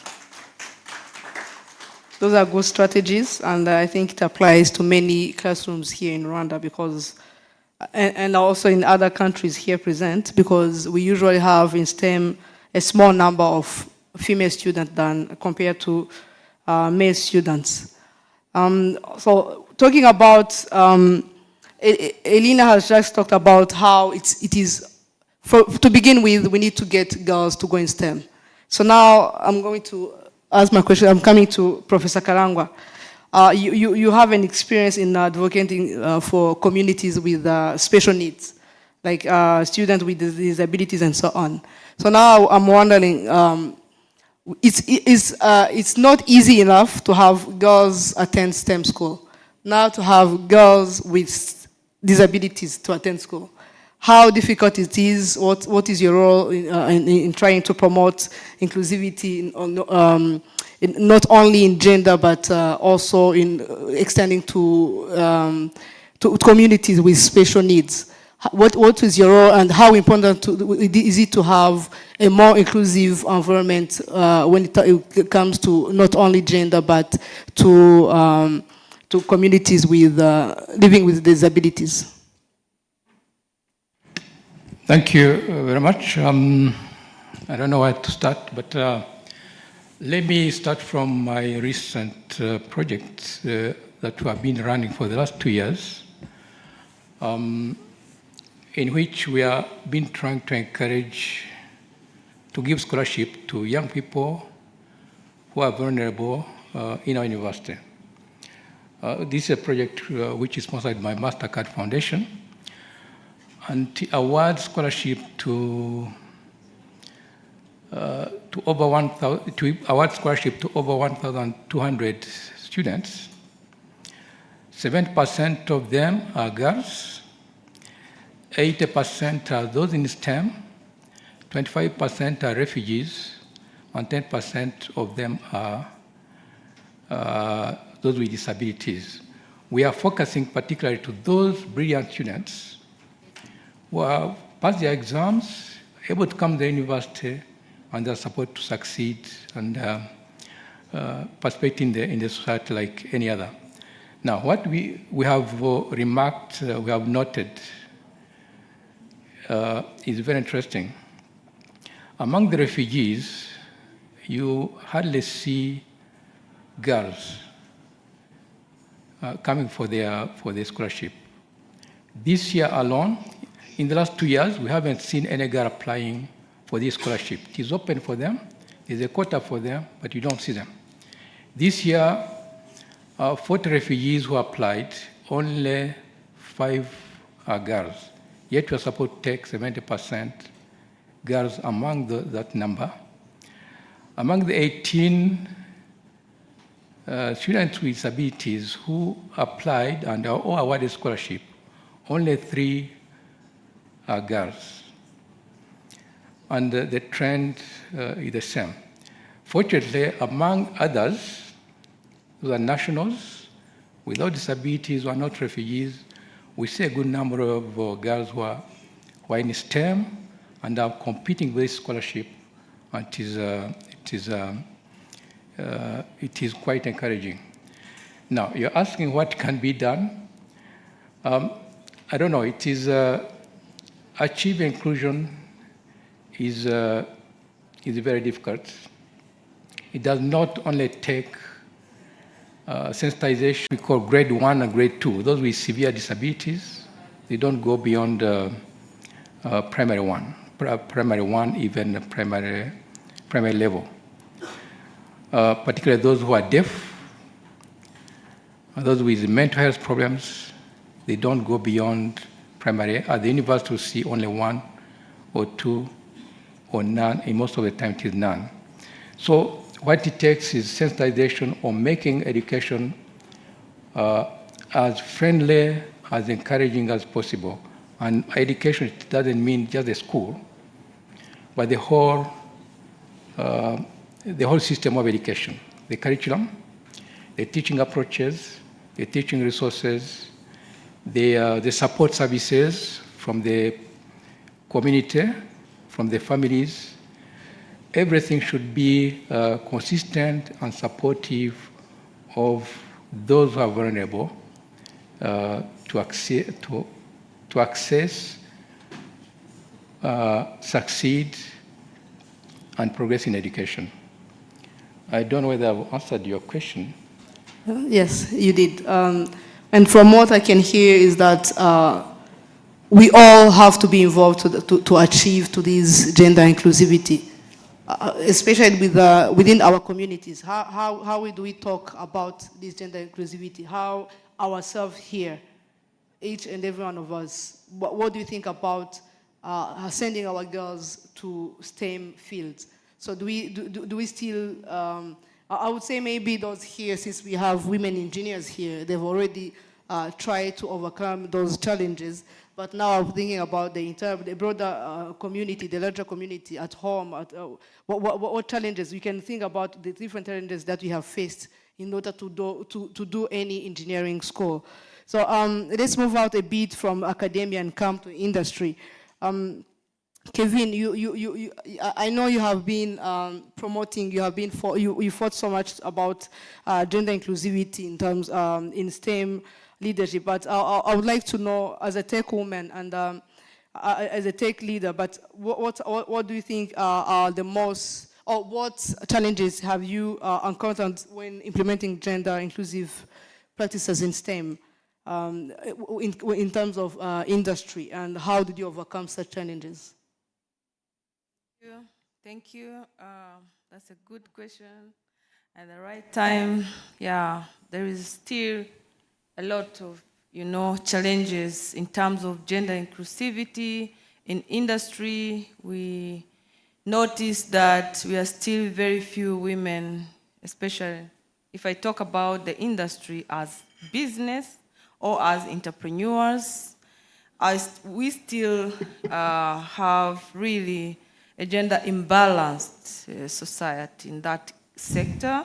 And for me in particular, what I do as a businesswoman, as a tech entrepreneur, as I said, I do trainings, capacity building for youth, fresh graduates, and STEM. So all the time, the numbers of girls are always lower. Whenever we call for applications, whenever we conduct like bootcamp trainings, mentorships, empowerment, because we call them together, youth people together, boys and girls, so that we can build that kind of sharing, exchanging together, and they actually come from different schools, different cultures, but all the time we find ourselves with the very, very low numbers of girls and women. So, challenge is still there, and for me, I see the challenge from different perspectives, like being on the academia side, but being also on our communities, yeah, our societies. How do you encourage a girl child, to participate in STEM careers? Because it starts from there when you have to encourage that girl child to take up the STEM careers. It doesn't have to be at the level of university and then you start dealing with this issue. It's actually something that has to start from very young age, primary school, high school, encouraging them, bringing mentors to meet them, role models. Because we know from primary levels and high school, we have women who are teachers. But it's very rare to find also women conduct like a kind of a session, workshop with young girl children. Yeah, so that they can share experiences, they can be encouraged, they can tell them their journey. So that's where we actually have to come from. That's where we have to start with to empower girls and women to take part in STEM careers. Yeah? Recently, we have noticed that we are still at around 32% in 2023, yeah? 32% of gender inclusion in terms of STEM careers. Yeah, we are still low, you can see. We are not even at 50% or 45%. And that one is not only like telling or teaching them how to do these sciences or whatever. It's about encouragement. How, like a mother or a father, how do you encourage young girls at home? How do you empower them? Yeah? And what do you talk to them? What do you tell them? Yeah? Because you will find that, for me, when I start talking about the gender diversity or inclusivity, I'm not leaving behind the boys and men because they have to be involved. Because the community where we are coming from, we are both there. So we have to work together to change this, yeah, kind of stereotype. Thank you. Thank you very much, Kevin. A follow-up question. What do you think companies in STEM, such as NatCom, can do to actively promote gender inclusivity to all levels, like from entry position to senior management? Yes, what we are doing as a private company, we normally promote mentorship and empowerment, mentorship programs and trainings and capacity buildings, and then we open up for like many young girls will participate. We do awareness, we go to universities and colleges, we conduct different conferences and trainings so that we can try to bring them closer to us. And we also call upon the partners, people who are like having funds to support, like support free, like not free things, but just a push, like a small support to young girls to participate in such conferences like these ones. It helps a lot, yeah? And for the part of doing businesses, we also have part of business development for startups, business ideas development, and then we promote this program through universities and colleges where we go by conducting public speeches and public conferences where we can have young girls also develop their ideas. When you call for startup ideas or business ideas, you only find boys are submitting their applications. And then you can imagine, today, in this school doesn't have girls, and when you go there physically, the girls are there. But sometimes when they see something like application, they take it for boys. They feel like it's for boys, you know. So we still have a lot to do. We are trying to do it, but still we have a lot to do, and we have to have collective efforts, yeah, to do this. Like, if you are here and you had the chance to participate in such a conference, what's your take back? What's your take back home, back to your school, back to your class? Please, I encourage each and everyone to share wherever you are, whenever you get a chance. Please share what you are doing. Thank you. Thank you very much. Now let's hear from Irene. Dr. Irene, you have been, you have started as a woman in STEM, which is a male-dominated area, but now you are at this leadership position. But I would like to know what challenges have you faced just because you are a woman? Gender-related challenges, and what kind of support or leadership made a difference to overcome those challenges? I think it's a difficult question to list the challenges because I have met many, but I can share with you some challenges. So I can put my challenges, the challenges I met in two categories. The main and strong challenges are from our society. The other challenges are related to our nature. So the first challenge I had, I didn't have any role model. At my time entering studies, because it's where we start, there were underrepresentation of female in STEM. Even STEM was not talked about. Even the policy makers were not aware about the STEM. So just people have to go to school studying social studies, mathematics, but people didn't talk about STEM. So from that time, I was not aware of what I have to do. But I thank my teacher, one of my teachers in primary school, who identified me as a strong woman, which is strong in mathematics. In that time, we call it calculus. And she told me, you have to follow science combinations. That's where I got an idea of joining STEM. There is another challenge which is strong to me, the social implicity bias or stereotype, whereby there are some fields which are reserved to girls, others to male. At that age, the female were reserved to be nurses, teachers, social workers, secretaries, but were not well assessed to be able to produce some practical skills. We are not considered as a technical member team. The technical skills were reserved to our brothers, not to our girls. That was a big challenge because even choosing to join the section which I did, math physics, surroundings, relatives, parents were shouting over me, are you going to take math physics? Who will marry you? You will not get a job. If you go and do education, you will get a job easily and you will get married. So their priority was marriage. But because I have been told I'm strong in mathematics, I decided to do so even though I didn't have support. The third example of challenge, in some institutions, there is some sort of discrimination when it comes to gender and empowering people. I mean, when we are getting to look for a job, there is some sort of discrimination which is not public, it is not talked, but it is there hidden. I give you one example.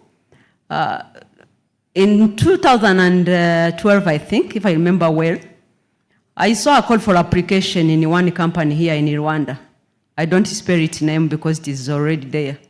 I put my application. I have been selected. I have sat for a written exam. I passed well. I attended interview. They have asked me a lot of questions.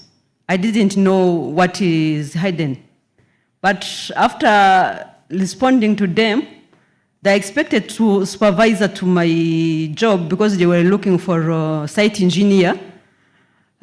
Was impressed somehow and told me the truth. Dear Irene, very sorry, this post is reserved for male. I get surprised. Why have you called me on this interview? Why didn't you tell us that female are excluded? So he doesn't have answer, but he told me, we are going to propose the company to hire you on other position, because me as a supervisor, I can't call you midnight. As a mother, I can't have that force to call you at 1 a.m. just telling you about the work issues. It's a nature of this position. You have to go countrywide, and I have to call you anytime. This is reserved for male. Please, we have you have all skills needed, all knowledge, but we can't hire you because you are a woman, you are a mother, you have to take care of your family, your children. Another challenge, which is a big challenge to continue our further studies, is balancing life-work time. You know, everyone here knows about the responsibility of African or Rwandan women at home. You have to care, you have responsibility of the whole family and the social activities. And the STEM field is time requesting field. So you have to spend your time leading, doing experiment, taking long time in the laboratories, and yet you have to reply to your family responsibilities. Mainly those were my challenges to pursue this journey of STEM. And I may, as the question has two parts, I may put my assessment inside. We need the political willingness to empower girls and to create environment for gender equity and inclusivity. We need the political willingness, we need the leadership, inclusiveness, we need mentorship. And we, as women in STEM, we need to go back on our ground, in the local area, to motivate girls, and also to sensitize their parents, because they are not aware about STEM. What is STEM? They still have in their mind that girls have to do senior 6 and get married. Yes, it is good, but we have also to develop ourselves. We need also to build supportive networks whereby we will provide such kind of successful testimonial. We have to motivate those ladies, we have to show them that we are able. By the way, our families, our society does not recognize the ability of female. So we have to show that we are able, we have capability to perform well than our brothers. Thank you. Thank you, Dr. Migo. But yes, another round of applause to her. Now, what would you advise? I think we have some men or some other people who are willing to take some step, but they don't really understand the experiences lived by the marginalized group. But what would you advise them if they want to participate, if they want to contribute to the promotion to gender inclusivity? What can they do? They don't really, they have these stereotypes, they have these subconscious biasness, but now what can they do? What can we teach them to do so that they can help?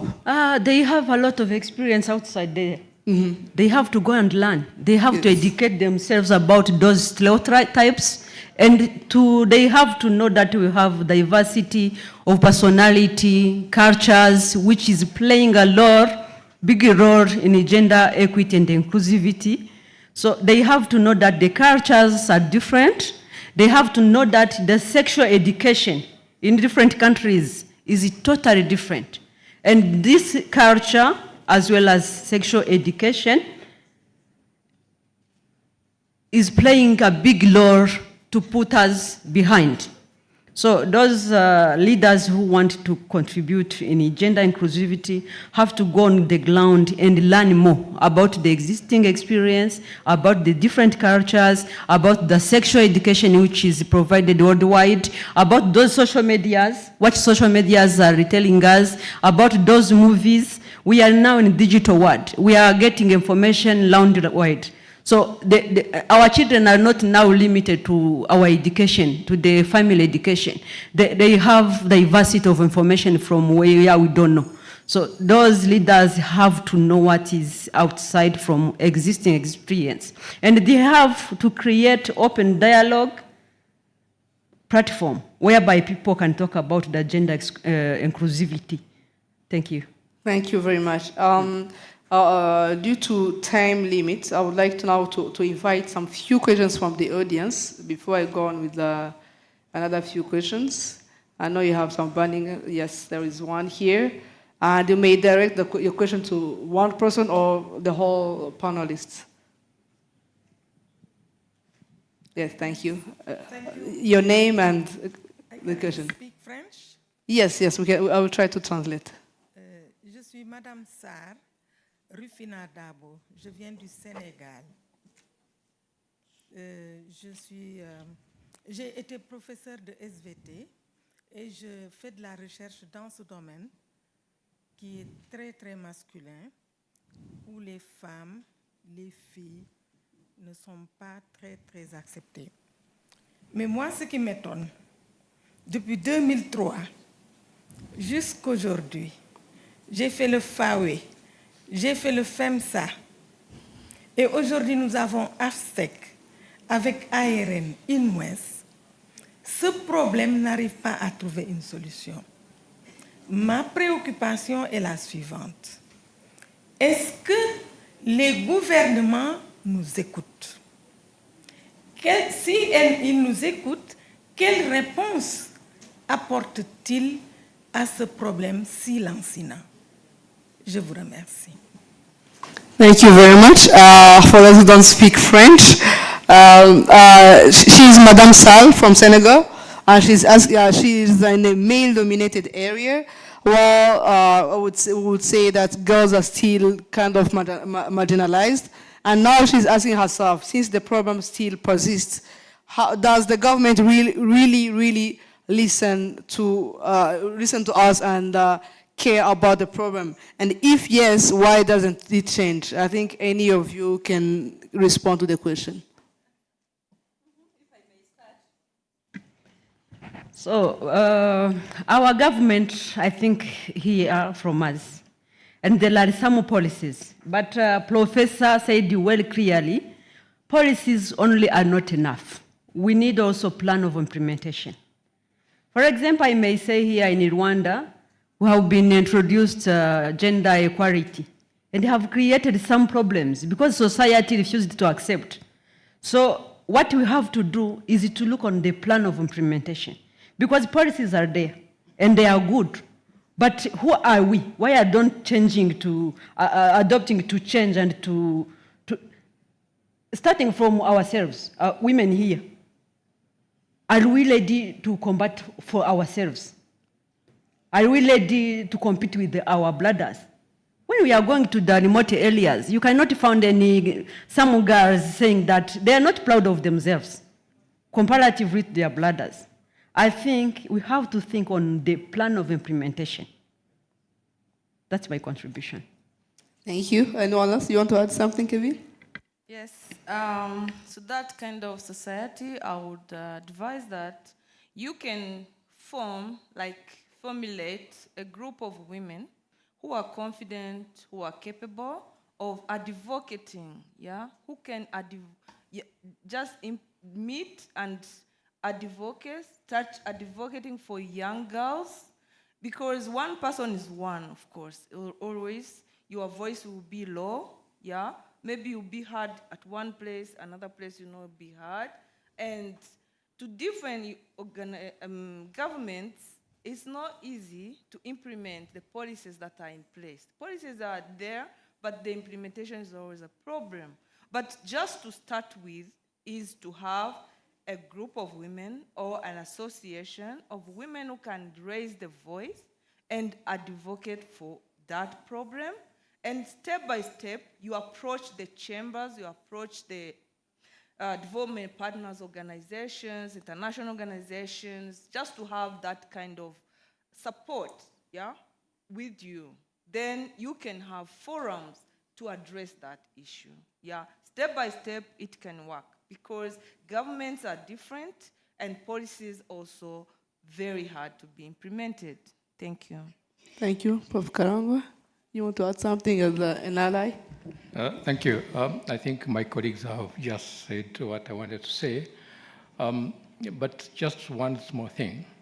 Indeed, policies are usually black and white on paper.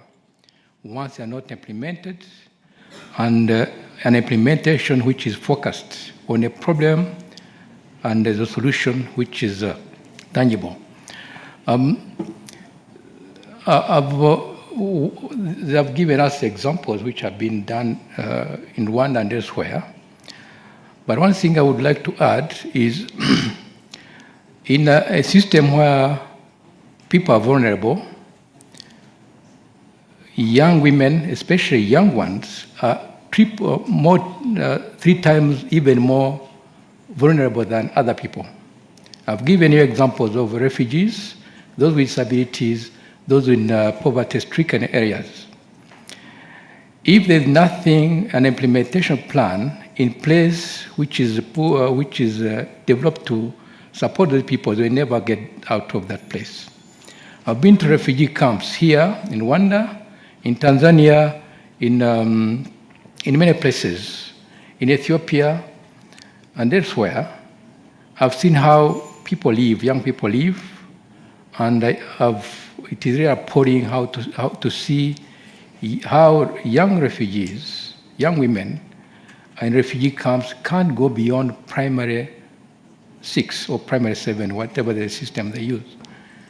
And when they're disabled, it's even worse. Early marriages, sexual abuse, and all that.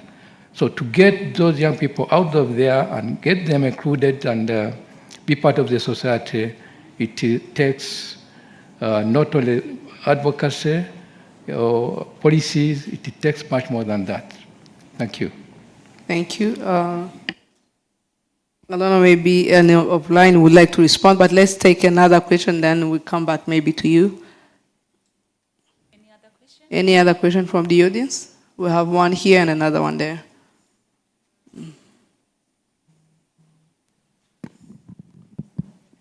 Well, thank you very much. By the names of Moiser Efrozine.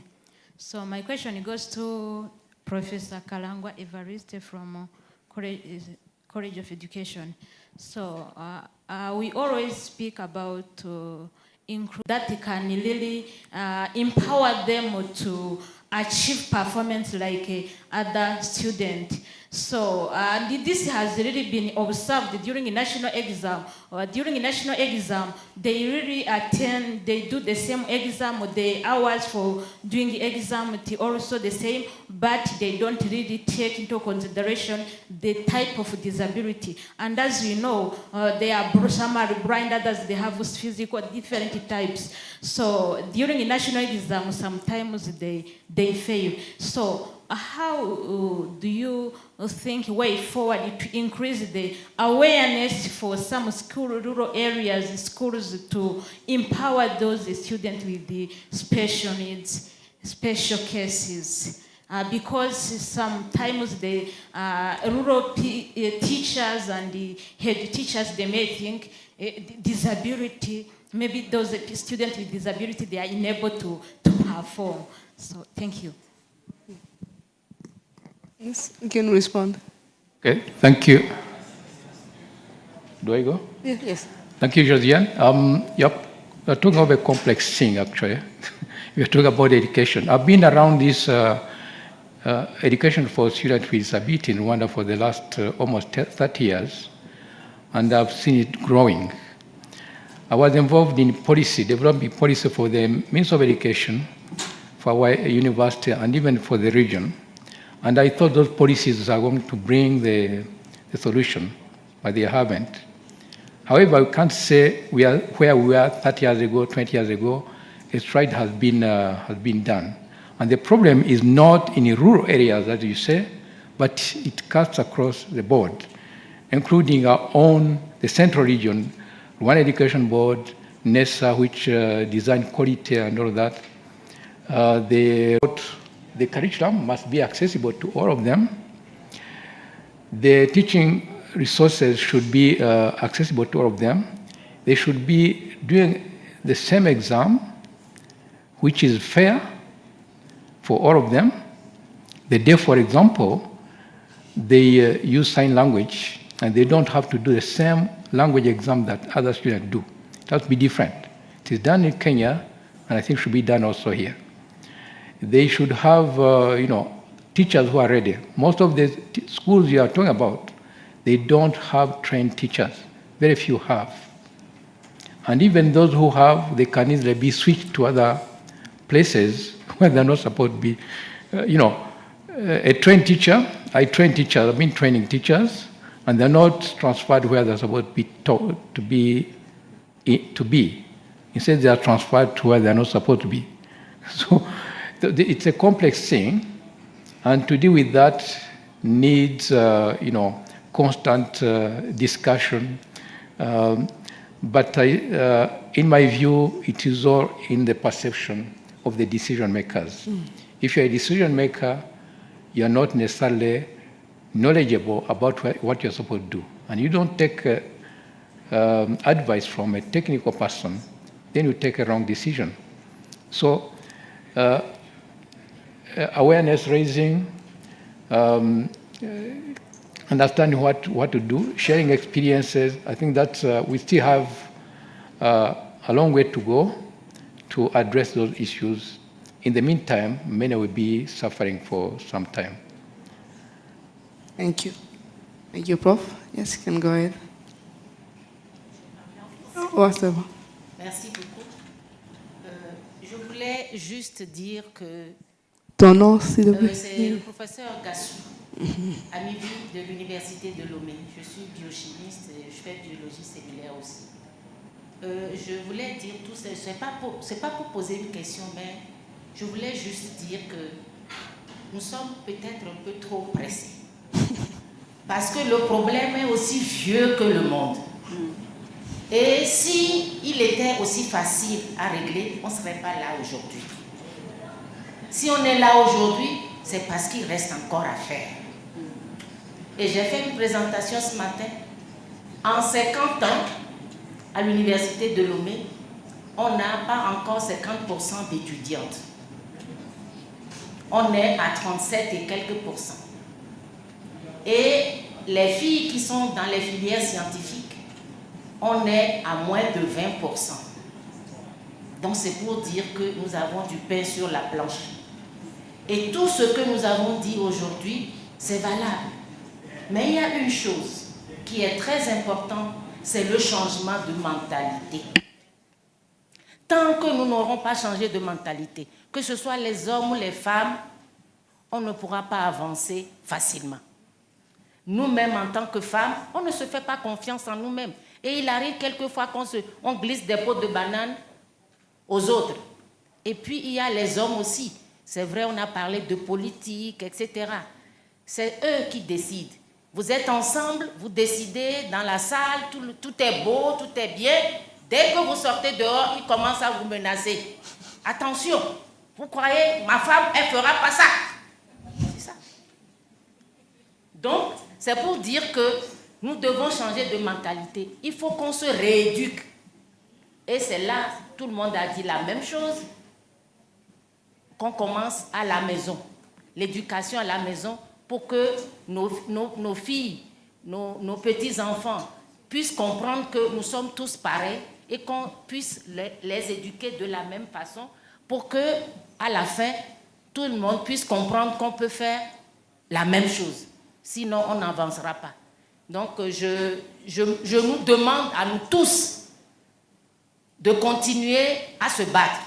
On a peut-être gagné une bataille, mais on n'a pas encore gagné la guerre. Merci. Thank you very much. Thank you very much, Prof. Gassou. She's Prof. Gassou from Lomé. She's a biochemist. She just, to summarize what she says, as this is a problem that has been there from the beginning, but we are still trying to fight with it, to fight for the same challenges. But what she says that we can say that the only problem, like the only thing that we need to change first, the first thing we need to start with is changing our mindset, changing the mentality, how we think about all these challenges and what we are willing to do to change this. And we can see that from women, only women among ourselves, we don't even trust each other. So it's a challenge, it's a problem that we need to change, starting from the mindset. And also, we need to learn, and we need to unlearn the different the different mindsets. To be able to change our mindset, we need to learn and we need to unlearn different practices that we've been using. And this should be done starting from our home.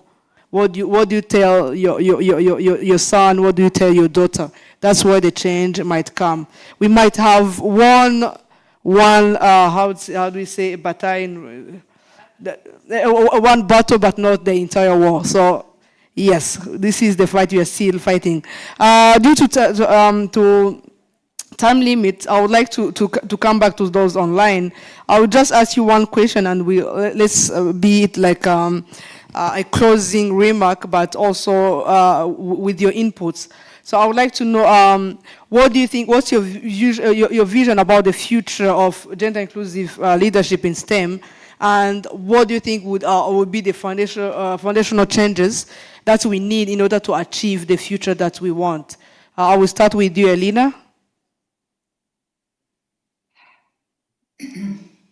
I wish I could be honestly optimistic. I am a bit, but for example, this artificial intelligence is a new challenge, and we really need more women on that field. I will put on chat one example that we have done in Finland that is done outside of the formal education. So the IT companies decided that they need more women in the field, and they made this kind of group of women coding thing, and it has been rather famous. And they are not nowadays, I guess they are also doing grandmothers coding, if I remember right. And that kind of examples out of box we need, and that needs, of course, leadership. We need to be brave, as you have said so many times. I'm really impressed about the talks and the energy that I have heard here with you today. So thank you, and we will try to keep this energy with us as well, because we somehow feel that we are doing project after projects and things are changing so slowly, and it takes also steps back, and then we start again.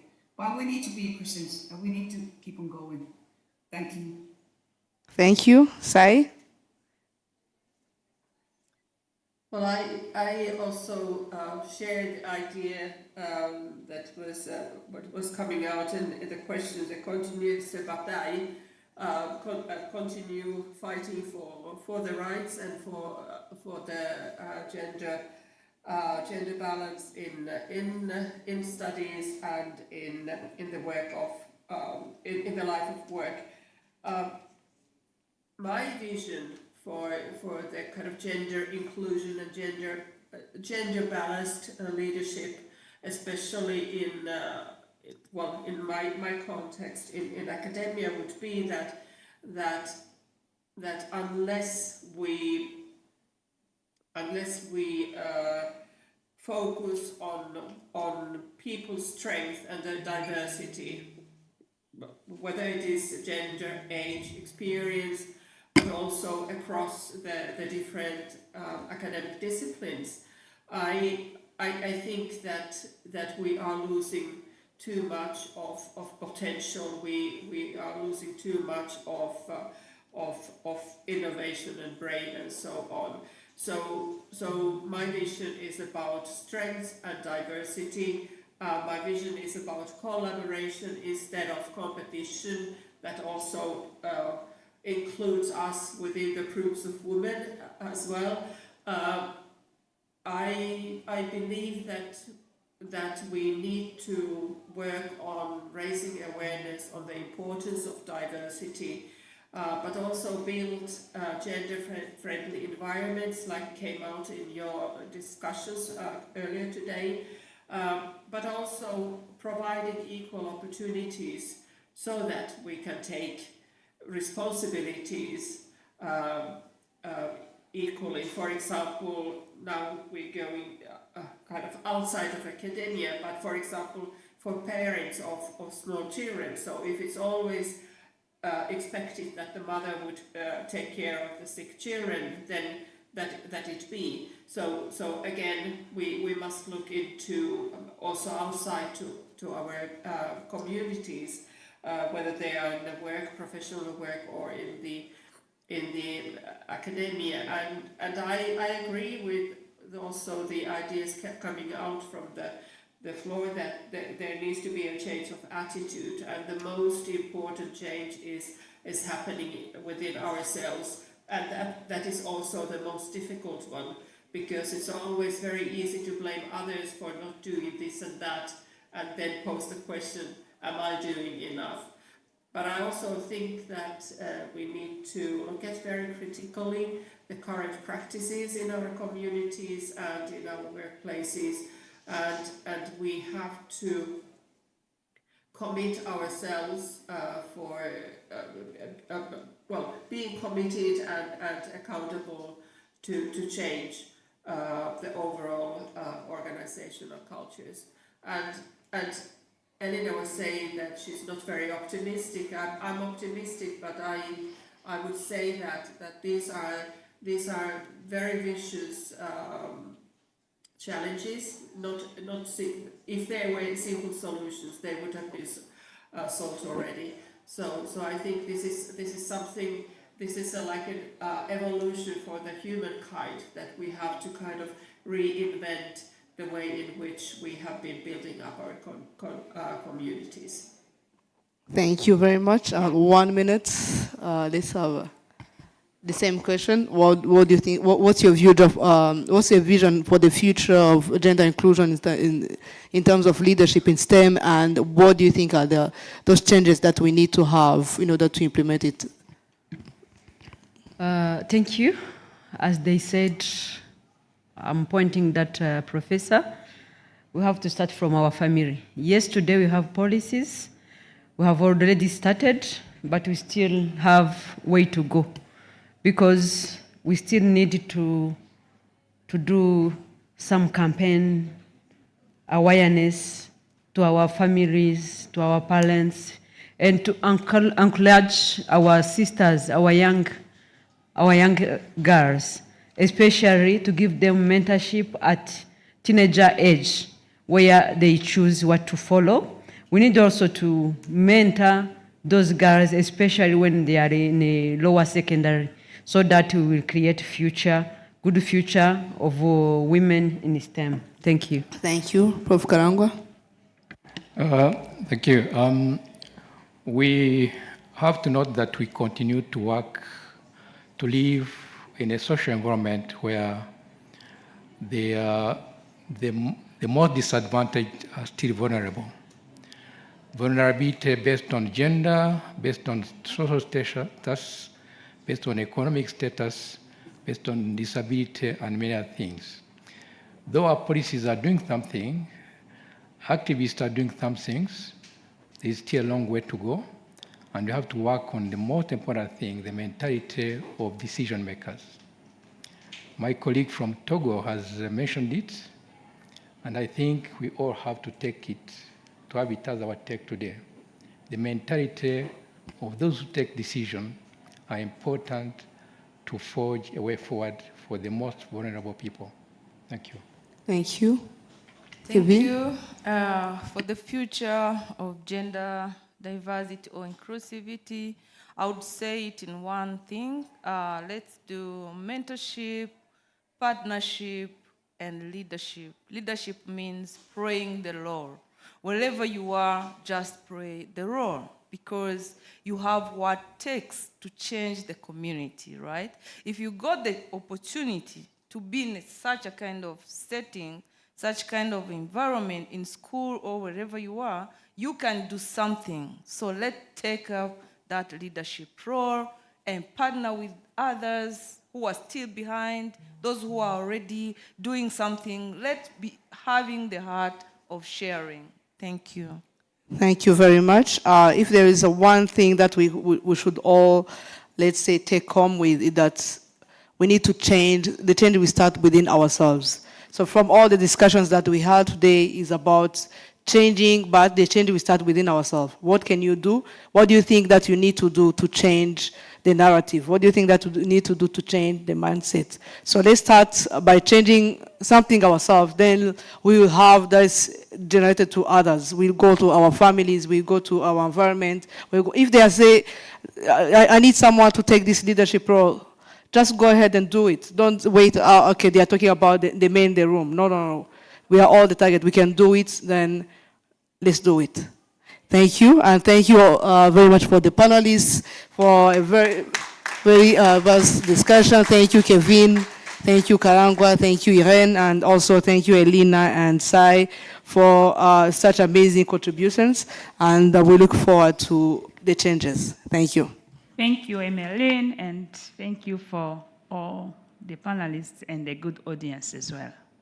So a big thanks to RP, UR, and people from Finland for putting this together. So we are so grateful. We are moving to a special event that we are waiting, but we are going to wait for it for like 1 hour. But before we go outside, I am going to call James. James, are you ready? You have only 5 minutes, because we are supposed to give this room for the setup of the dinner. So please go ahead and wrap up quickly.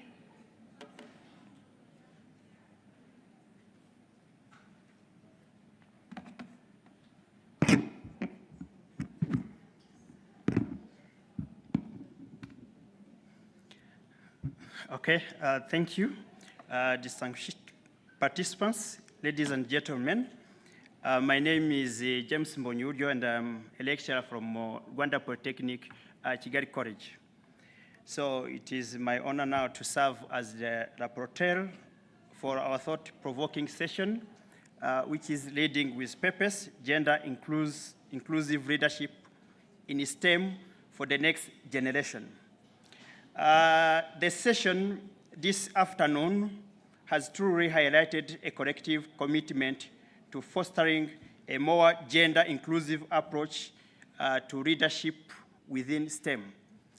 So, with representation from a broad spectrum of professionals, academics, postgraduate students, industry experts, and champions of diversity, the session aimed to address both the current landscape and the future aspirations for gender inclusivity in STEM. In the initial segment of the afternoon session, participants were divided into 5 groups to discuss distinct but interconnected aspects of gender inclusive leadership.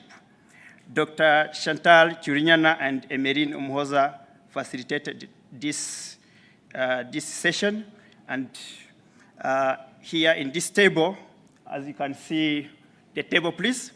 In the table, we have a set of questions and respective responses or arguments or motions.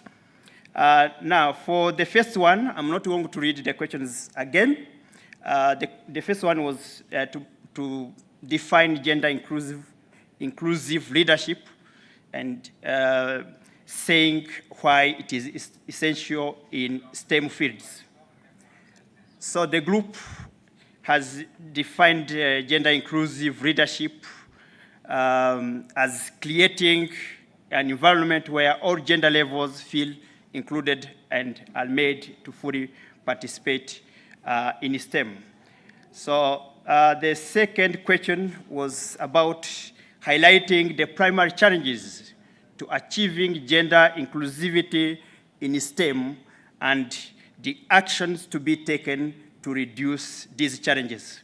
So one of the challenges was about community biases, stereotypes, and lack of mentorship, gender disparity in job recruitment and promotion, harassment, and inadequate women mindset to deal with these issues. The third question was about what academic institutions can do to make classrooms and workshops or labs more supportive for all genders. So academic institutions can foster inclusivity by availing changing rooms for women, putting in place specific restrooms for girls, integrating gender-sensitive resources and equipment in labs and workshops, fostering inclusive classroom discussions, just to mention a few. The fourth question was about how mentorship impacts gender diversity in STEM and how to make mentorship program effective.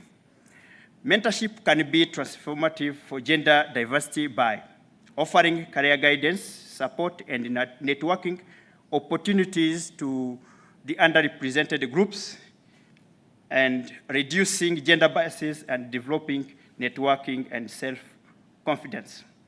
The next question was about the practices and policies that STEM organizations can implement to create truly inclusive workplace cultures.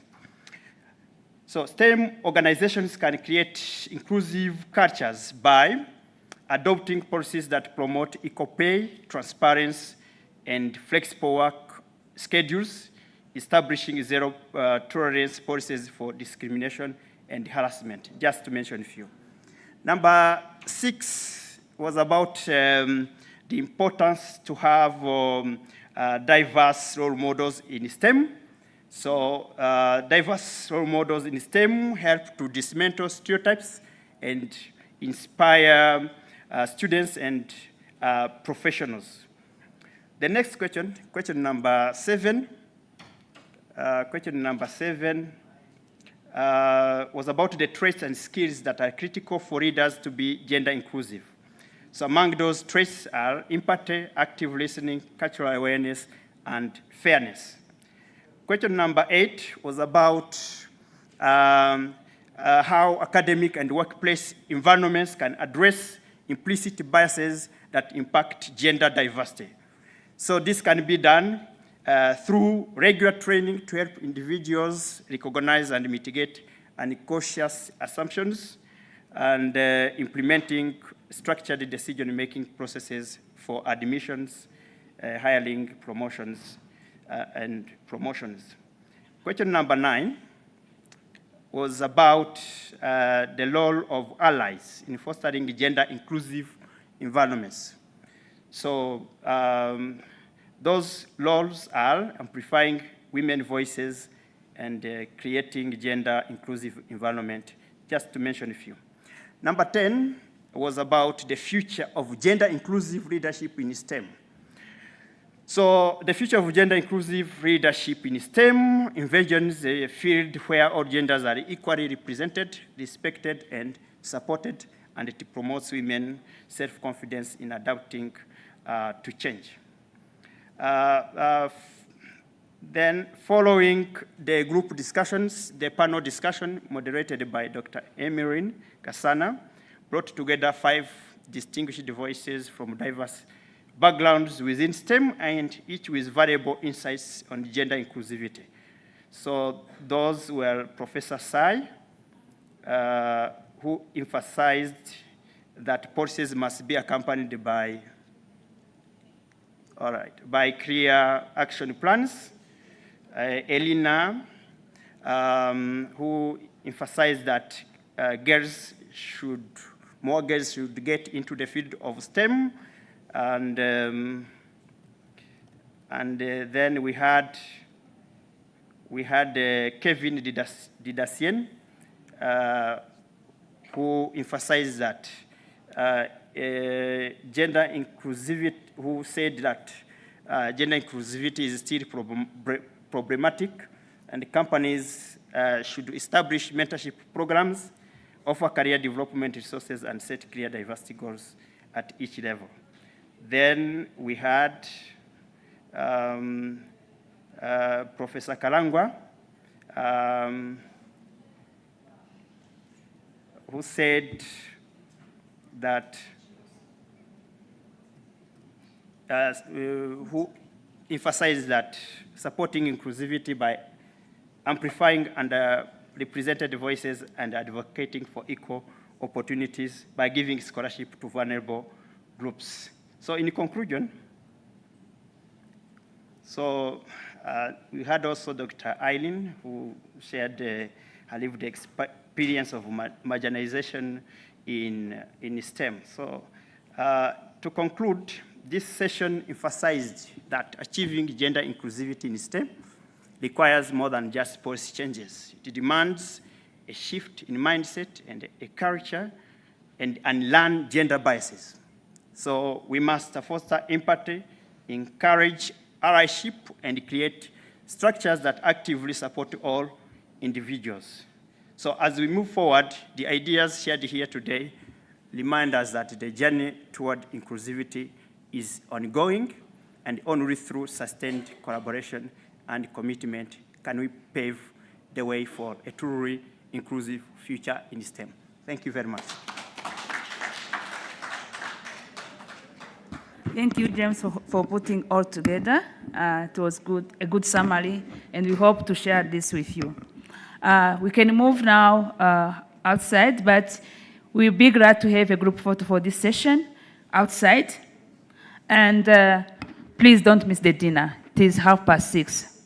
And we have a surprise for you for the dinner. Don't miss it. It's for everyone.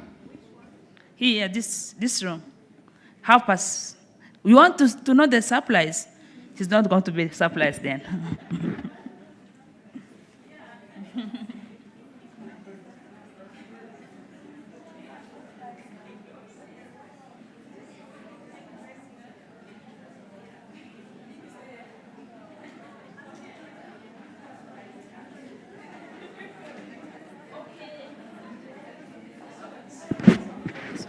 Did you guys get the QR codes? There is also another QR code for the whole conference. So you can scan it on your way out.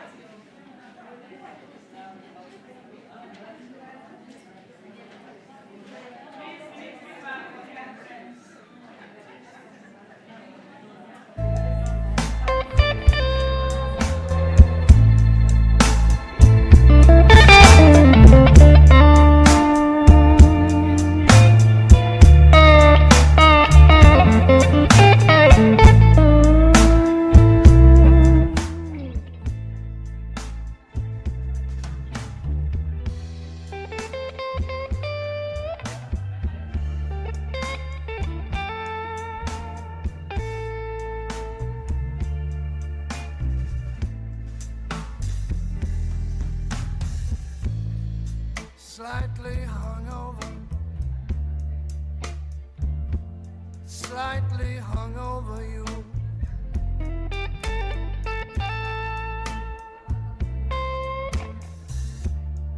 Slightly hungover,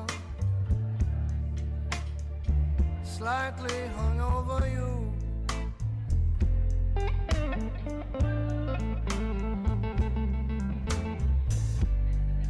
I'd be lying, baby, if I said it wasn't true.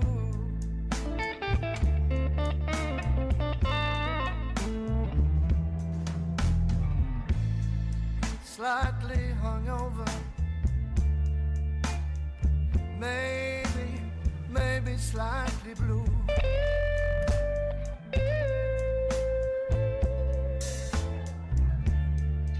Slightly hungover,